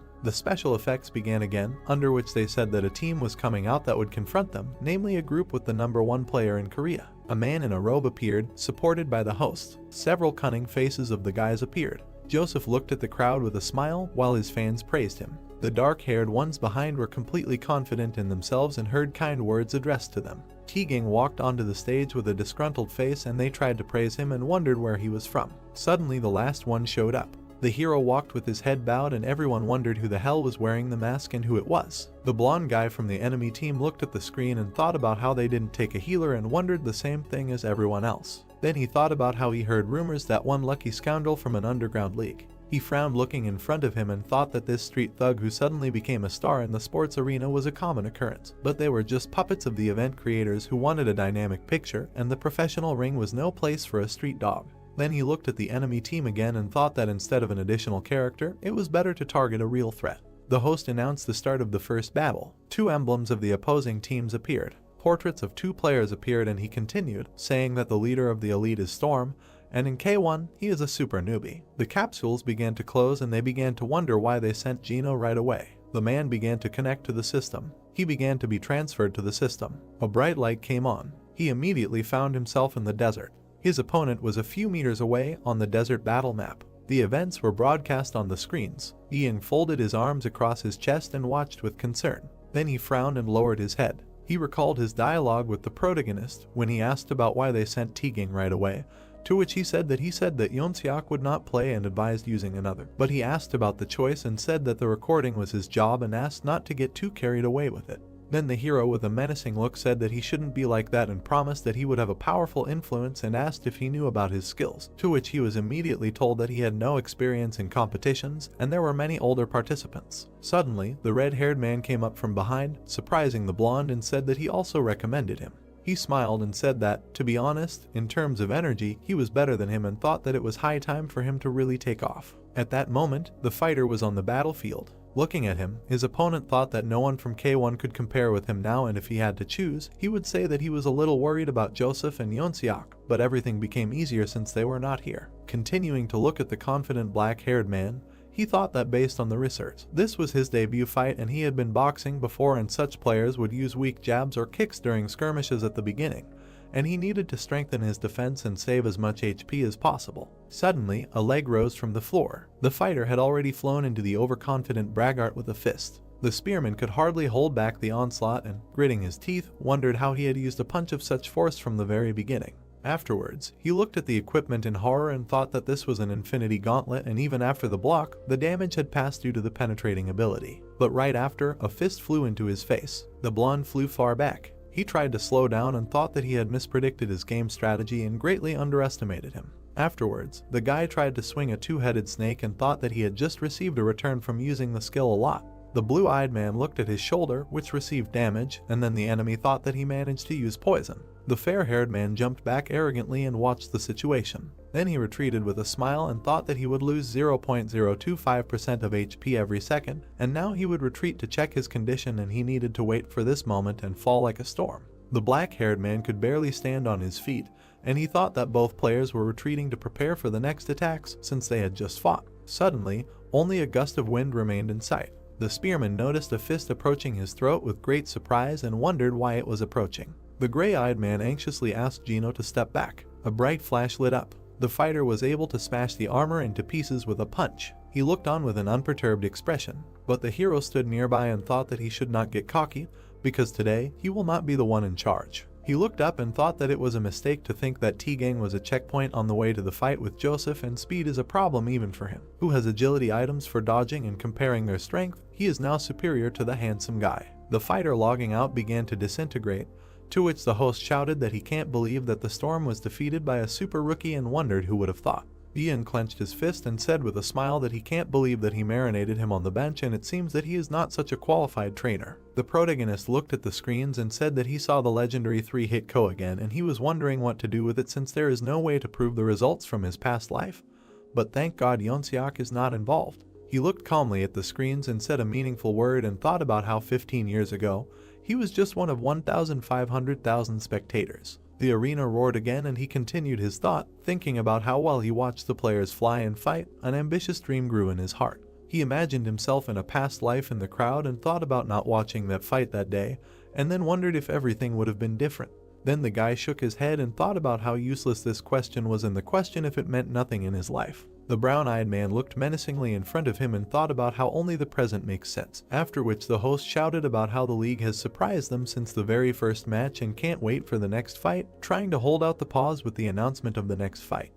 People were shouting joyfully, waiting for the performance. The young man thought that in life, nothing matters what will happen under certain conditions, because only the present matters. Joyful cries of the spectators were heard throughout the arena. The hero wondered what kind of person he was now, because he was now standing at the top of the stage where investors and their allies were fighting. Standing in a mask and hood, he bowed his head and decided that this was enough to make his heart pound, but there was something more important.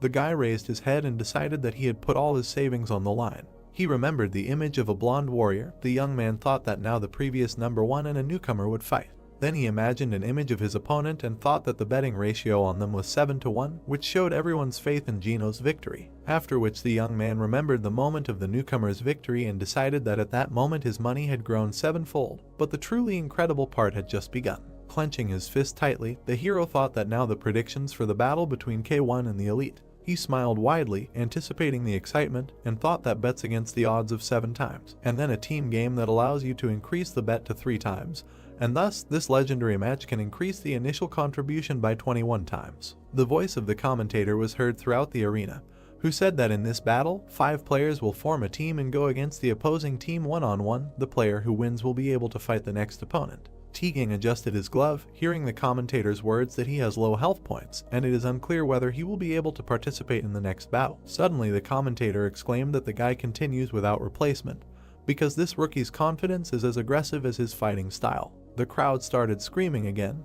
The announcer announced the continuation of the fight and wondered who the elites would send to the battlefield. Junhyun came out with a weapon in his hands. The announcer said that he was number 11 in Korea, a monk with the ability to self-heal as well as a huge reserve of health and defense. The young man looked at him sternly, preparing for a fight. The man beckoned him with his finger and with an evil smile asked if he wanted to dance, because he could just try to attack him, but the guy was greatly overestimating himself if he thought he could hurt him. After 10 minutes, the young man lifted his opponents into the air with one blow. The man looked at him in confusion and thought that the boy had predicted all his skills. Taking a stance, the young man thought that he was wondering how to break through his endless heal, but everything turned out to be easier than he thought. Having schematically imagined the enemy's healing, he thought that when he healed himself, the skill was not applied to him, because self-healing occurs due to the calculation of the position and area of effective healing magic. Then he imagined his attack and added that before the spell works, there is a small delay, about 1/10 of a second.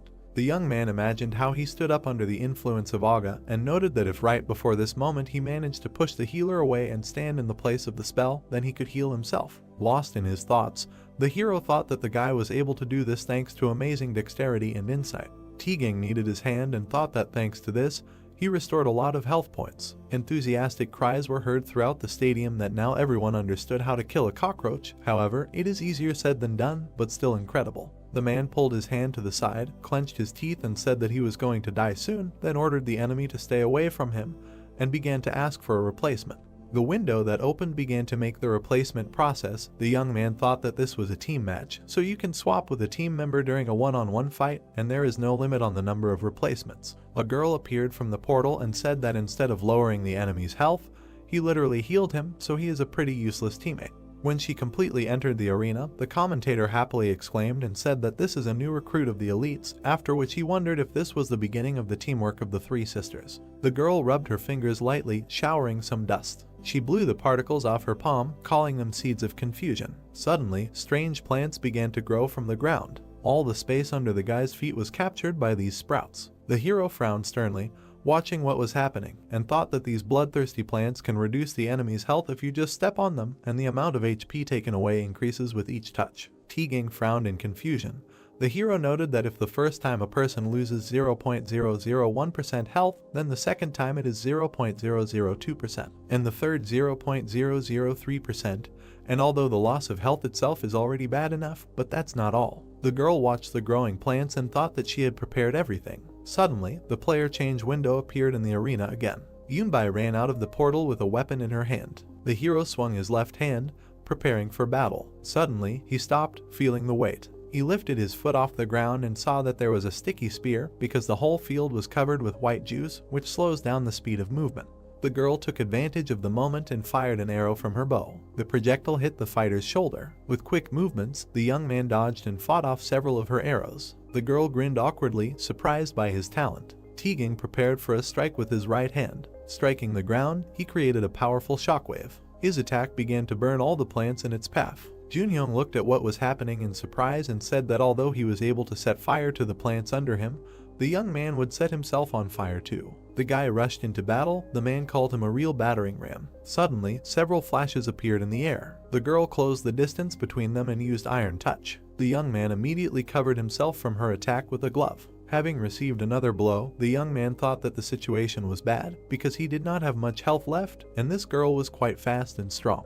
Junbai grinned contentedly. The blonde frowned worriedly and ordered the guy to retreat and switch. The hero calmly watched what was happening and thought that it would be better to leave him. The man asked him why he thought so, because the guy could die. Ieojin frowned deeply and said that nothing would kill him, but if the guy was destined to die, he could die fighting, and it would be better for them if he inflicted damage on the enemy. Teagang frowned sternly, getting into a stance. The girl again struck his body a couple of times. The guy gritted his teeth, taking the damage. The commentator said in surprise that this was the same lightning-fast double blade strike, the girl's final move, and now the guy's health was 0. Smiling widely, the girl said that this was the end. The hero watched what was happening and said that the result was excellent because she passed. Small black particles scattered through the air. Suddenly, there was a boot print on the girl's stomach. The image of the fighter appeared on the screens. The commentator enthusiastically said that he could not believe it because the young man, being on the edge, repelled her attack. Using all his incredible senses and sharp mind, he was able to defeat his final opponent.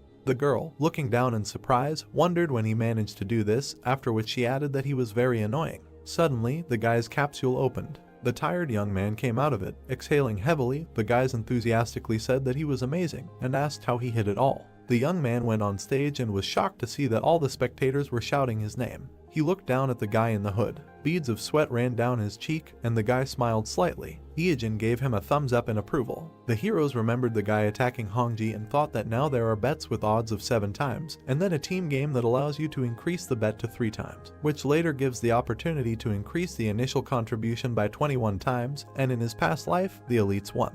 Remembering the images of the fighters, the guy thought that although the match began with promising performances, K1 lost because of Joseph and weak performances, and although they had 3 times more support, the elite received the title of the representative of Seoul, and he thinks it will be difficult to defeat them. Crossing his arms over his chest, the guy also noted that if he bets on the elite and loses on purpose, he will definitely raise a lot, but since he is a member of K1, this determines the match, so he will just bet on his team. Yeongun gritted his teeth.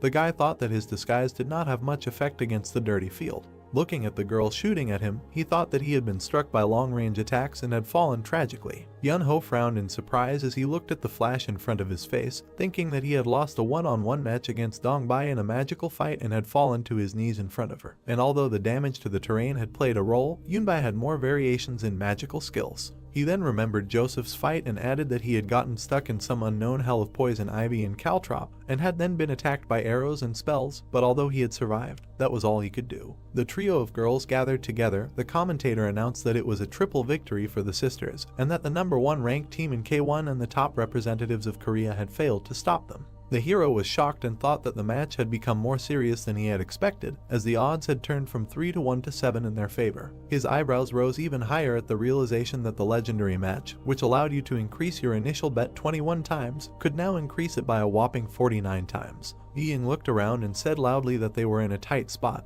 and although he knew it was difficult, so he did not expect the guy to win, but at least asked for a draw. Suddenly, he noticed that the young man was shaking violently. The blonde was shocked, thinking that this was impossible because he was shaking as if he was scared, but he understood that it would be strange not to shake in such a situation. The hero clenched his fist in the fabric of his clothes and thought again about your stunning news. Beads of sweat were running down his face, and he thought about the fact that this was an unprecedented case in the history of betting, and this was reflected in the lack of a healer in K1. Suddenly, the man snapped him out of his trance by asking if he was okay. The boy replied that he was fine and that he was heading to the arena now, after which he thought that no one would bet on K1 to increase the bet by 7 times, since they almost lost, but at least one such person definitely exists. As he walked up the stairs, the boy decided that this was because he was sure to win at any cost. People watched him with skepticism, wondering who he was since they were seeing him for the first time, but the team was giving a chance to a newbie since they were going to lose anyway. The boy paused for a second, then raised his head. He slightly narrowed his eyes and thought about how much he missed this feeling. The blinding spotlights, the fireworks and dry ice, the smell of gunpowder, dust, sweat, glue and Clorox. The stream of shining particles quickly scattered through the air. The hero noticed that the feeling of all this was overflowing his heart, and it finally began. Suddenly, a young man dressed in scarlet armor appeared in the arena. He silently looked around. One of the sisters frowned and thought about what was making her angry, and then wondered if she had met him, although she did not care. She opened her palm again and blew the seeds of leaves and plant seeds around the boy's body from all sides. Sprouts immediately began to break through at his feet. The girl put out her staff, used her abilities, and said that since he was the last, she would finish him off with an explosion of shock. A powerful discharge of lightning struck straight at the hero, incinerating everything at his feet.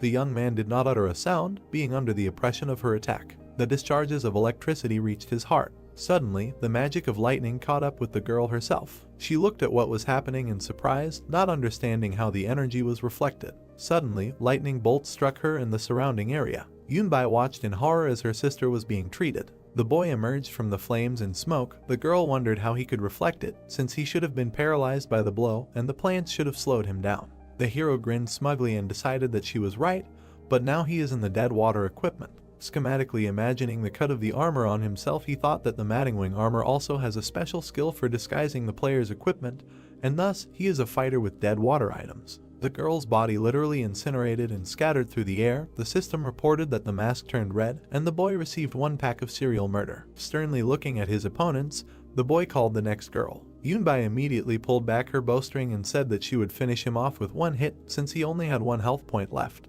The guy immediately swung his right hand and used Tigang's impersonation. Tigang watched in shock as he was copied. The hero hit the ground, creating a powerful explosion. The girl released her projectile and asked him if he thought his sparks could stop her arrows. The arrow flew at incredible speed and blew smoke to the sides. The girl suddenly noticed that the guy was nowhere to be found, after which she wondered where he had gone. Suddenly, she noticed that the young man had risen high into the sky above her head. The hero hung upside down in the air for a moment. Yunbai pulled back her bowstring again and said that although she did not know how he had risen up there, he had simply become the perfect target. Several arrows were quickly heading his way. Suddenly, with a supersonic clap, the young man changed his trajectory and dodged, surprising his opponent.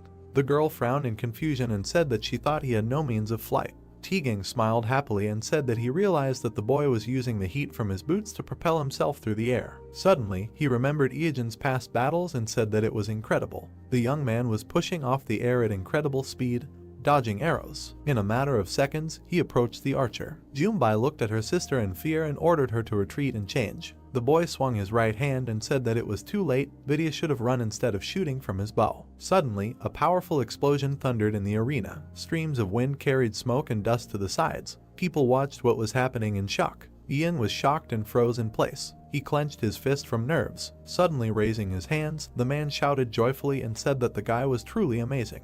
The image of the hero was shown on the screen. People could not understand what it was, and whether it was even possible to control your boots like that. But this is the best performance of the day we want, and it is unclear where this player came from. The young man continued to stand on one knee, bowing his head. The commentator said that he could not believe it, because this is an incredible turn of events. Two central players of the elite defeated in the blink of an eye from the moment the Dark Knight of K1 arrived. Streams of hot air blew on the guy's armor. The commentator noted that once again it was impossible to predict the outcome of this match. On a sunny day a week before the competition, the words of a man were heard from their mansion that the sisters were a real problem. The blonde raised his hand and added that they synchronized their attacks, constantly changing, and their fighting style was a work of art. So Joseph would have to deal with Jino, so he was an ace in the hole, but he still didn't know who to put against the sisters, and this worried him. The hero took the paper in his hand and thought about the fact that he hadn't seen the sisters for a long time. Looking closely at their photos, he noticed that after resigning, they immediately took the university entrance exams right after they announced that they were returning to high school. Suddenly, his voice rang out throughout the room. The guy turned to the principal. Looking at him sternly, he said that if he defeated them, he wanted $10,000 for each, and then asked if the man could arrange it. The blonde was speechless from what he heard and tried to ask him about how he would do it. After a second of silence, he thought about his offer. The guy looked at him carefully and thought that the amount equivalent to a salary of millions was about the best offer a professional player could get, and of course, it depended on how many games he played and how many of them he won. The blonde suddenly giggled and said that the guy was talking about it so confidently as if he could actually do it. Looking up at the young man, he asked if he was really a newbie. Smiling widely, the guy closed his eyes and confirmed his words, then asked about who else he could be and thought that everything was right, because he was a newbie playing for only a year, and this is because he is a well-worn constellation thanks to 15 years of his past life. The man leaned his elbows on the table, agreed with his proposal, and said that he would watch how the guy showed himself in the match, and then inform the authorities that they agreed to $10,000 for the victory, because they could be persuaded if the results were good, but the guy must understand that the results must be excellent. The man returned from his memories and looked at the powerful explosion that thundered in the arena. People watched what was happening in silent shock. The blonde clenched his fists joyfully, looking at the screens. The guy straightened his back, being in the epicenter of the explosion. He took a proud stance and looked ahead, calling the next opponent. The arena was filled with excited screams. People were saying that it was unbelievable and wondering where this player came from. The screen showed an image of the guy. The audience said that it was amazing because he took them out in just a few seconds. Junhyung stepped forward and said with a smile that the opponent was not that bad for someone from the lower league. The man stood on a small platform and said that he thought the guy was so arrogant because of his damage, but he would show him what a real wall looks like. The people were surprised that the cockroach came back and was not dead yet. The man smiled widely and thought that this guy had 1 health point left anyway, so he could just wait for an opportunity to finish him off while dodging his attacks and healing himself. With a sly smile, the man jumped down. The guy watched him silently. Suddenly, he swung his leg, throwing a piece of sand at the opponent. Small particles hit the man in the eye, disorienting him. The man fell to the floor with a loud thud. Suddenly, the sand underneath became white hot and the man screamed, not understanding how his opponent had turned the ground into magma. The young man closed the distance between them in an instant and swung his right hand. The man thought in fear that he needed to hurry up and heal. Suddenly, loud blows were heard throughout the arena. One of the allies nervously trembled, watching what was happening, and said that he had to experience it to understand. The hero looked over his shoulder and called the next opponent. The girl climbed up to the same dais and looked at him. She watched the hero with an unperturbed expression. Noticing her, the young man said that this was finally the last of the 4 elite brothers and sisters. The girl was very outraged by these words. She smiled confidently, took off and said that she thought that everything turned out the way it did and she didn't like this atmosphere either, so she would defeat him with the same firepower. She pushed off from the platform with incredible speed. She approached him with a smirk, saying that this was a one-on-one fight. The boy swung his right hand, preparing for her attack. Suddenly, she was behind him when he struck. Quickly looking back, the boy thought that as he expected, she was very fast. The girl swung her blade in front of his face. With a smug grin, she mockingly expressed surprise that he dodged it and praised his reaction. Approaching again, she used the crossblade skill and said that he should try to dodge this too. The blonde was terrified and said that after one strike, everything would be over, so he should dodge it. The 2 blades were rapidly approaching his body while the boy stood still. Suddenly, with small but quick movements, the boy dodged.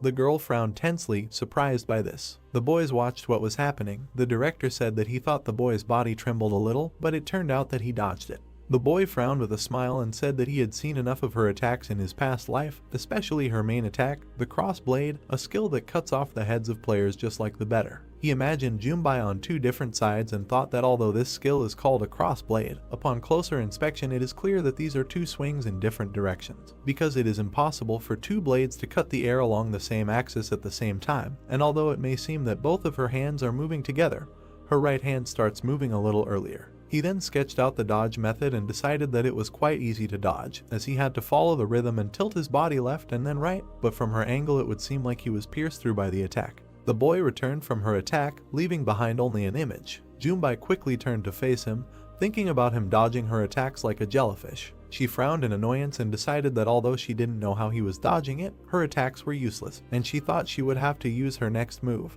And although she didn't want to use it because of the recoil damage, this guy had dodged most of her attacks. Iyajin once again dodged her blade's direct attack. He leaned to the side and turned to face his opponent. Suddenly, the hero noticed a surprise attack coming. One of his allies frowned in surprise, noticing the attack right in front of him. The girl aimed her blade straight at the guy's neck, noting that the lunge was immediately followed by another attack. She smirked contentedly, anticipating victory. Suddenly, a metallic screech was heard throughout the arena. The young man put his hand forward and stopped her sword with his blade. He slightly lowered his head and said that he had been waiting for this moment, because dodging, defending, and finishing, this is a complete counter to her cross blade. Suddenly, he waved his hand, splitting her blade into pieces, and thought that the scenario in which the three sisters would achieve triumph was impossible while he was in this place. The hero frowned tensely and thought that in any case, their lives would only improve after retirement, so she should hurry up and prepare for the exams. He looked at her sternly and decided that this stage was now his. With a powerful kick, he threw the girl aside.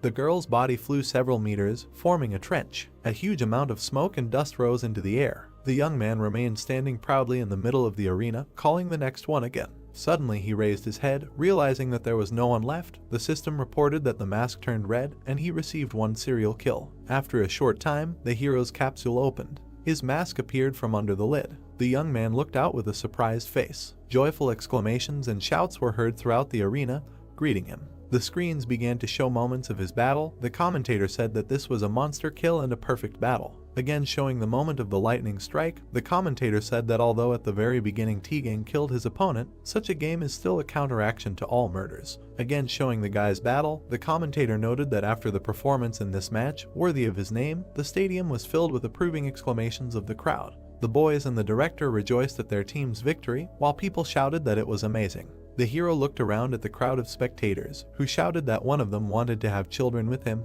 and that from now on they would always trust him. He calmly closed his eyes and straightened his shoulders. The boys continued to admire the fact that he destroyed the opponents without a trace and that it was an intense battle. The young man clenched his fist tightly as he shouted his own nickname. A cloudy evening descended over the city. The TV showed the young man's battles. Chang said that he was already tired. He and his partner entered the room and told his sister that he had collected the money. Suddenly, he noticed that she was silently staring at the screen and asked her what she was doing, just sitting there. The girl spilled soda on herself, watching the hero's battle with delight, and noted that he was simply crazy. He imagined the image of his ally and thought it was the famous Tegang.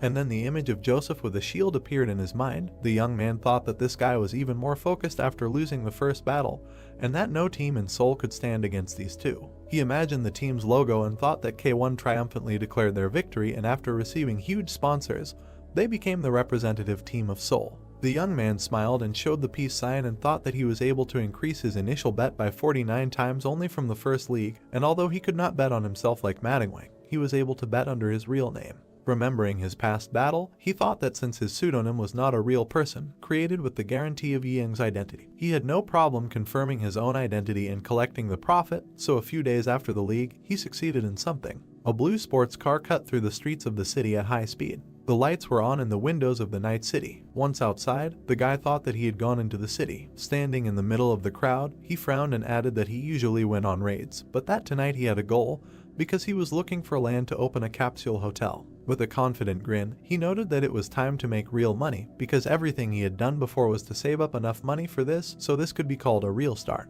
He struck a pose and grinned, thinking that now he had enough startup capital to make his dreams of his business a reality. People from the sidelines looked at him as if he was crazy. Looking around, the guy said that if you think about it, it was Friday night, and he wondered why there were so many people around. The two friends smiled happily while fighting with each other. A couple in love sat on a bench, leaning on each other. A young DJ stood at the console and controlled the music. Looking up at the sky, the guy thought that this was not really his taste, and then wondered if it was because he had become older inside. Remembering his past, the guy thought that he had spent 20 years playing without a particular hobby or talent, and such a crowded, colorful street had nothing in common with him. Exhaling heavily, the young man said that he did not regret anything, because a great man once said that if there is something to brag about, then there is nothing to envy. The hero immediately remembered his past battle with the sisters. In his imagination, a moment arose when he left the capsule to joyful cries. Clenching his fist, he grinned and decided that he preferred to endlessly strive for the top, because the exciting race in which a person achieves success by fighting is the only moment when he feels alive. Suddenly, something caught his attention.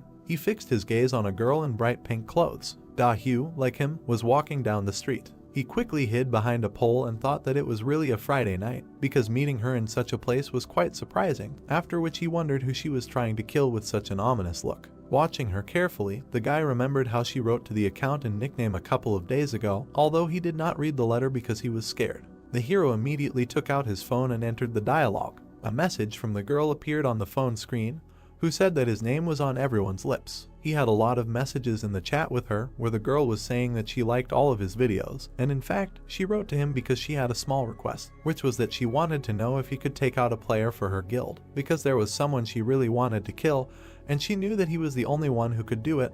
The boy said that she reeked of business. Raising one eyebrow, he looked at his screen. Suddenly, an idea popped into his head. The girl was walking down the street, annoyed, talking about how damn hard it was to drink on a dare because she wanted to show how much she could drink. She was wondering why the bar she usually went to was so crowded, but she forgot that it was Friday night. Frowning sadly, she thought about what she was doing outside at night. Suddenly remembering her battles, the girl thought that half a year ago, when she felt uncomfortable with something like this in a nightclub, she realized that such things really weren't for her because she preferred games filled with monsters and bloody raids. She stopped, exhaled heavily, and thought about the fact that she could be in a dungeon, but now she'd better go to the supermarket instead of a bar when her phone suddenly vibrated. The girl stopped her thoughts, paying attention to it. She took out her smartphone and said that she was sure that she had turned off social media notifications because there were too many of them, although she had turned them on for some accounts. Da-Hyu raised her eyebrows in surprise when she saw something on the screen. In the dialogue with Madingwing, she saw a message agreeing to her request. The streets became a little quieter. A bright red car stopped at one of the buildings. The girl threw off her coat and wondered why the young man answered her only now.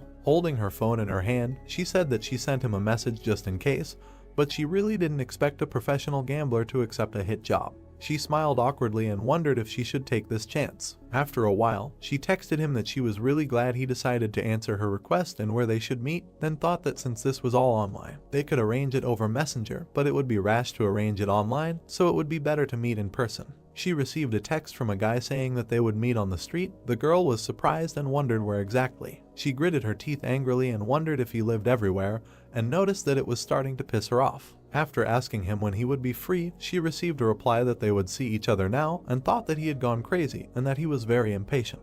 After a while, she wrote to him and asked where she could wait for him, because now was quite convenient because she was already outside anyway. But suddenly she received a message that he was behind her and interrupted her words about how guys who play games well are, in most cases, not very well-mannered. This message angered her even more. Looking up in the mirror, she said that he probably wants to try it on, because he can't be some kind of superhero to be behind her. Suddenly, she choked, seeing him in the rearview mirror. The guy silently watched her. The girl wondered who this psycho was. After a while, he sat down next to her in the passenger seat and silence hung between them. Suddenly, this very silence was broken by her voice. She smiled awkwardly, turned to him and asked if he had gone out into the street like that, because she didn't think he was going to the club, because if he had wanted to go there, all the girls would have run out in horror. The young man looked up and agreed with her. Looking ahead, he thought that now that he thought about it, he realized that they hadn't spent time together for a long time, because in his past life he had followed her everywhere, but they had never traveled together like that. The girl shrugged her shoulders and asked how he had gotten there. Had he taken a taxi or had he parked nearby, and he replied that he didn't have a car and that he walked. The girl noticed that he was brimming with pride, to which he asked if he should be embarrassed. The girl replied that he shouldn't be, because most guys would be embarrassed if a girl had a car. The hero slightly moved away from the back of the seat and said that she was his client, not the girl. The interlocutor noticed that he reasoned like a professional. Smiling a little, she asked if it was okay for a professional to commit a contract killing because of her. Without looking up, the guy answered that it was not only because of her request, because he knew who needed to be killed, because it was stagnant water. Ijin crossed his arms over his chest and added that he was an incredibly strong person. The girl clenched her teeth, clicked her tongue and scared the guy, saying that it was true that he had skills, although he was also a psycho, an exhibitionist and a suicide. The boy twitched slightly. The girl turned to him with a smile, hearing the words that he would like to fight him, even without her request. She asked if he wanted to do it in order to see who is stronger, and if it is a matter of his honor for the first place in the ranking. The boy replied that it can be called that.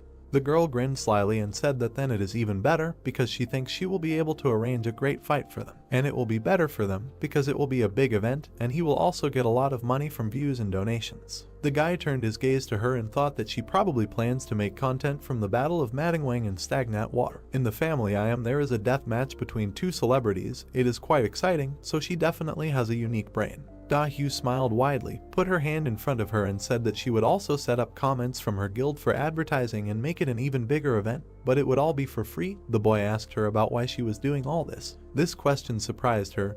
Ijin thought that if you take into account the price for killing stagnant water and hiring people for comments, donations, advertising and so on, he was getting quite a large chunk of profit, and he wondered if she really planned to do all this without unnecessary noise. The girl closed her eyes, leaned back and said that she knew what he was thinking.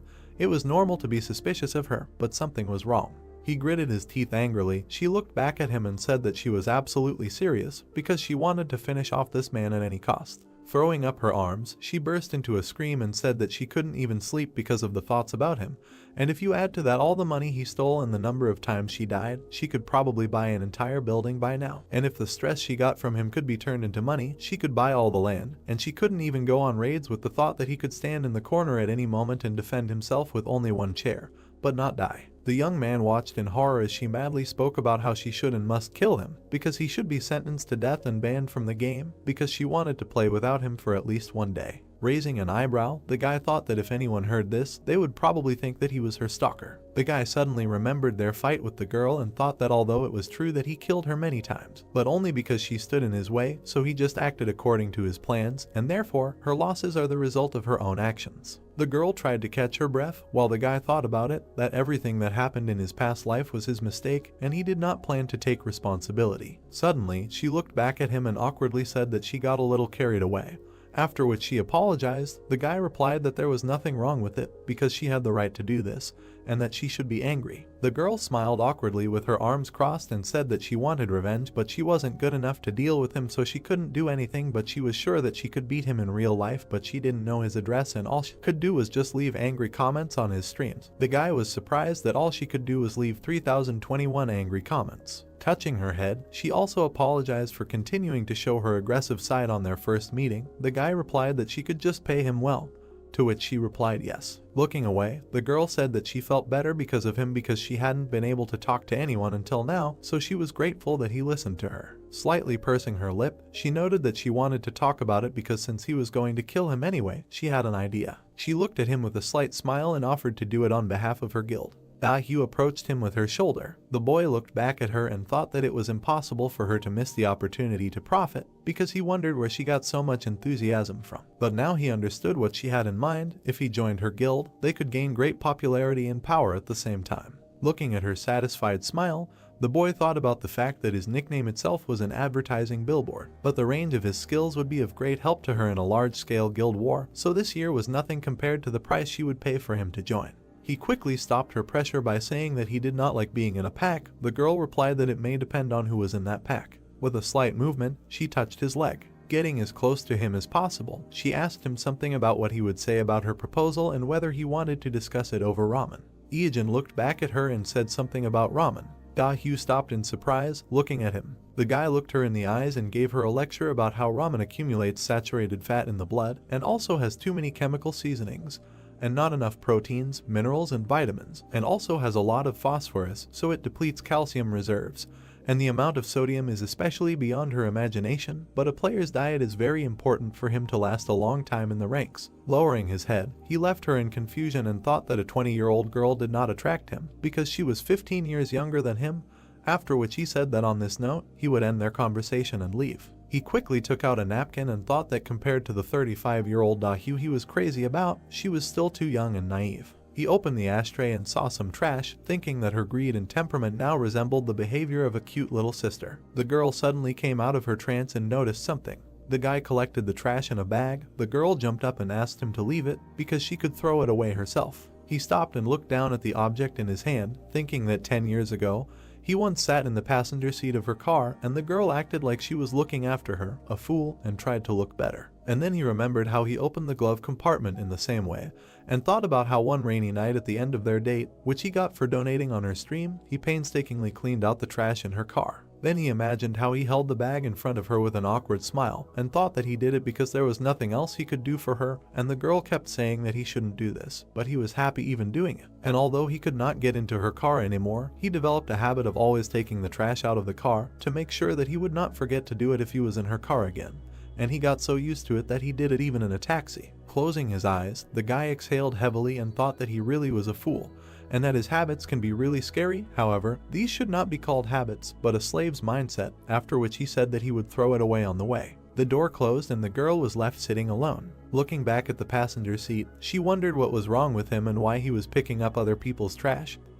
But it was so natural, like he was practicing or something. Something caught her attention. She noticed that the ashtray was sparkling clean. Hyejin walked down the street silently and thought about what he later learned from her, that she was touched for the first time because he was the first one to pick up her ashes, which were too dirty for her cool car. Suddenly, it started to rain, but the guy continued to think about what she said, that it was like demonstrating her inner self too. Hyu touched her chest, not understanding what was happening. The guy thought that now he would never know if it was true. She lowered her hand, looked back at the passenger seat and thought that she didn't even drink, but something strange was happening to her heart. A question was heard, "Who is he?" to which someone answered that his name is Madong Wang, after which the first one said, "Oh, a newbie in the professional league.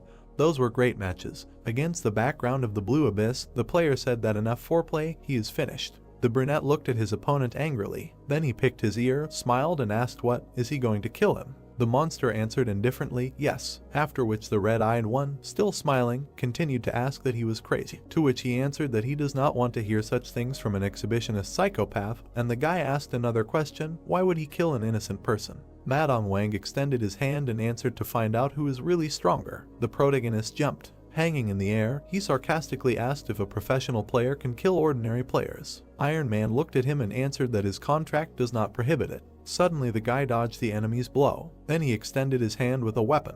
His foot ended up on the enemy's face. Then he pushed off him, jumped up and said that the man who single-handedly beat the elite was trying to kill him. The main character frowned and shouted that it was an honor for him, of course, but that did not mean that he would let him finish him off. He hovered above the opponent's head. Someone was looking at a tablet and saying, "Holy shit, Madong Wang is fighting that nudist, live on air." The guys were having a conversation when one of them asked what map, to which the second replied that he said he didn't want to be distracted, so he didn't know. His map, mini-map and even landmarks are all hidden. The brunette grabbed the tablet, opened his mouth wide and said, "Bro, this is really dead water. The voice is identical. This will be legendary," then said to wait. Looking at the fight, the young man said that they were both incredible. The players continued the battle. The monster flew up while the guy was below. Suddenly the red-eyed guy looked up and screamed. People were looking at the monitor when one of them asked, "Madong Wang won, dead water just got carried away, and the stream stopped. What happened?" Someone looked at the dead water page and said that he posted a video.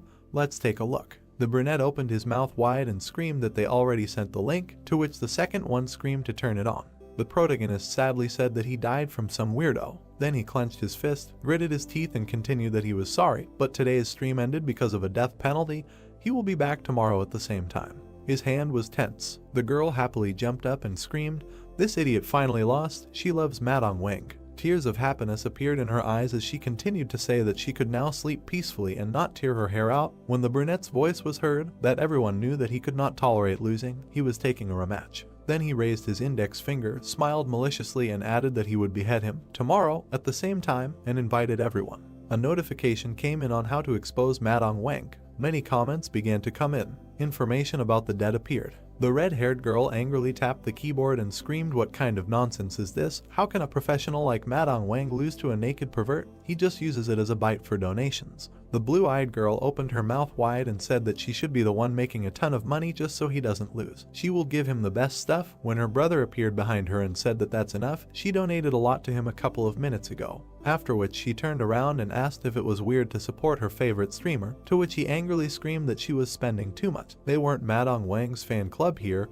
at least she knew how much she had thrown at him last time. Suddenly, right before the match, thanks were given to Painkiller for the donation, after which the girl enthusiastically shouted that he called her nickname, and the guy, looking at her, thought that judging by how much she donated, what kind of creature would not call her nickname after that? Then the blue-eyed guy looked away and said that she had already seen how the naked pervert died. It was over.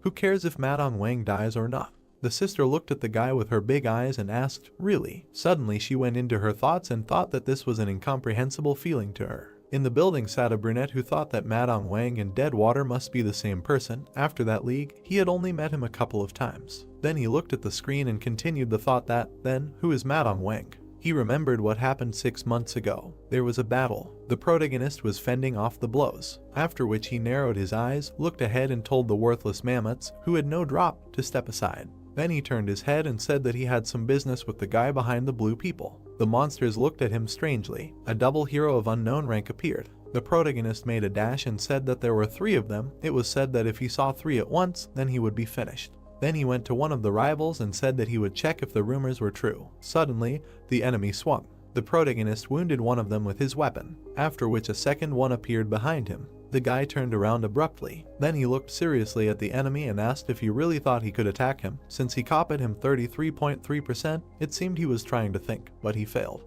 The brunette began to attack and asked, "They don't have such a thing as a brain." The doubles looked at him. Suddenly, there was an explosion. The protagonist stopped and asked, did he kill them all in one go? If they copied him, then he is really weak. The blue people were approaching. When the guy looked ahead and thought, is approaching, he was waiting for it. A blue monster rose in front of him. When the brunette continued the thought that this was a double of the Kaiser. A serial killer of unknown rank opened his mouth. The protagonist turned into Madong Wang. He had a full set of skills. The blue creature opened its mouth and tensed its hand, after which it became iron. The opponent was turning into a copy of the hero. Then his transformation ended and he rose to his full height. He looked forward predatorily. The original player looked at the copy and asked, just exactly copied, what was inside. Then he began to take off his helmet. The red-eyed man smiled sarcastically and said that now they will check which of them is more beautiful. The opponent grabbed his helmet, after which he took off the lower part. Under it was hidden blue slime. The blue man in the hero's body extended his hand and threw the mask and it flew down. The protagonist, eyes wide open, looked at it. Then he reached for the falling mask and shouted, "Great, caught it." The opponent began to attack. He struck the ground when the protagonist shouted, "Wow." The guy in flight looked up seriously. Then he raised his head and saw that the opponent was above him. When he said what for, suddenly he jumped and asked why he was so fast. The monster landed on the ground and abruptly extended his claw. The brunette flew away in fear. His eyes were burning when he said, "What an attack, so much strength, just amazing physical shape, so this is how he looks in the eyes of the opponent." Then he concentrated his strength in his hand and said that he would like to fight himself once. A large snake appeared above his head when he said that today he is not here for this. After which he saddled the beast, rushed forward, saying that he had received the item he needed. The guy frowned, smiled maliciously and, holding the mask in his hand, said that with this item, the preparation for Madong Wang's debut was perfect. He looked at his copy and told him to wait for him, and he would return.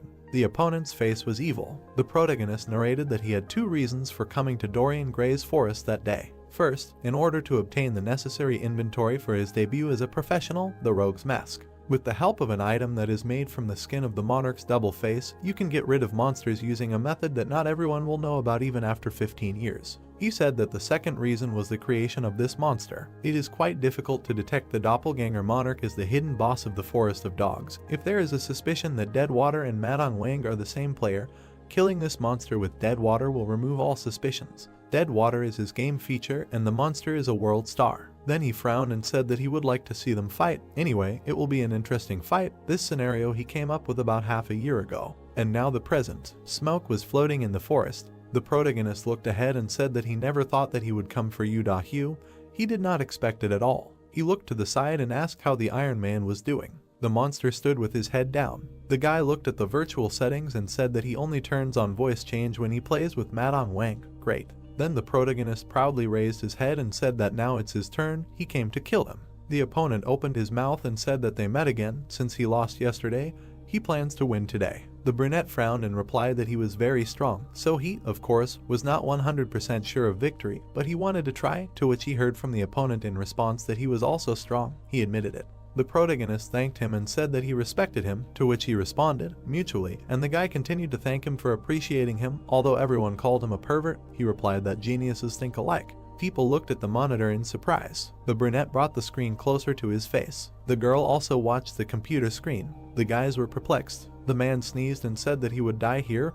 Oh, Jin is just something. The protagonist smiled and said that they would start. Today would not be easy. The opponent, looking at the guy, replied that he had never lost. Then he put out a claw and told him to attack. The monster used a special skill of the claw of the ghost ant whirlwind. The red-eyed man looked up and asked, was he serious from the start? Absurd. The brunette concentrated his power in his fist. Then, in response, he launched his power. People watching this shouted that the whirlwind at the same time as the summoning of the sea serpent was incredible. A beast appeared. The protagonist jumped above the opponent. Lightning emanated from the opponent's hand. An explosion occurred between them. The protagonist frowned and asked, it seems he has become stronger, has increased his level. Lightning scattered across the guy's body. Then he launched a special skill, the heart of an immoral person, vice. The fog spread through the forest. The protagonist said that he came to kill him. The monster replied that they met again and asked if he could win today. They stood opposite each other, and the protagonist said that the monster was very strong, so he was not 100% sure of victory, but he wanted to try. Today would not be easy. The monster replied that he had no defeats on his account and offered to attack. Iijin jumped on him from above. The entire space was engulfed in fire. It was blazing brightly. The opponents flew in different directions. The monster began to attack. He struck one after another, but the protagonist dodged them all. Then he grinned and asked if his claws were heavy and if his hands hurt from frequent use. The monster began to form a whirlwind in his hand and replied that when calling a whirlwind, his hands go numb for 0.02 of a second, and now he was going to strike with his right hand. The brunette looked at him and decided that now was the time to use the earthquake skill. The ground under his feet began to break into pieces. The opponent's hands rose into the air, stones flew in different directions. People looked at this in surprise, arguing that 40 minutes had already passed, and they were still continuing. Besides, no one had struck a strong blow. The guys, looking at the monitor, said that the battlefield had turned to ashes. It was not even clear what happened before the regeneration. Iijin put his hand in front of him, heading towards the monster. Then he clenched his fingers. The monster didn't understand what happened, but blood splashes appeared. The special skill of the King of Darkness is Blood Predators. The whole battlefield was covered in blood, and the brunette asked how it felt. Did it feel like his blood was being sucked out?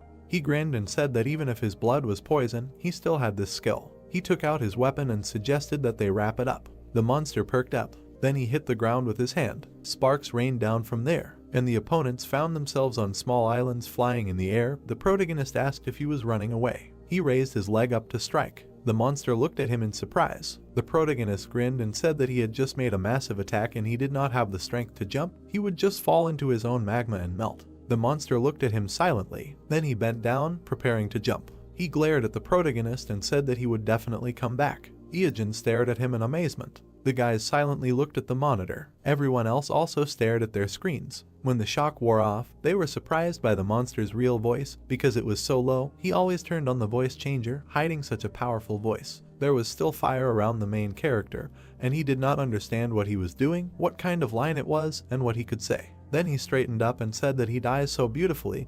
He wondered when he plays this character. He is so cool. In any case, he will need to go back and get rid of him again. And so the broadcast ended. As expected, the aftermath was incredible. The second battle between Deadwater and Madonwan, the victory of Deadwater. Ashes of the body through the air. The brunette grinned and said, in the end with this fight, 1 victory and 1 defeat against Madonwan. Dahu spread her hands and tears rolled from her eyes. She screamed that this is not right. She stared at the monitor and said that Deadwater was a pervert and a piece of trash. She would never forgive him for killing Madonwan. There was a monster on the screen and her brother asked her to calm down, to which she hysterically replied that she couldn't calm down. She blew her nose loudly into the napkin that Chang gave her. Then she wiped her entire face. She raised her head and said that this was not right. Chang asked her again in surprise. The girl clenched her fist and shouted that from now on, her guild would become Madonwan's fan club. The guy opened his mouth in surprise and thought for a second that most of her guild was girls, and the guys would just listen to Dahu. He was horrified to think that there would be no complications,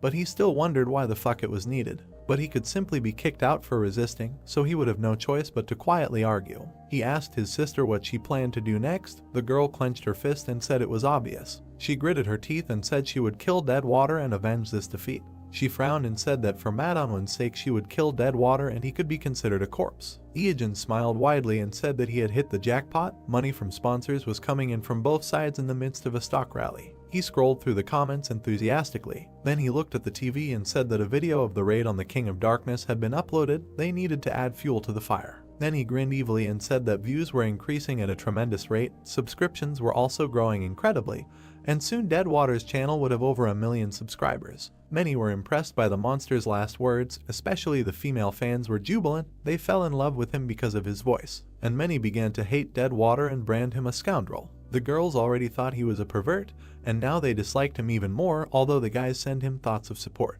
He stared at the monitor, then he shook his head and said that in any case, he plays for 2. Then he turned around and looked at his phone, which he turned off because it overheated due to a large number of friend requests. The protagonist poked his finger at the screen, and the phone began to explode from a large number of notifications. The guy jumped aside, asking how many had already arrived. He picked up the phone and thought that he was trying to accept all friend requests, but soon they would increase the limit to 5,000, then he would either only accept subscriptions or create another account. He carefully looked through all the messages, but one managed to rivet his attention. He saw a message from a former classmate from middle school, and then another. He did not understand what was happening.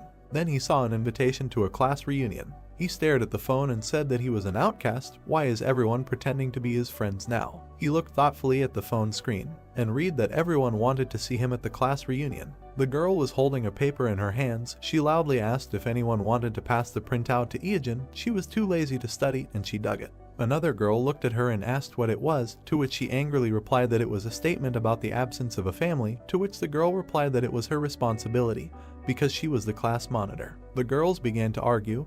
The class monitor said that she did not want to do this because he stunk. Another girl asked why she had agreed to become a class monitor at all, to which she replied that she wanted to enter a vocational school with a good character reference. The class monitor opened her mouth and shouted that they should decide on a place. The class monitor said that she would seat the class monitor next to someone who did not have a deskmate.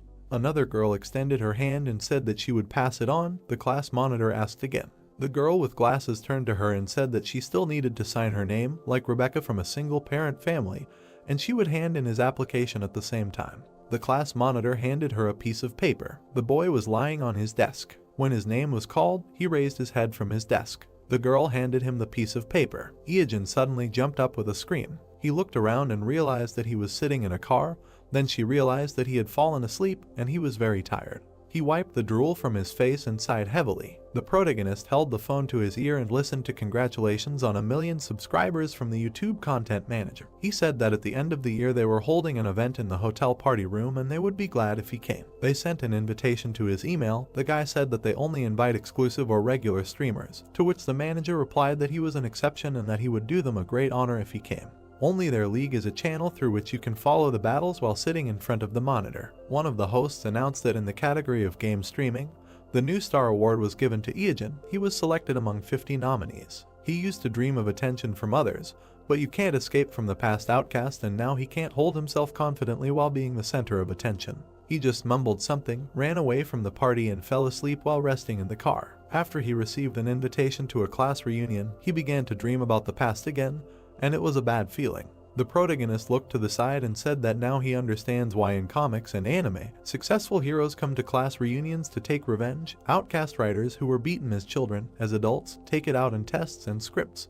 He considered staring at the ceiling of the car. He remembered that the girl with glasses was called Yun Sol. Then the guy leaned back in his chair, put his hands behind his head and said that he was wondering if she would come to the meeting. He had something to say. There was an explosion. Ash from the explosion fell to the ground. Someone commented that he was hunting monsters of level 99 on the Ankylogius difficulty for the first time. The guy stepped aside. He stood looking at the camera, and the men began to comment on him single-handedly catching a monster of level B difficulty. The men looked at the TV, wondering what kind of inventory he had and how strong he was. The guy opened his mouth and asked if they were bored with these game broadcasts yet.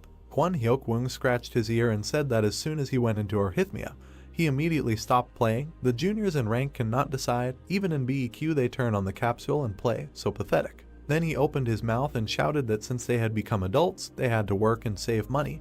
How long would they stick to these toys? When they got a job they would understand him. The hero's characteristics were growing, and their personal ones were falling. It would be better if they pumped up their money in the account like their little people. The sound of a doorbell was heard. The protagonist came in the door and asked if the class reunion of Jiangxinryang Middle School was taking place there. Everyone stared at him in surprise. Two of them started shouting in unison that he had become so popular and they didn't think he would come. Hyuk-woon looked at him askance and thought that it was the outcast Eejin, and he didn't understand what had happened to everyone because he wasn't playing or watching TV. Someone started shouting that they were glad to see him and called him closer. Everyone was sitting in a cafe, and someone said that he watches all the streams and is a real fan.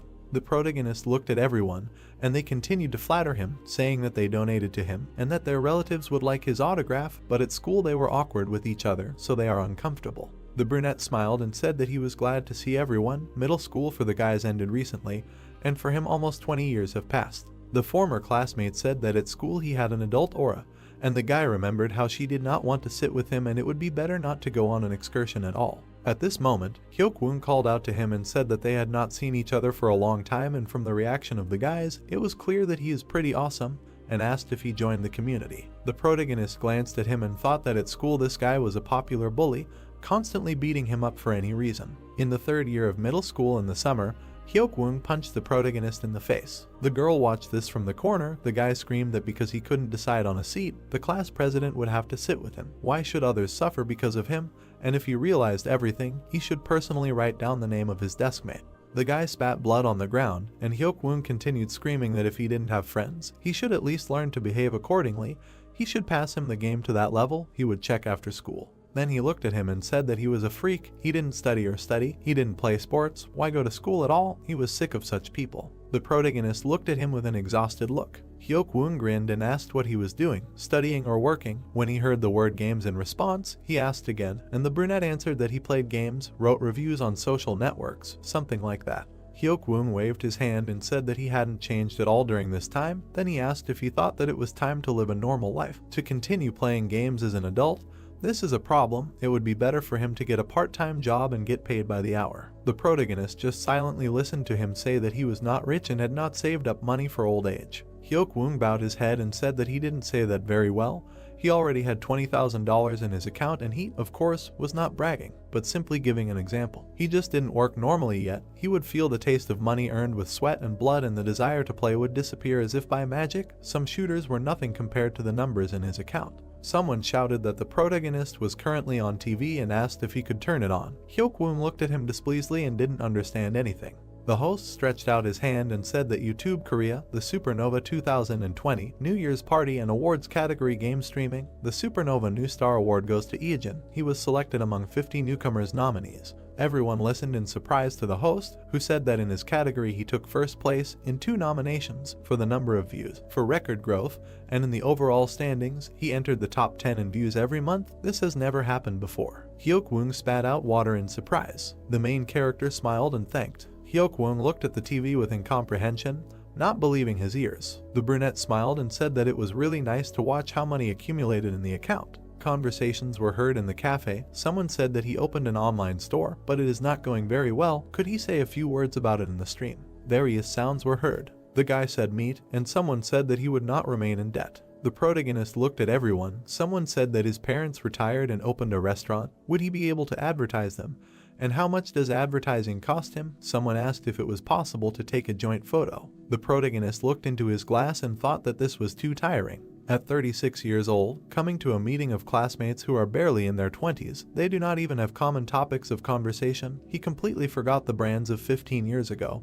He only has to nod. But much more significant is that they do not have common memories with the guys. He raised his glass and thought that he came here in vain, and said out loud that he had things to do and so he would go. He looked away in surprise. There was a girl standing there. He stared at her and realized that it was Yoon Sol and that she had also come. The girl had already approached the door and was about to open it. The protagonist remembered his thoughts in the car about her. The protagonist held up the card and apologized loudly and said that he would pay the bill. The girl went outside. She raised her head and looked up, and then straight ahead, and then she heard her name being called. She turned around and saw the guy. He was breathing heavily, trying to catch his breath after running, and said that it was thank goodness they at least met. The girl looked at him in surprise and asked if it was Eejin. They stood opposite each other, and the guy said, "Well, anyway." He broke off and fell silent. because he had no idea what to say, and they stood silently opposite each other. The guy opened his mouth and mumbled. Then he raised his hand up and awkwardly suggested that they go somewhere to talk. Sunlight was streaming into the cafe. The girl congratulated the guy on his victory. He, sipping coffee from a straw, was surprised that she knew. The girl was embarrassed and said that she did not expect one of her classmates to become a star. It was very cool. The protagonist embarrassedly asked which one of him was a star. It was Sunny, and the protagonist asked how she was doing, to which the girl replied that she was studying business at the university and was currently taking an academic leave.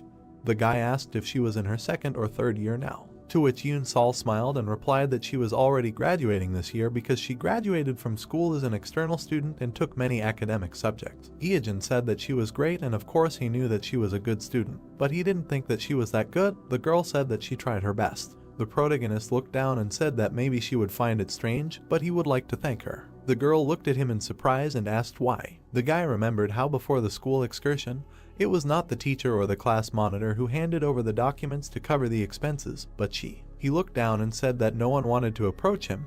This incident was imprinted in his memory, and so he wanted to say thank you for it. He fingered the glass in his hands. The girl smiled sweetly and said that she didn't remember it at all, and to receive gratitude for nothing was somehow even awkward, and the guy replied that it was very important to him at the time. The girl opened her mouth and apologized to Eejin. He smiled awkwardly and asked why. The girl looked at him and said that she came to the meeting to see him, but seeing him, she couldn't start a conversation, suffered, and eventually just left. She looked at the smiling protagonist. The girl clasped her hands together and tried to say something. Then she turned to Eejin. He looked at her in surprise. The girl looked at him and said that of course it was simply shameless, but she had a favor to ask. The cafe was filled with different sounds and sunlight, and the girl continued that her mother got sick, and because of the high costs of treatment, she moved out of the house and began to rent it out. She abruptly put her hands in front of her and said in fear that she was not going to ask for money. She pursed her lips. The protagonist looked at her in surprise and thought, so that's how it is. The girl was embarrassed and continued to say that she was looking for a job that could be combined with caring for her mother and started streaming, so far just a hack room.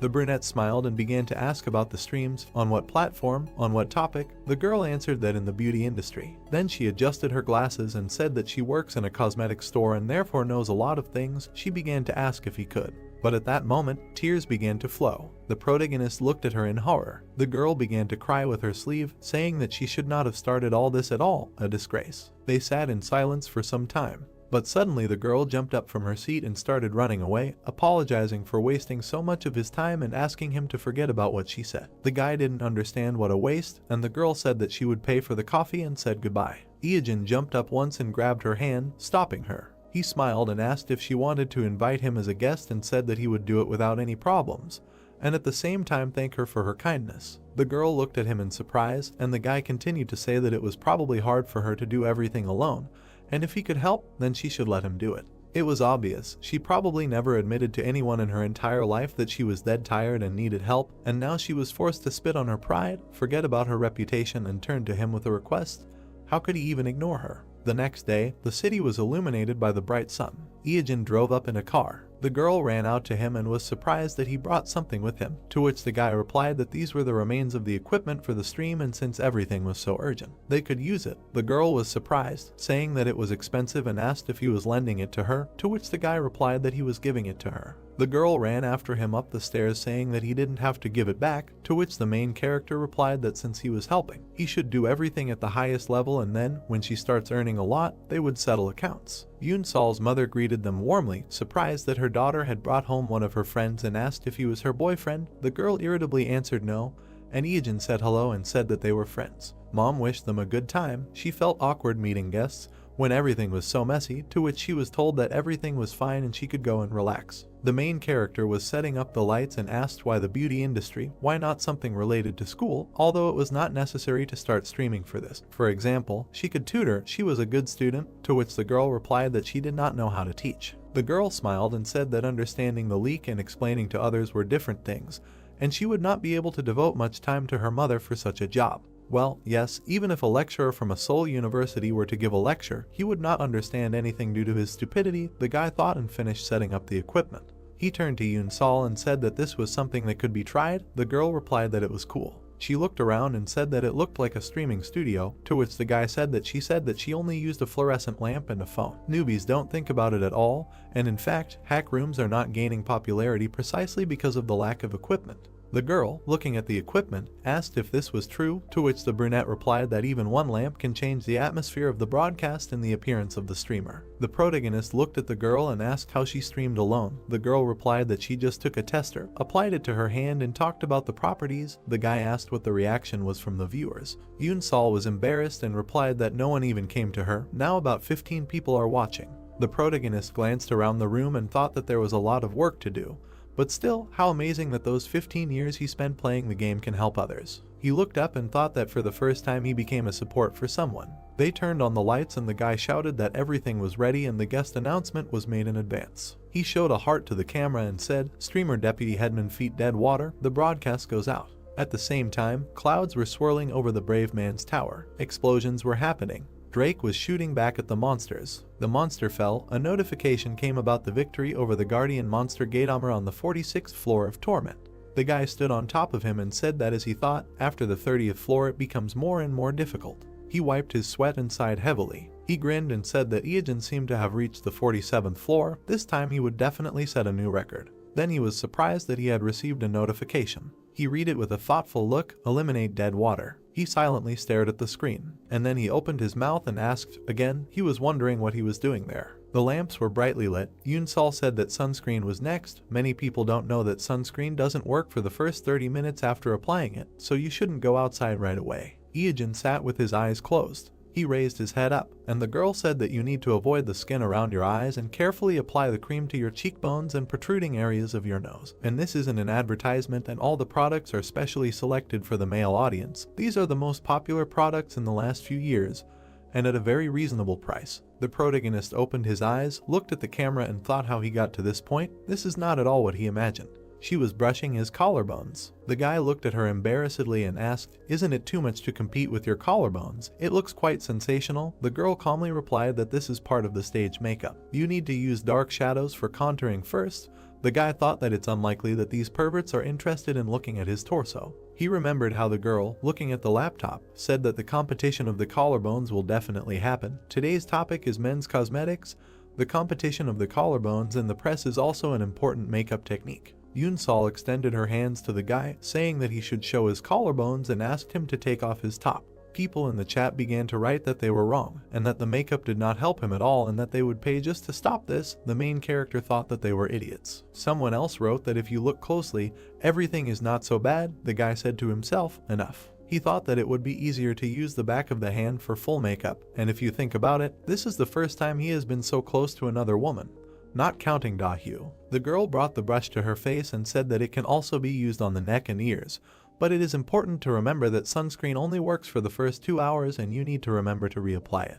The girl looked surprised. The protagonist smiled sweetly and asked what happened. She abruptly took the headband off his head and ruffled his hair. The brunette asked what she was doing. The girl looked at him admiringly and said, "Wow." The guy reached out to fix his bangs, and the brunette said that he was so handsome with his bangs down. People in the chat began to write that he was quite handsome and that he looked much better this way. The protagonist began to abruptly comb his hair back, saying that it was terrible and that if his hair was down, it would look strange, to which the girl objected that on the contrary, it was very good and that he should walk like that. He abruptly reached out his hands to Yoon Sol's head. He took off her glasses and ruffled her hair, telling her not to hide her face either and to lift her bangs. The girl with the headband on her head looked at him innocently and said that she was shy. The protagonist looked at her in surprise. There was emptiness in his head. She looked at her, thinking that it was all a scam, and the girl, fixing her hair, said that today was a broadcast of humiliation. She also showed her real face. The comments were different. Someone wrote that she was ugly as a nuclear war, and someone that she was a beauty. The protagonist looked at the camera and said that she was such a liar and he did not even suspect that she was such a beauty. The girl asked in surprise what he was talking about. He asked for comments and was surprised that these people called themselves fans. Yoon Sol's mother looked in on them. She looked down and asked what was going on. Both streamers were surprised by her arrival. Eugene was an innocent victim of makeup, and Yoon Sol was poppy-colored from embarrassment. The protagonist turned away from her and tried to cover himself. The girl screamed that there was nothing wrong with that, and she should not worry, and it was just a little different from what she usually does, and her mother cannot come to her during the broadcast. People in the comments started calling Yoon Sol's mama mother-in-law. The guy thought that these ideas should calm down. In such a warm and cozy atmosphere, the broadcast came to an end, and after that he was asked to advertise a bra, and in just 3 days, Yoon Sol gained 50,000 subscribers. Clouds floated across the sky. Yoon Sol thanked the protagonist, saying that she got a lot of viewers and her rating also immediately rose, and all this thanks to him. He smiled and said that nothing special and he just helped her realize her potential. The girl thanked him for everything and for lending money to her mother for treatment, and as soon as she receives sponsorship money and royalties for advertising, she will be able to return the entire amount. Yoon Sol smiled and said that her mother is already better. Thanks to him, she was able to be hospitalized on time. The operation also went well, so now her mother can move calmly. Lena is very grateful for everything. The girl opened her mouth and suggested to come sometime when her mother was going to cook dinner. The brunette said that he would wait for an invitation. She tries to focus on YouTube. He is sure that she will not have problems with this because she is really very capable. She has only a bright future ahead. The protagonist looked around and said that it was time for him to take care of his own life. Shortly after the merger, Drake received a message that said that the expert had reappeared. He frowned and thought that he had collected information to find the guys who had been killing him for the last few days. He heard a question from behind asking if he was an expert. He turned around. A girl was standing behind him. She looked at Eugene in surprise when he asked that he was now known by ordinary users. He adjusted his hair, asking what he could be, but did not finish because the girl asked that he would hardly refuse to be an exhibitionist. The protagonist looked at her in surprise, and she swung some strange object. A set of random colored perfumes flew right into the protagonist's face. He grabbed his nose in pain. The action of the set of random colored perfumes is activated. The character's appearance will change for the next 24 hours. Neutralization is impossible. The pink spirit turned his attention to him. The protagonist looked at his hands and screamed. The bald spirit showed interest in him. The girl, running away, screamed that it was great that this was happening and wished him death. The guy looked after her, thinking that he wanted to catch up with her right now and kill her. She did not read him any real damage, so he cannot risk energy. He looked around and realized that everything was lost. He was just going to pass through the central continental beginner village in the north, but now he would attract too much attention when they broke through the siege. He turned around when he heard his name being called. He turned around, saved his eyes, and turned to Drake. Seeing each other, the pair and they began to laugh at the fact that the two of them were pink and bald. Pan remembered that recently a girl with pink hair threw a random set of colored perfumes at him and asked where this crazy woman came from. Was she an NPC by any chance? Drake opened his mouth and asked what the hell was going on and what kind of sneak attacks were these. Who was behind this? The protagonist shook his head and said that it was a long story. He looked sideways and thought that exterminating experts was different from using ordinary users as bait to catch sandworms. This was definitely not part of his plans. Eugene stared at the monitor and began to reason that their current level could reach 20 at most, and the average equipment rating would be around C+B. In this situation, there would be only one way to close the gap, and with it, he focused on the newly created giant groups instead of the main thing, so to speak, destroying the backbone. Looking at the monitor, he thought that this was a sudden incident, a fairly high level, and some shady group. Soon he managed to find a suspicious guild. Its name was Magio. He opened his eyes in surprise and asked if this was some kind of martial arts role-playing game. He searched the internet thoroughly and found something. He looked at the splash screen from the site. The guys looked at each other silently. The protagonist lowered his head on his hand and said that what he loves is what he will destroy. This is such a fatal contradiction. He was just fighting with himself. Drake suggested not to bother because this thing only works 24 hours and suggested logging out of the system for today. The protagonist smiled and said that it was not necessary and that he had just come up with a good idea. Drake asked if he had a plan. Eugene clutched his weapon and said that there was no need to waste time and that he would show something interesting. The man raised his fist, saying that he would strike the expert with a bolt of justice for killing their king. People raised their hands, shouting that they would destroy the expert and wash away all the pain and resentment with his blood. A crowd of people shouted that they would kill him as soon as they saw him. The bald hero stood by the wall in the north of the beginner village and heard people shouting that they would kill the expert. The guy asked, so his assassination was planned for today. Eugene looked down, saying that it would not be easy to disguise himself with a pink bald head. He thought about transforming into Madamwing and calmly passing through the wall, but it seemed that it would not work. To get to the northern continent, you need to go through the purification zone of the central continent. The guild whose leader is Dahu now controls the northern wall in the newbie village. The guy grinned and said, okay, then they are going according to plan. A huge snake appeared nearby. The hero said that it was time for Jormungandr. A flash appeared on the tower. The man looked at the shadow in surprise. Horror was reflected on his face. He exclaimed what it was. A black shadow soared between the people, striking them. Blood splashed. The guy fell to the ground. A scream was heard that it was an expert. The guy in the cloak was holding a knife. People were shouting that the expert had returned. It can't be two at once. The hero's eyes were glowing red. The players stood in front of him, shouting how he thought they would kill him. They ran, swinging their weapons, and shouted death wishes. A bright beam of attack pierced the air. It crossed the face in half. Iojin moved, leaving bright rays of attacks. The man looked forward in fear, saying that he had passed through the village system security. He was crazy. The girl looked forward in surprise, saying that she would not buy this potion. They did not think of putting the goods up for auction.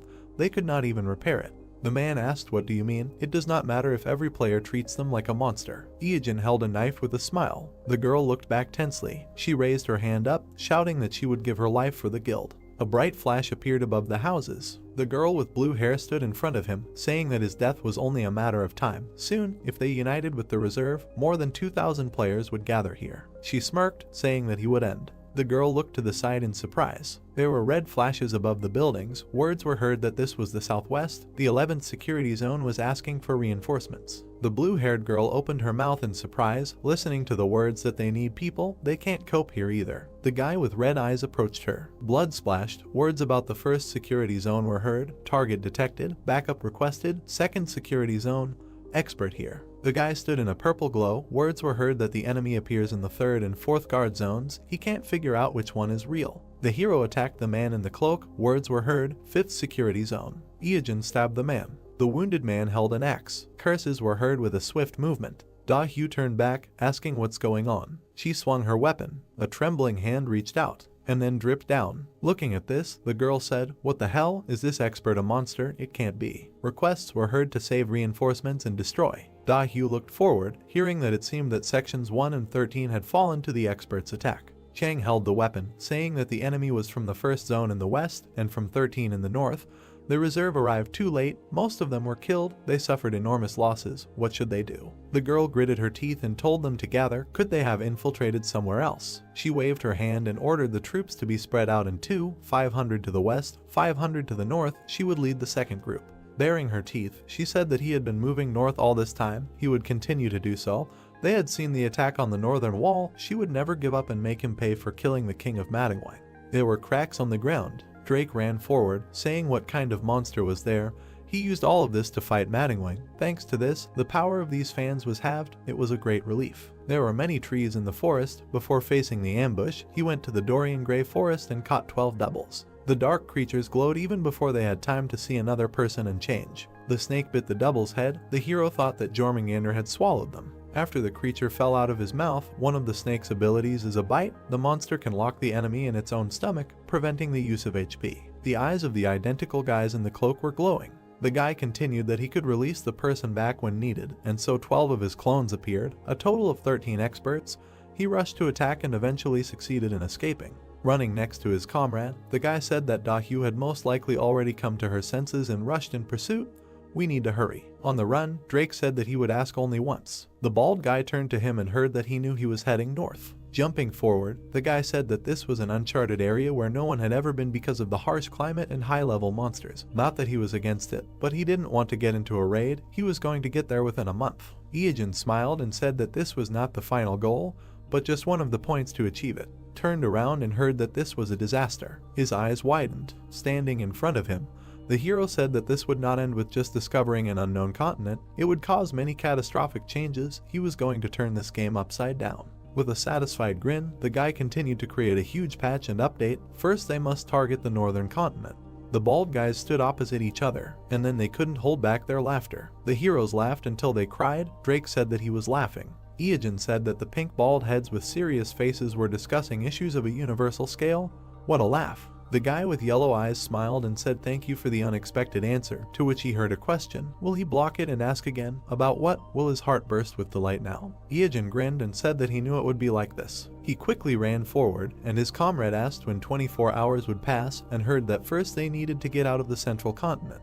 Da-hyu ran ahead of the people, thinking that they could finally start. Now it was a different race, where the prize was the northern continent. It was snowing in the mountains. They left the central continent and headed towards a harsh snowy mountain. A silhouette was visible behind the snow. The snowfall was heavy. The mountains were hidden by snow. The system reported that the hero entered the forest of misfortune. The name of the first one to enter is recorded in the Akashic records. He is covered by a snowstorm. The snowstorm takes away 0.01% of the maximum HP per second. Snowflakes were flying. The heroes were standing next to a tree-like monster called the Ent of Misfortune. Bald Iajin looked at him, saying that this guy's HP is divided into the body and branches. It will be easier to first destroy each of the parts. Drake grinned and said that he would then deal with these annoying branches, and heard that his comrade would deal with the left leg. Sitting on the knees of the fallen Ent, the hero told him to smear himself with this liquid from it. It will protect against the storm. His comrade noted that it is poisonous and heard that usually poison takes no more than 0.0025% of the maximum HP, and the storm 0.01%, which means that by choosing poison, they reduce the damage by 4 times. It was snowing in the mountains. The snow-capped mountains are a miniature representation of the entire northern continent, a location covered in snow and ice, plus a snowstorm that takes away HP. This place has long gained fame as impassable due to various monsters and natural phenomena. The guys ran forward. Drake asked how long the blizzard would last. Iajin replied that it was random. If you were lucky, then a minute, if not maybe a few days, to which he heard that everything was as in reality. The guy in the cloak said that it seemed that this time it would last a lot. They could not just wait until the storm ended, so he would use the Ent Misfortune liquid. Hearing the question, why did he assume that it would not stop right now, the guy replied that he should watch the change in the nature of the storm. The comrade looked to the side and asked for a change. Iajin waved his hand and replied that they say it's random. The longer she continues with it, the easier her movements are. This is necessary to save system resources. Each time snowflakes fall, you need to count how many of them fall at the same angle and at the same speed. You can estimate that it will be about 32 pieces, which means this storm will last a long time. The guy replied that he understood. You need to watch carefully to understand. Among the snowstorm, words were heard that they had just entered, but it was already quite difficult to resist monsters, and that the tree monster they had just met, although level B+, turned out to be unexpectedly strong, and they say that it appears in the easiest places of these mountains, which means it is the weakest. Walking behind, the guy asked, "Is the level here so high?" Iajin replied that there are things even scarier. The comrade looked at him, hearing that if possible he would like to avoid meeting someone. With a slight smile, the yellow-eyed man thought that it was the first time he saw him speak like a coward, and asked out loud who made him fear meeting him. Without turning around, Iajin answered that it was someone. He did not have time to finish, because a notification appeared that they had invaded someone else's territory.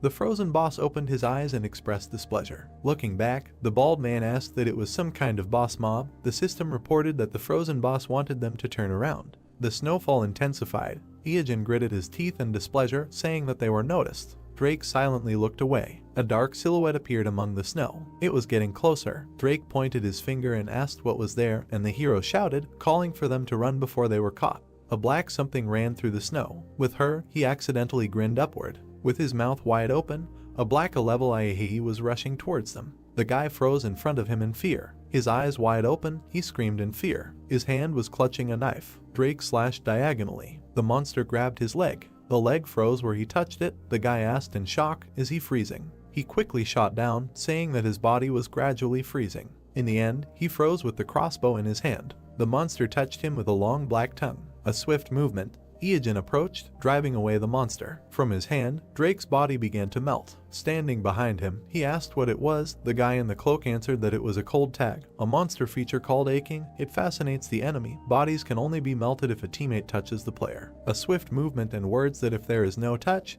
then eventually he will die due to damage from the snowstorm. Iajin screamed when a monster touched him behind the shoulder. Drake shot him with a crossbow. The frozen guy looked at the flying arrows, and then he warmed up again. With a smile, turning to his comrade, he said that this is great. Shots and magic are also considered touches. In extreme cases you can spit or throw a stone. He did not even receive damage from freezing. Cool, isn't it? He understood it the first time. Snow was falling in the mountains. Words were heard that therefore he cannot come here alone. He heard the sound of this laughter again. The guys went forward. Drake said that this monster is quite persistent. It may be better to kill it here. It can be defeated even alone. If you are careful enough with the feature, the hero replied that since they were noticed, they will pursue to the end. Iajin looked ahead, saying that even if they defeat him. Instead of continuing, he touched his chin and thought, is there any other way to solve everything by simply defeating? Smiling, putting his hand on his hip, the bald man asked where the guys from Maggio had gone. His comrade thought that he was up to something again. The player screamed from the attack of the Frosty Wolf.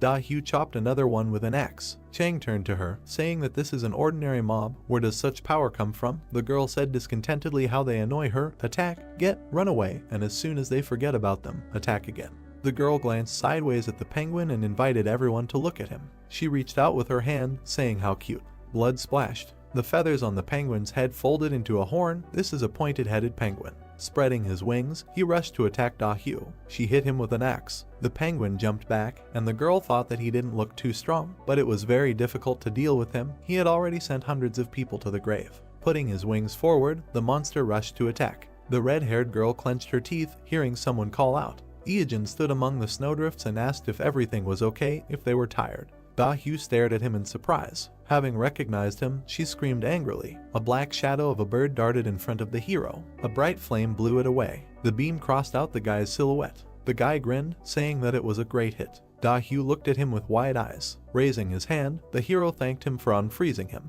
The girl looked at him with displeasure, asking what it was. It was a direct hit. Looking ahead in surprise, the red-haired girl asked what those sounds were, giving her goosebumps. The guild members froze tensely. A smiling black monster was crawling across the snow. The players' bodies were covered in ice. The system reported that this ice could not be destroyed by normal means. The frozen guy clenched his teeth, saying that this was it. He could not move. Ice floes flew in the air, and words were heard about how cold and scary it was. Someone shouted that if you touch the ice, it will break. Let them touch each other. Da-hyu looked ahead, shouting that judging by its appearance, its characteristics include darkness, ice, and undead, which means that with the onset of daylight it will become 4 times weaker. If you use flame or steel, you can inflict 8 times more damage. Ahead was a black monster. The girl said with a smile that dawn was coming. You just need to hold out until sunrise. It was snowing heavily. There were frozen people lying on the snow. The guild leader thought that the pursuit squad of 500 people had lost 100 in just a few moments. She gritted her teeth and said, stagnant water, that they would still have a look. Running forward, Da-hyu resolutely shouted that she would definitely find and kill him. They would reach the end. Laughter was heard in the snowy mountains. Ijin ran forward, saying how nice it was to pass on the work of Yahello to someone else. Drake, running behind, said that this time it was possible to deal with the monster and the guild at the same time. The guy in the cloak turned around and said that it was impossible, they could still be used. He smiled, saying how could he break away from the guys who wanted to cut his throat to avenge his death. Snow lay on the roofs of the frozen village of the hidden level. The man froze, stretching out his arms. Drake stood next to the counter, saying how scared he was. They were all frozen, because all the NPCs here were frozen by a monster. A comrade looked into the chest, saying that there was a potion, 1 can of whale oil, radishes, carrots, frostbite. Can all this be taken so easily? Looking down, he said that what was here was some kind of reward for the first finder, but unlike items bought in a regular shop, they cannot be restored. The guy with the scarf said that he felt like a looter, and the hero returns. Other people's things are not the main feature of most RPGs, and some even break jugs. There were objects and vegetables in front of him. A question was heard. Is this a potion that cures decompression sickness? Where did he get it from? He had been looking for so long. The guy replied that he simply brought everything that caught his eye. The system reported that they had entered a frozen cave with a black floor. The name of the first person to enter was recorded in the Akashic records. Drake raised his leg in surprise, asking what it was. Was there a black floor under the snow? The answer was heard that it was black because the floor was a deep sea, the bottom of which was not visible. Looking ahead in shock, he said, "What do you mean? They are walking on the surface of a frozen sea." Holding a bag, Ijin told him to be careful. If the floor cracked, he would immediately end up underwater. Swinging, he threw the bag forward, hearing a question. Is this by any chance the blood of the wolves they had recently given away? What is he going to do? On the ice lay a bag with the blood of a frosted wolf. There was a black haze in the darkness. The hero smiled, saying that it was great. He caught it. A white pillar rose up ahead. A blue monster appeared. A huge ice shark broke the ice. Notifications appeared among the blue water that they had opened a hidden quest, a nightmare of the deep sea, with the goal of getting 28 teeth of an ice shark. Looking ahead, Drake said, "Do they really want them to count the teeth of this fish?" A friend asked, "Is it cool?" The shark opened its mouth. The guy raised his hand, saying that they can't ignore the quest. In any case, they will have to fight. A huge shark rushed forward. Shards flew near the guy. He shot forward with a crossbow. The ice floe broke into pieces. The shark jumped out behind the surprised guy. He jumped back from the attack, cursing. The crossbow shot sparked. Drake shouted that it was not for nothing that he was a level A. He was quite agile. Gritting his teeth, the bald man said that he always cowardly hid under the ice and suddenly attacked, so it was difficult to guess the time for a critical attack. He moved in such a way that all his attacks did not have much effect. The ice was broken. Words were heard that if this continues, the floor will gradually disappear. Ijin smiled, saying that this is a high-level monster, so it will take too much time to completely destroy it. You just need to focus on the quest, although it looks difficult, but it definitely has some kind of specific pattern. The shark opened its mouth. Words were heard that before attacking, it always goes into an existing hole and returns, breaking a new one. But if it cannot go into the hole, then about 2 seconds will rush around the ice and then they will inflict critical damage. The hero imagined the shark's pattern, saying that it would make the first hole and dive underwater, emerging to make a second hole. Then returning to the depths, it would dive into the first again, emerging to make a third, and the next time it returned to the depths, it would dive into the second hole and then make a fourth. In other words, this pattern would be repeated endlessly until it destroyed the entire floor. Looking at the broken ice, he said that in order to defeat it, something would be needed to cover the hole it had already made. Ijin smiled, saying that they had not been too diligent in hiding their tracks, so they would be coming for them soon. A silhouette appeared at the top of the cave. The boy smiled, saying that here she was, their assistant. White rays rose up. A silhouette of a girl appeared in the settling dust. Da-hyu stood in a determined pose, asking what he was thinking. Maybe just run away. Did she catch him this time? Drake held his weapon tensely, asking, did he decide to team up to fight with Frosty Teeth? However, Ijin looked at her in amazement, asking, where did she come from? Players appeared on the walls of the cave, shouting that they were right below. Let them wait for him there. Looking at the shining girl, the guy thought, did he miscalculate? Why did they catch up so quickly? He left such faint traces. After all, someone else should have arrived first. His eyes widened in amazement. The girl had a shining eye patch on her eye, the eyes of a snow goose that lived in the snowy mountains, helping to notice even the faint traces left in the snow. Looking at this in surprise, the guy thought, she got this item, now it makes sense how she found them so quickly. The snow goose eye is an indispensable item in northern expeditions. It helps to find a trail of an escaped trophy or a barely visible road. The guy gritted his teeth, thinking that he knew how monsters moved, where hidden dungeons and items were, as well as the location of food. So he considered it useless, did not pay attention. Who would have thought that Da-hyu would get it? She was either very lucky or very capable. Looking at his comrade jumping away from the shark, he thought that there was an ice shark behind him. A name ahead, they were in a difficult situation. Ijin looked ahead with displeasure and thought that he needed to stall for time at any cost. A smile appeared on his lips. He called the head. The girl with an axe ran forward, saying that her tricks did not work. He was finished. Calmly looking at her, the hero said that it was not about that. Do we by any chance know the secret of the item that she is now wearing? The girl with the eye patch looked at him in surprise. She froze with the axe, asking, what kind of secret? Da-hyu looked ahead in surprise. He asked about the snow goose eye. Does he mean to say that he has some kind of secret? The girl with the eye patch heard the request to listen carefully. The hero looked at her and said, the snow goose eye. Ijin finished by extending his finger, but even if you read it backwards, it will sound exactly the same. The girl was holding a spear. The player was squeezing a sword. Da-hyu took off the eye patch. Ijin looked at her in confusion, thinking, why such a reaction? In an entertainment show where he heard a similar joke, everyone laughed. Was it because the idol was joking? The enraged girl hit him with the axe, saying that he was bio-garbage, so only all sorts of garbage pours out of his mouth too. A shark jumped out of the ice behind him. The girl opened her mouth and asked what it was. The monster's eye glowed red. The shark rushed forward, attacking the players. The red-haired girl extended her hand, asking where it came from and commanded the mages to attack. A glow emanated from the extended hands. The shark snapped its mouth shut. Looking ahead in shock, Ijin thought that if it encountered too many opponents, it would simply swim deep into the sea. If unlucky, they might miss it altogether. He rushed straight to the shark. He bit his finger and splashed blood at the monster. The shark opened its mouth. Ijin curled his fingers and said that all monsters have a program to avoid poison, and there is nothing left to do but jump into another distant hole, and this will buy him some time. Rays emanated from the mage's hands. The glow flew towards the shark. It opened its mouth. A bright flash appeared in the center. Bright rays attacked the players. Da-hyu, her mouth open in surprise, looked at it. A shark's tooth sank into the ice, which could possibly stop the disaster above the sea surface. The shark opened its mouth. Its eye was glowing red. And Da-hyu turned around, asking what was that sound? Was it really following them here? A glow appeared at the entrance of the cave. A black monster jumped in. Ijin greeted with a smile, shouting that he had been waiting for her. The monster landed, raising dust. Stretching out its fingers, it rushed forward. Da-hyu looked at it in fear, thinking that this feeling of freezing from the very feet, she cannot get used to it. Although it is not the first time, it feels like she is locked in a prison and completely separated from the world. Her brother touched her, shouting for her to come to her senses, otherwise she will not get out of the water. Gritting her teeth, the red-haired girl ordered to report the situation. Looking at her, Chang said that because of this ice demon, most were frozen. Of course, he touched everyone he could to defrost, but most logged out. About 20 people remained. In the rapid movement, a question was heard, what about stagnant water? A system notification appeared about the completion of the quest of the nightmare of the deep sea. The teeth of the ice shark were 28 out of 28. Smiling, Iojin ran forward, saying that this was a victory. To complete the quest, it was enough to collect the teeth that remained after the attack. A tooth stuck out of the ice. A black monster was in the mouth of the shark. The hand touched, freezing the monster. Ice rose from the shark's body, and words were heard that the frosted teeth would probably use their escape ability and try to swim further into the depths through the new hole. But the name has the ability of a driver, which means that this hole will be frozen tightly again.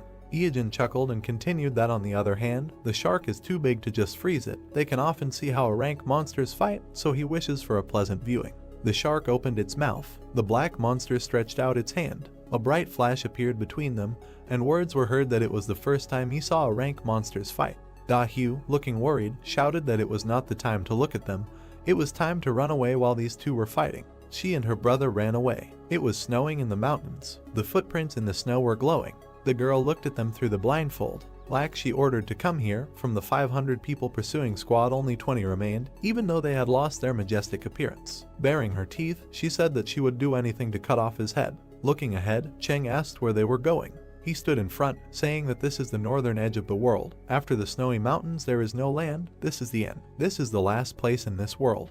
But there are no users who have seen it with their own eyes yet, so no one knows what the real edge looks like. Frowning slightly, he said that he does not want to admit it, but now this guy can be called a real discoverer. There was a black mark on the snow. Words were heard that this is nonsense. The girl's hair fluttered. She angrily shouted that she did not admit it. How could such a bad person be a discoverer? She would never admit it. Looking ahead carefully, she said that she found it. There was a figure in a cloak at the edge of the cliff. She said what was on that side. Staring ahead, the guy continued. The wind ruffled Iojin's cloak. Looking with red eyes, he asked, did they get here too? Clenching her fist, Da-hyu screamed that this was the end. He had nowhere else to run. The foot was standing on the cliff. The girl stood by the blue sea. In ancient times, people thought that the earth was flat. They believed that if you reached the end of the world, you could see a bottomless abyss of nothingness. The game was made according to the type of such an ancient world. The system quoted Georg Lukács' words, how happy was the time when you could look at the blue sky full of stars and go on the right path, reading their message. With a grin, the brunette greeted them at the edge of the world.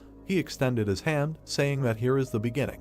The finger pointed forward. Da-hyu looked into the distance in surprise. Romance that doesn't exist now. The world of ancient theories. The ship had white sails, which means that what is hidden at the edge of the world. A large ship was sailing ahead. She thought that no one knew yet. 15 years ago, a photo called The Edge of the World appeared in one community. Mountains towered above the sea. Some adventurer without a second thought uploaded a photo in the corner of which something was vaguely visible, and this attracted a huge number of the entire community. When enlarging the photo, a ship was visible. Iojin, who was sitting at the computer, was surprised, wondering if this was Photoshop. Then he really was a noob. He decided that this meant that there was something else beyond the edge of the northern continent.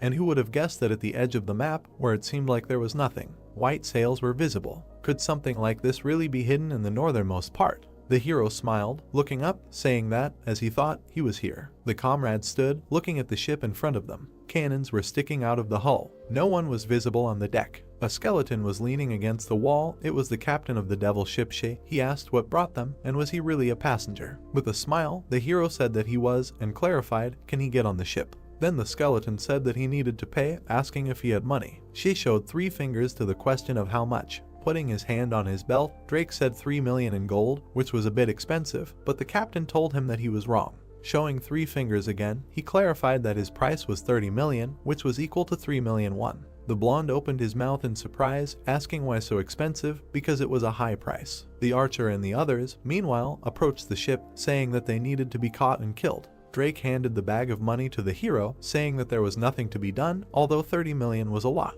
The captain asked what class of cabin he wanted, and the guy said the first. The skeleton's eye lit up brighter when he said that money could only buy cabins no higher than second class, and to sit in the first, something else was needed. New messages appeared about discovering the hidden quest Deep Sea Nightmare 2, and also about the fact that due to a long stay at sea, the pirate's teeth had deteriorated. A dark aura surrounded the captain, that his teeth had deteriorated so much that it was now difficult to bite through ropes, and asked if the hero could bring him teeth that would work as dentures. The skeleton looked at the outstretched hand in surprise. Several teeth appeared in front of the hero. These were shark teeth. Lowering his lower jaw, she was surprised at what they brought him. New messages appeared above the teeth that the hidden quest was completed. These teeth went to the skeleton. The captain's body was covered with flesh. A smile appeared on his face. She turned out to be a girl. She put her hand on her belt, said that she would give him a first-class cabin. Drake and Iogen looked at her embarrassedly. The captain pointed to the door, saying that this was the first class of the ship. The door was visible among the smoke. Some sound was heard. There were many different objects inside. The other part was completely empty. The guy noticed an unpleasant smell. Sitting on the floor, Drake did not understand what kind of first class this was, because it looked more like the hold of a ship. If this is what the first class looks like, then what are the second and third similar to? And probably, those who chose a lower class are simply dragged behind the ship on a rope. Iogen smiled. He was told that the second class is a deck where it is spacious and you can breathe in the sea air. Drake looked at him in confusion, asking if it was really better than here and why was first class the worst. The question about 30 million gold appeared in the background. Da-Hyu glared at the captain when she heard that it was from each person and asked why the tickets were so expensive. She showed her sharp teeth, saying that if you don't like it, you don't have to go. The other two people were surprised to hear that it was 3 million and asked if these two really paid that much. She said that since they got here, there was no turning back and opened the guild safe. Chang was surprised to hear that he immediately gathered those who agreed. The girl clenched her fist, saying that since they were going on reconnaissance in unknown lands, even a short video would be enough to cover all the costs. With her mouth wide open, the captain said that it was accepted. Then she bit through the iron chain, announcing that the devil ship was leaving. The anchor fell into the water. Splashes of water flew under the ship. She said that everyone is responsible for their own lives. There was a blow at the door. Da-Hyu and her comrades stood opposite. The girl said that the door did not give in and it seemed to be an invulnerable object, noting that this was a first-class advantage. She frowned, realizing that without completing the quest, you can't get here even for money. Then she smiled, saying that since the ship had already departed, now they had nowhere to go. Looking at the others, the girl said that it was impossible to get in from the outside. It was unpleasant, but nothing could be done about it. Time was on their side anyway. Looking at the water, she said that as soon as the opponents showed up, they would immediately get what they deserved. Meanwhile, Iogen sat next to Drake. They say that the people outside stopped attacking and just decided to wait and noted that it would start soon. To which the blonde asked again, and the hero remembered his question about why this miserable hold is considered first class. Looking up, he noted that now it would become clear what would happen to the second and third classes. Meanwhile, Chang looked up in surprise. Da-Hyu also raised her eyes. She held the steering wheel.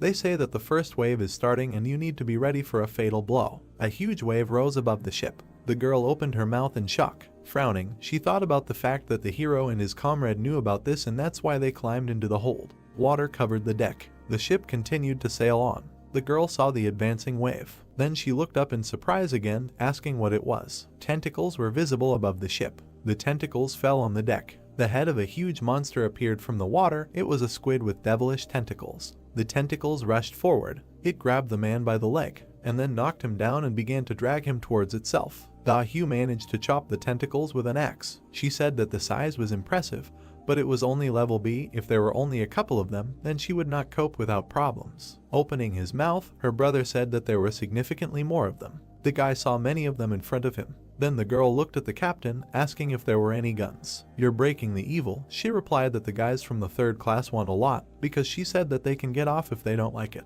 Then she struck the monster behind her back. The monster flew back, and she again wanted to remind him of her words. Da-Hyu opened her eyes wide in surprise, hearing that here everyone is for himself. Looking at the head of the giant squid, she cursed. From the blow, blood flew in different directions. The girl said that it is not necessary to defeat them. It is enough to make sure that they do not climb onto the ship. You just need to cut off the tentacles that penetrate the deck. If you do not try to destroy them, they do not pose a big threat. The man struck with an axe. Bright flashes appeared near one of the squids. The swing of the weapon left a bright mark on the face of one of them. The flash was visible against the background of the blue sea. Later, tentacles were scattered across the deck. Tired, Da-Hyu sat down on the floor. First, she closed her eyes, and then she narrowed her fist, calling it nasty. Frowning, the girl said that they had 2 dead, and they had to pay a lot of money for each. Putting the axe on her shoulder, she said that they needed to decide. Of course, it was a pity for those who died, but they did not know what else could appear there. Holding the steering wheel, she announced in the second wave. The girl opened her mouth in surprise. A wave rose again. A huge monster appeared from the water, which is called a dunklet.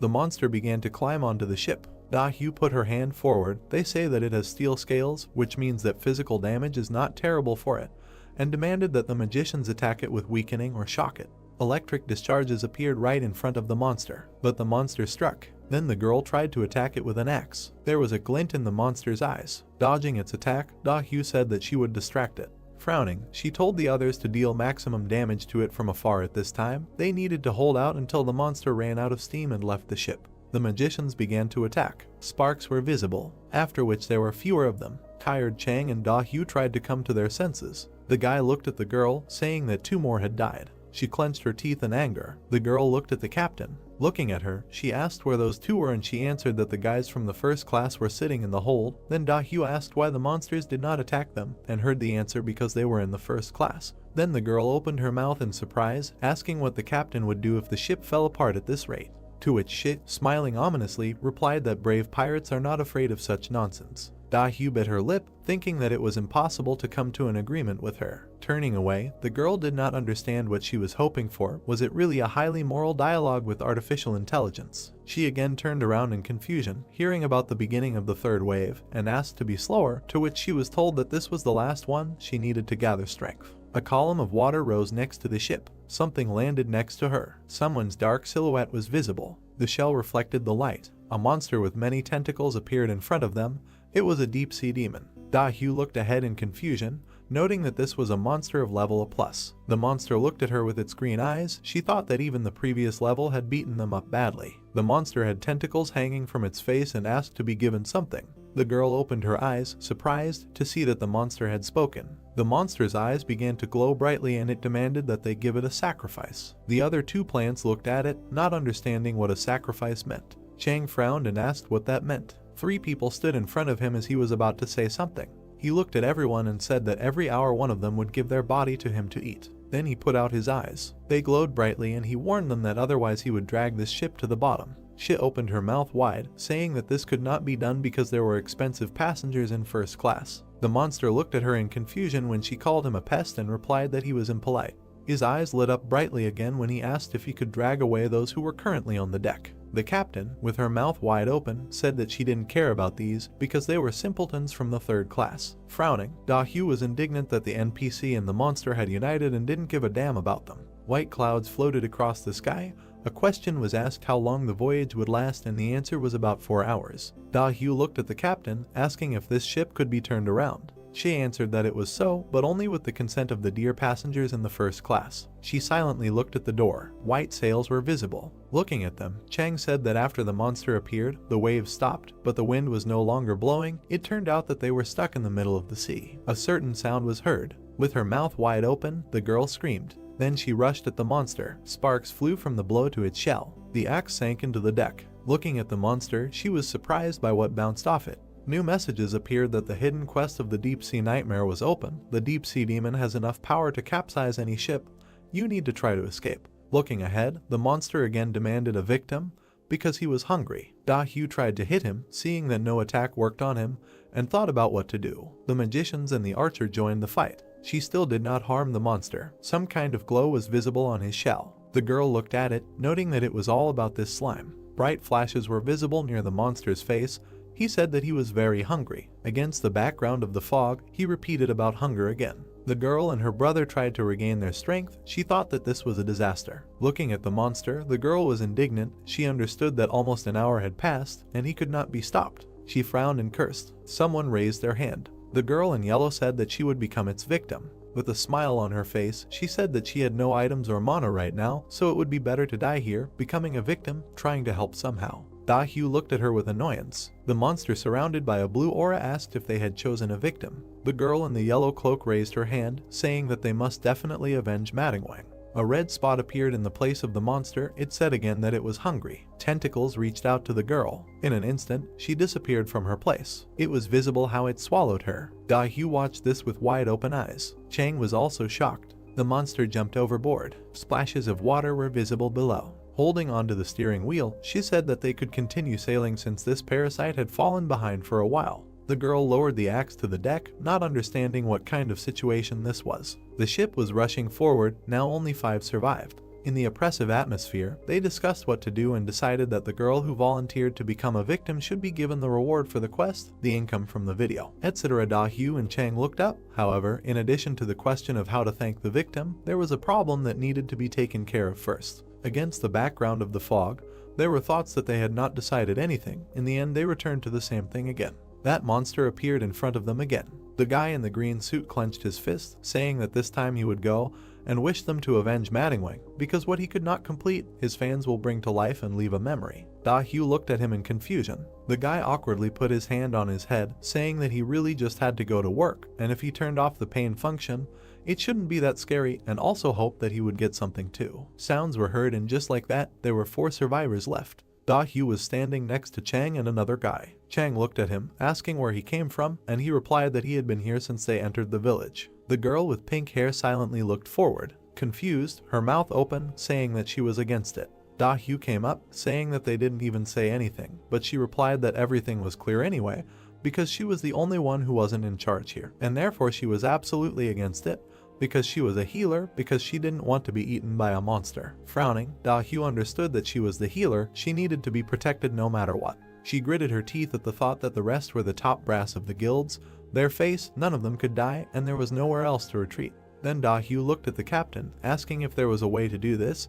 He answered something. His slime can neither be frozen nor burned, and the girl asked how much longer they had to sail. The waves rose with the answer that about an hour. The monster appeared on the deck. His eyes were shining brightly. He said to give him a sacrifice. Frowning, Hugh told him to leave. She began to attack him with the thought that they would try to hold out for only an hour, so they would either all die or swim. There were bright flashes near the monster's face. Dark tentacles appeared from behind his back. He demanded to give him a sacrifice faster. The tentacles moved forward. Hugh avoided their attacks. One of them grabbed the girl with rose hair by the leg. It completely twisted her. The monster's eyes turned green. They glowed brightly. He released his tentacles again, demanding to give him a sacrifice. Dodging this, the girl did not understand what the problem was, because he had already caught one of them. Really, if this was not a voluntary death, she is not considered a sacrifice. Holding the steering wheel, the captain said that time would calm down. The monster looked with his round eyes, demanding a sacrifice. Suddenly, someone kicked him. This blow threw him back. Hugh opened her mouth in surprise. The cloak was fluttering in the wind. Coming out on deck, Ijin asked if they had fun. He lowered his weapon down. Hugh frowned and saw him. The hero was standing above her, and she wondered why he suddenly came out. And at that moment, the tentacles rushed forward. She dodged the attack. The glow of the eyes was visible through the smoke. The monster released even more tentacles. The hero rushed towards him, noting that he was angry. He threw his weapon in his hand. The monster sent its tentacles forward. The hero dodged the attacks. Then he hit the monster on the head. Hugh, looking at this with surprise, noted that Ijin was able to damage him. Blood splashed from the blow. Continuing to hit, the hero noted that he was so viscous and it was fun to hit him. Chang opened his mouth in surprise. I don't understand why all their attacks literally flew past. Hugh also stood with his mouth open, thinking about how just recently the slime reduced friction to 0. Someone's voice demanded to move away. The girl looked behind her in confusion. Drake fired a crossbow. The arrow hit the monster's head. Ijin that it was an excellent shot. A dark trace was visible in the air. The girl raised her hand, not understanding what it was on the arrow. Seeing the dark dot, she realized that it was evil. With realization, she opened her eyes wide, realizing that this was a way to increase friction. Imagining the slime on the shell, she noted that the deep sea demon also has the ability to reduce friction, and because of this, attacks simply slip. Remembering her attack on the monster, she noted that any attack becomes useless, and this looks like absolute defense with a 99% evasion probability. She also remembered how the hero attacked him, noting that the monster, although it avoids blows, its defense itself is quite weak. Watch as Ijin hits the enemy now. She noted that if the damage can reach the target, then most or even all of the runes should work. Ash flew from the hero's hand. He thought about the fact that now a substance was sprayed on his body that completely deprives the effect of the ability to friction. Ash, powder that remains after burning. Remembering the remains of dried firewood, he reasoned that among the found items were they, and whale oil was also found there, which could be melted and smeared over the body. In the hold, Ijin and Drake are preparing for battle by burning firewood and sprinkling ash so that everything sticks well, and of course it was necessary to cover this weapon and armor. The blows created bright flashes. The heroes continued to hit the monster. He smiled ominously, saying that the friction feature was neutralized, which means that the monster's death sentence has already been signed. The monster began to retreat, so he jumped overboard. Standing behind the hero, Drake asked if the enemy was running away, to which he replied that the monster had simply gone to wash himself, but their weapons were covered in ash, so there would be no problems with that. Iijin looked away. Now the real boss fight was beginning. The water rose up, a tornado formed, and there was another one next to it. The ship was surrounded by several tornadoes. A monster rose from the water. Surrounded by water, he said that they did not even give him a victim, but dared to beat him, and for this he would eat everyone. Looking at this, Dahyu asked what they should do with this now if he decided to end everyone. The hero stood in front, looking at the sea, and replied that monsters were needed to be defeated because this was a game. Turning around with a smile, he asked, "Is that not so?" Dahyu silently frowned. She gripped the handle of her weapon, but heard that they would get underfoot. Iijin pointed to the door, telling them to go to the hold. They rushed to the door. Ash was visible in the air. Through the hold window, Chang and Dahyu were visible standing inside. Drake asked why they were saving them again. Putting the weapon on his shoulder, the hero replied that they could still be used, to which his comrade said that it looked like Iijin was eating a watermelon with the rind. Then our hero smiled, answering that the rind always contains the most vitamins. Meanwhile, Dahyu gritted her teeth, thinking about the chance to hit the hero from behind. But she remembered how she stood behind him, and thought about how she missed the chance because of the murder, although even Iijin cannot defeat a monster of the A+ level. Then she remembered his smile. She frowned, asking herself was that what she thought. Bright flashes appeared around her and a thought appeared in her head. What if she thought then that he could do it, and was under the power of some expectations? Gritting her teeth, she did not believe that she could think about such a thing, and it irritated her. Then she opened her mouth wide, shouting for Iijin to hang out there for a while and die. Iijin raised his head, asking if his comrade had figured out the plan that was told to him, to which he replied that there was no certainty. It was worth just trying first, to which the hero said that he was starting again, and in the end, do everything right. In response, he smiled and agreed, asking if they would try to defeat a monster of such a high level. The monster in front of them towered on one of the tornadoes. Iijin turned around and, opening his mouth wide, addressed the captain. She put her hand forward, saying that she knew what to do without him. The wind filled the sails. The ship moved forward. Looking down, the captain said that if they lowered the sails now, they would end up in the vortex area. The heroes should not even think about running away. Iijin looked at her with a smile. Drake was adjusting the parameters on the system panel when he was asked if he was ready, and he replied that the sound equalizer was set. Streams of water rushed forward. Iijin heard some sound. Drake also understood the eyes. The blonde remembered their conversation in the hold. Then the hero said that he would not be able to dodge this crazy vortex just by watching it, and the flow of water inside is extremely dense and fast. But if you listen carefully, you can find a way, and also on the left side there will be a crazy current, and on the right it will spin to the point of nausea. The vortex appeared in front of the hero. He managed to dodge it. Drake carefully looked at the approaching water, thinking that he needed to be careful and spin in the same direction as the current. Iijin deftly avoided the water. Together they avoided the whirlwinds. He thought that no matter what happened, they couldn't make a mistake and collide, because if it happened, it would simply crush them. Dahyu looked at what was happening in shock, seeing how he moved, and not understanding how this was even possible. The monster was surrounded by an aura. He raised his hand above his head. A ball of water appeared above him. Iijin looked up. The ball of water was getting bigger. In a moment, there were many such water spheres. Frowning, the hero said that this was the second phase. The water sphere began to glow brightly. Bright projectiles burst out of it. Drake, opening his mouth in surprise, said that it was somewhere. Iijin smiled, answering that this was the second phase, and it was devoid of any patterns. He just shoots in all directions. The two comrades looked at the approaching danger. The projectiles were getting closer. Looking ahead, Drake noted that there were a lot of them and asked what they would do, to which Iijin replied that they needed to follow the basic plan, because in shooting games you just need to watch and avoid the bullets. Seeing the bright charges, he also said that at first glance it seemed like they had no chance, but if you look closely at the bullets, they were actually quite slow. He imagined a silhouette of a person, saying that they, like targets for a monster, were quite small relative to the firing area, and you don't need to worry about the number of bullets, but just avoid those flying straight at them. Dodging the attack, he also said that even if he was hit, the damage was not that great. After which he dodged the bright projectiles again. One of the bullets ended up in Drake's face, but he managed to dodge it. Both avoided hits. Looking to the side, Drake said that it was impossible to hit the hero at all, and he was cool. Looking at the blonde, Iijin thought that he had practiced many times, seeing his comrade avoiding, and so he also thought that he could handle this madness just by hearing the instruction once, noting his good intuition, and as expected, this guy was a real monster. Seeing the smile on his face, he understood why he was the strongest player. Chang opened his mouth in amazement, saying that this couldn't be happening, wondering if it was a bug that they were dodging. His foot hit the deck. Iogen and Drake stood next to each other. The monster was surrounded by a stream of water. The water rose higher, so a huge wave appeared in front of the ship. The hero looked up in surprise, saying that this was a good time to call on the boss's ultimate ability. The comrades looked at the huge wave approaching. Drake asked if they could avoid it, to which the hero answered no, saying that it was a tsunami 15 meters high, 445 kilometers wide. When Iogen looked ahead, the blonde asked what to do, saying that this ship would not be destroyed anyway, so they could hide in the corner, but the hero said that staying on the deck was useless. He grabbed his comrade by the clothes. Then he jumped overboard with him, saying that the calculation must be correct. The monster, not understanding, moved his eyes forward. To Da-Hyu's surprise, she opened her mouth, asking if they really decided to jump into the sea, and so decided to escape the tsunami. The wave rose higher, and then even higher. It almost caught up with the ship. Holding a bottle in her hand, she said that it would really end with them being swallowed by the waves. But they are funny guys, so it's a pity. Chang shouted to his sister, who was running away, that it was too late to go out yet.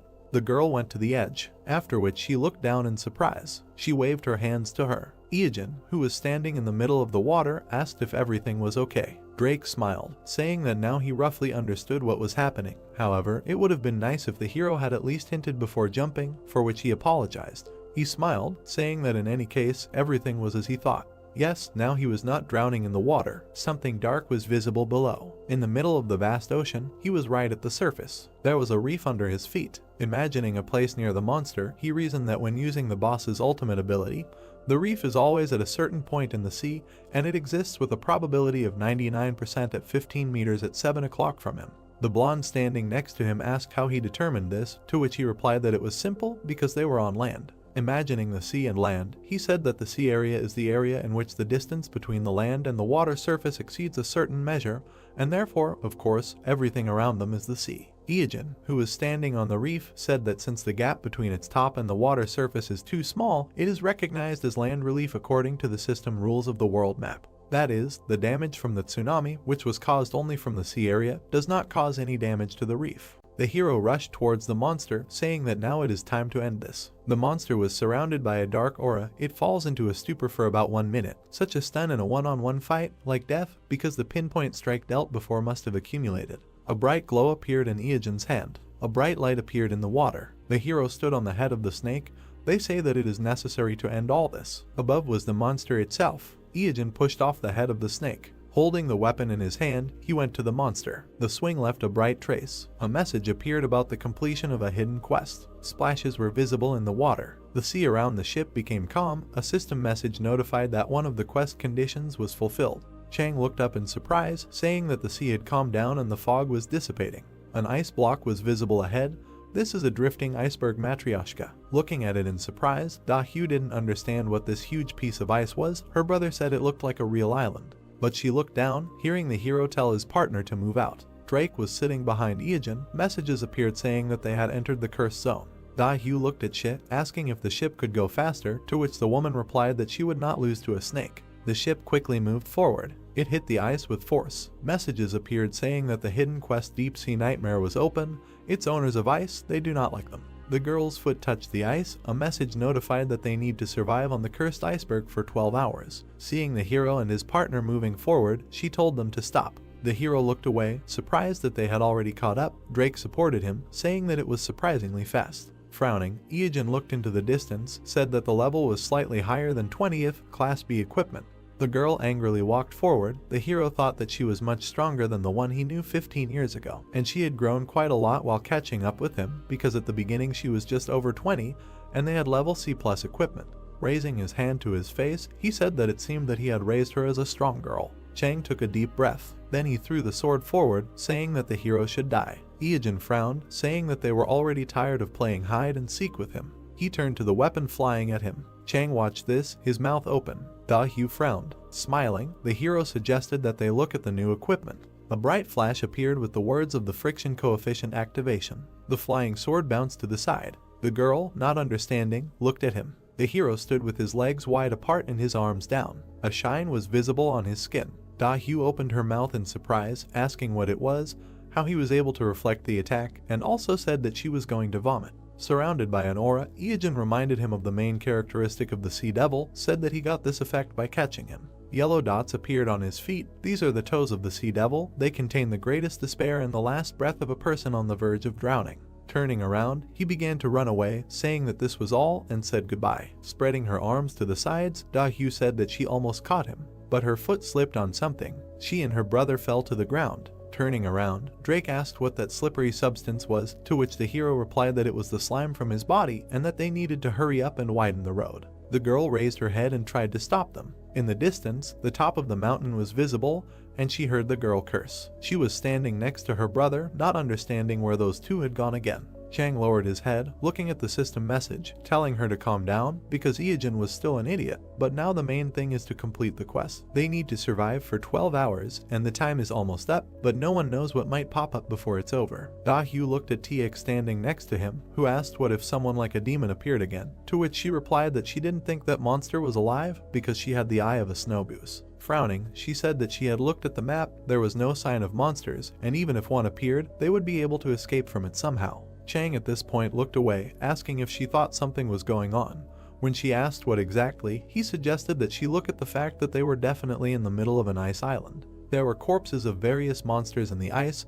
He wondered why there were so many dead sea creatures here. Under the ice, he saw the head of a squid. They said that there were devil tentacles that they had seen, and there were even people, starfish, urchins, and shrimp that did not come out onto land. The guy frowned, seeing something else. There was a wrecked ship ahead, and he did not understand how it could be sharpened in the middle of an iceberg. It was very strange. Raising her head, Da-hyu thought that perhaps it had flown up during a storm, although it was probably washed up by the current. Gritting her teeth, she suddenly realized that maybe there was something, and then wondered where the hero went. Unexpectedly, Tiek began to fall. Chang lowered his eyes. The girl looked down. Opening her mouth wide, she said that they were falling through. The water began to rise. Then a large wave appeared. Da-hyu and Chang watched it approach. A message appeared describing the task and the end time in 1 minute. Lowering her hands, the girl picked up where they were. Remembering the monsters in the ice, Da-hyu thought about the reason why the ships froze outside the water. Imagining the ship, she realized that the moment the ice fell, they were forced to rise. Opening her mouth in surprise, the girl decided that every time it melts and freezes over and over again, the island turns 180 degrees upside down.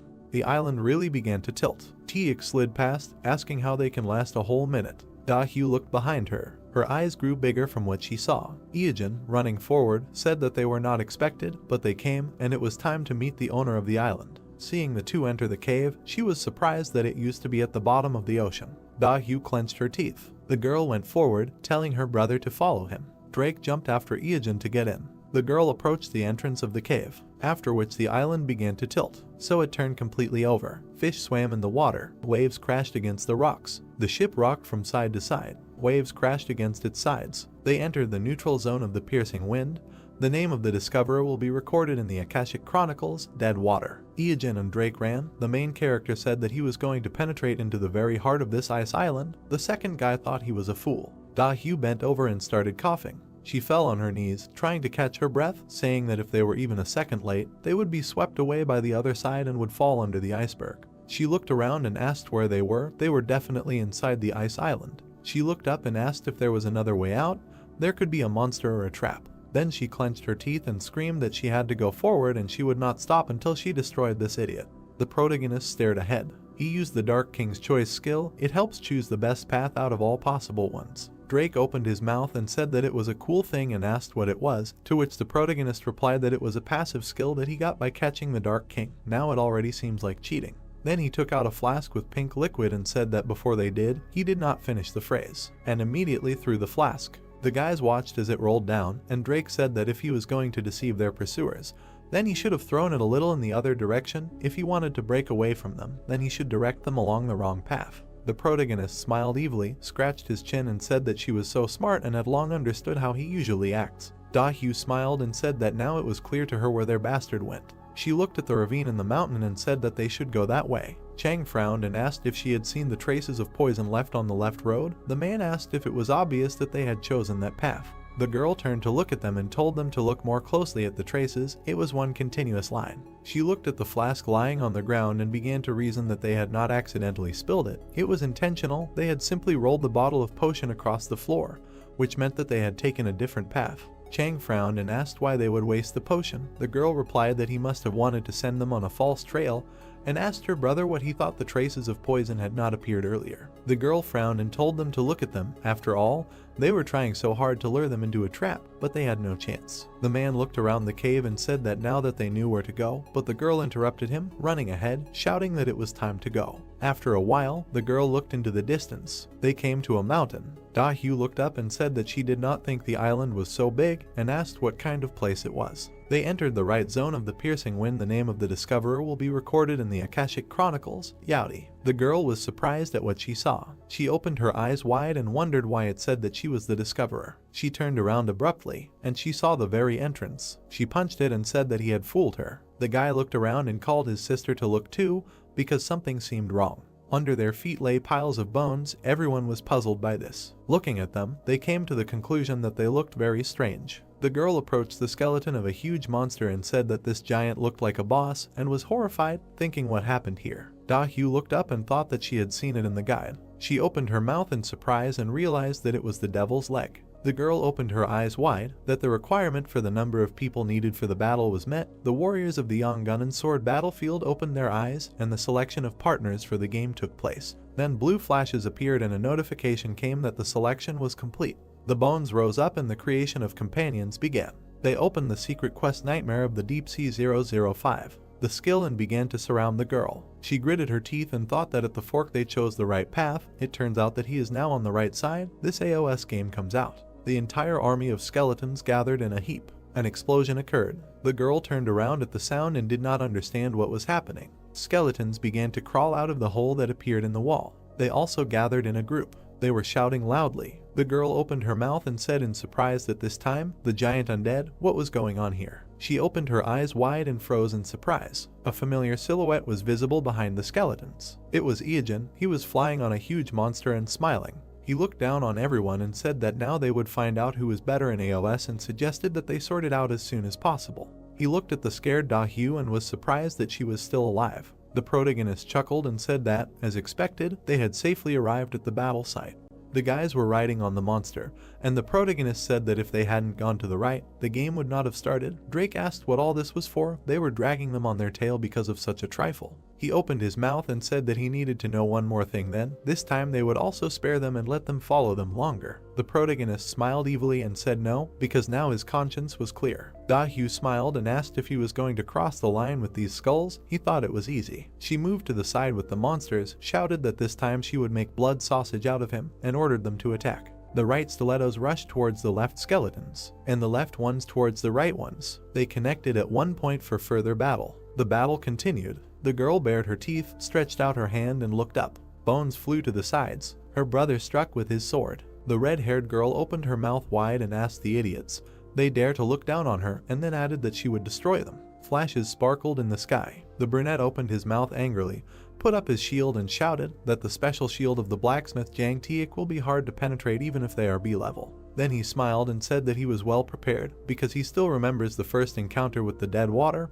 All the special measures to prevent any attacks are ready. The man frowned and said that he survived all the previous attacks thanks to this shield. He does not want to lose, so he will focus on defense. When the red-haired asked if this is something to brag about, to which he replied, "Come here." The blonde held the weapon in his hands and seriously looked forward, said that this is awkward. It will be hard to make a deal because of this strong idiot shield lover. Then he looked at the brother and sister and continued that besides, they have a lot of defense and HP if you consider the two tankers over there, one support and one dealer near her. The guy turned his gaze to the protagonist and said that even if it was a B-class monster, undead-type monsters were no more difficult to attack than other monsters of this level. From the laughter of the attacks were monotonous, the movements were slow, so defeating them was quite easy. When he said that the only advantage was quantity. The bony creatures were aggressive. Their parts flew apart. The yellow-eyed man opened his mouth in surprise, looked away and asked if they were really going to be thrown back now, after which he said that it seemed like they would soon hit the camp. The brunette covered his face with his hand and replied that nothing could be done. Then he removed his hand, smiled maliciously and suggested that they wrap it up then. The guy turned to him and said that his facial expression seemed like it was time for another damn cunning plan, to which he asked what was wrong with his face, to which the first one replied that he was the spitting image of a villain. There was a bright flash. Blue Eyes opened her mouth wide and shouted that it looked like they were slowly gaining the upper hand, and then asked where Nexus was. The girl frowned, smiled and thought, yes, finally victory would be hers, and now they would capture the highest points and remove him. There was nothing in front of her when she was surprised and asked why there was no one here. Her brother looked up sideways and replied that from what he saw, he didn't think there was anyone on their team who could be Nexus. It was said that the camp of the leftists was about to fall. The fierce determination of the warriors stimulates the awakening of the ruler of the battlefield. The girl opened her eyes wide and asked, "What, really?" The plot noted that the great dead man opened his eyes. Strange actions were happening. Suddenly a large monster arose, a great dead giant. The lady opened her mouth and shouted, "What the hell? A stone statue? This big guy is also moving." The guy with the shield was scared, his jaw almost hit the floor, then he screamed. There was an explosion. The creature started moving forward. The fragments flew in all directions. The girl got furious and screamed, "They are kidding me, where did this SSP come from?" The boys looked away when one of them said in surprise, "It was a super minion, unbelievable." To which the protagonist replied that this is a game where you can't recklessly push your opponent, especially at the beginning. Looking at the monster, he continued to say that the ultimate goal of this battle is not to push the enemy back as far as possible, but to wake up and deal with the Nexus or the Great Dead who was sleeping deep in the enemy camp. The brunette then licked his lips and thought that pushing the enemy back from the beginning to catch the Great Dead is certainly a good idea, but it will work at least 2-3 years after the game comes out when higher ranking users appear. Then he made a sharp jerk and shouted that now the roles are reversed, he will rob the enemy base. Dahu looked at the protagonist in surprise and asked, "Dead water?" Then she opened her mouth and shouted, "Okay, let him come here." The guy looked at her angrily. The lady opened her mouth, frowned and thought that he was still in the slime of the sea devil, which reflected any attack, damn annoying, but there was an idea. She continued the thought that you need to aim at the moment when he exhales, and suddenly she began to attack. The brunette stood in the same place. When the girl was behind him, she stopped and asked what the. Then she looked at him suspiciously and asked if he ignored her. The face of the monster appeared. It was huge and strode forward. The previous messages came that the left camp would soon fall, and the fierce determination of the warriors stimulated the awakening of another ruler of the battlefield. The lady turned back. Yellow-eyed was shocked.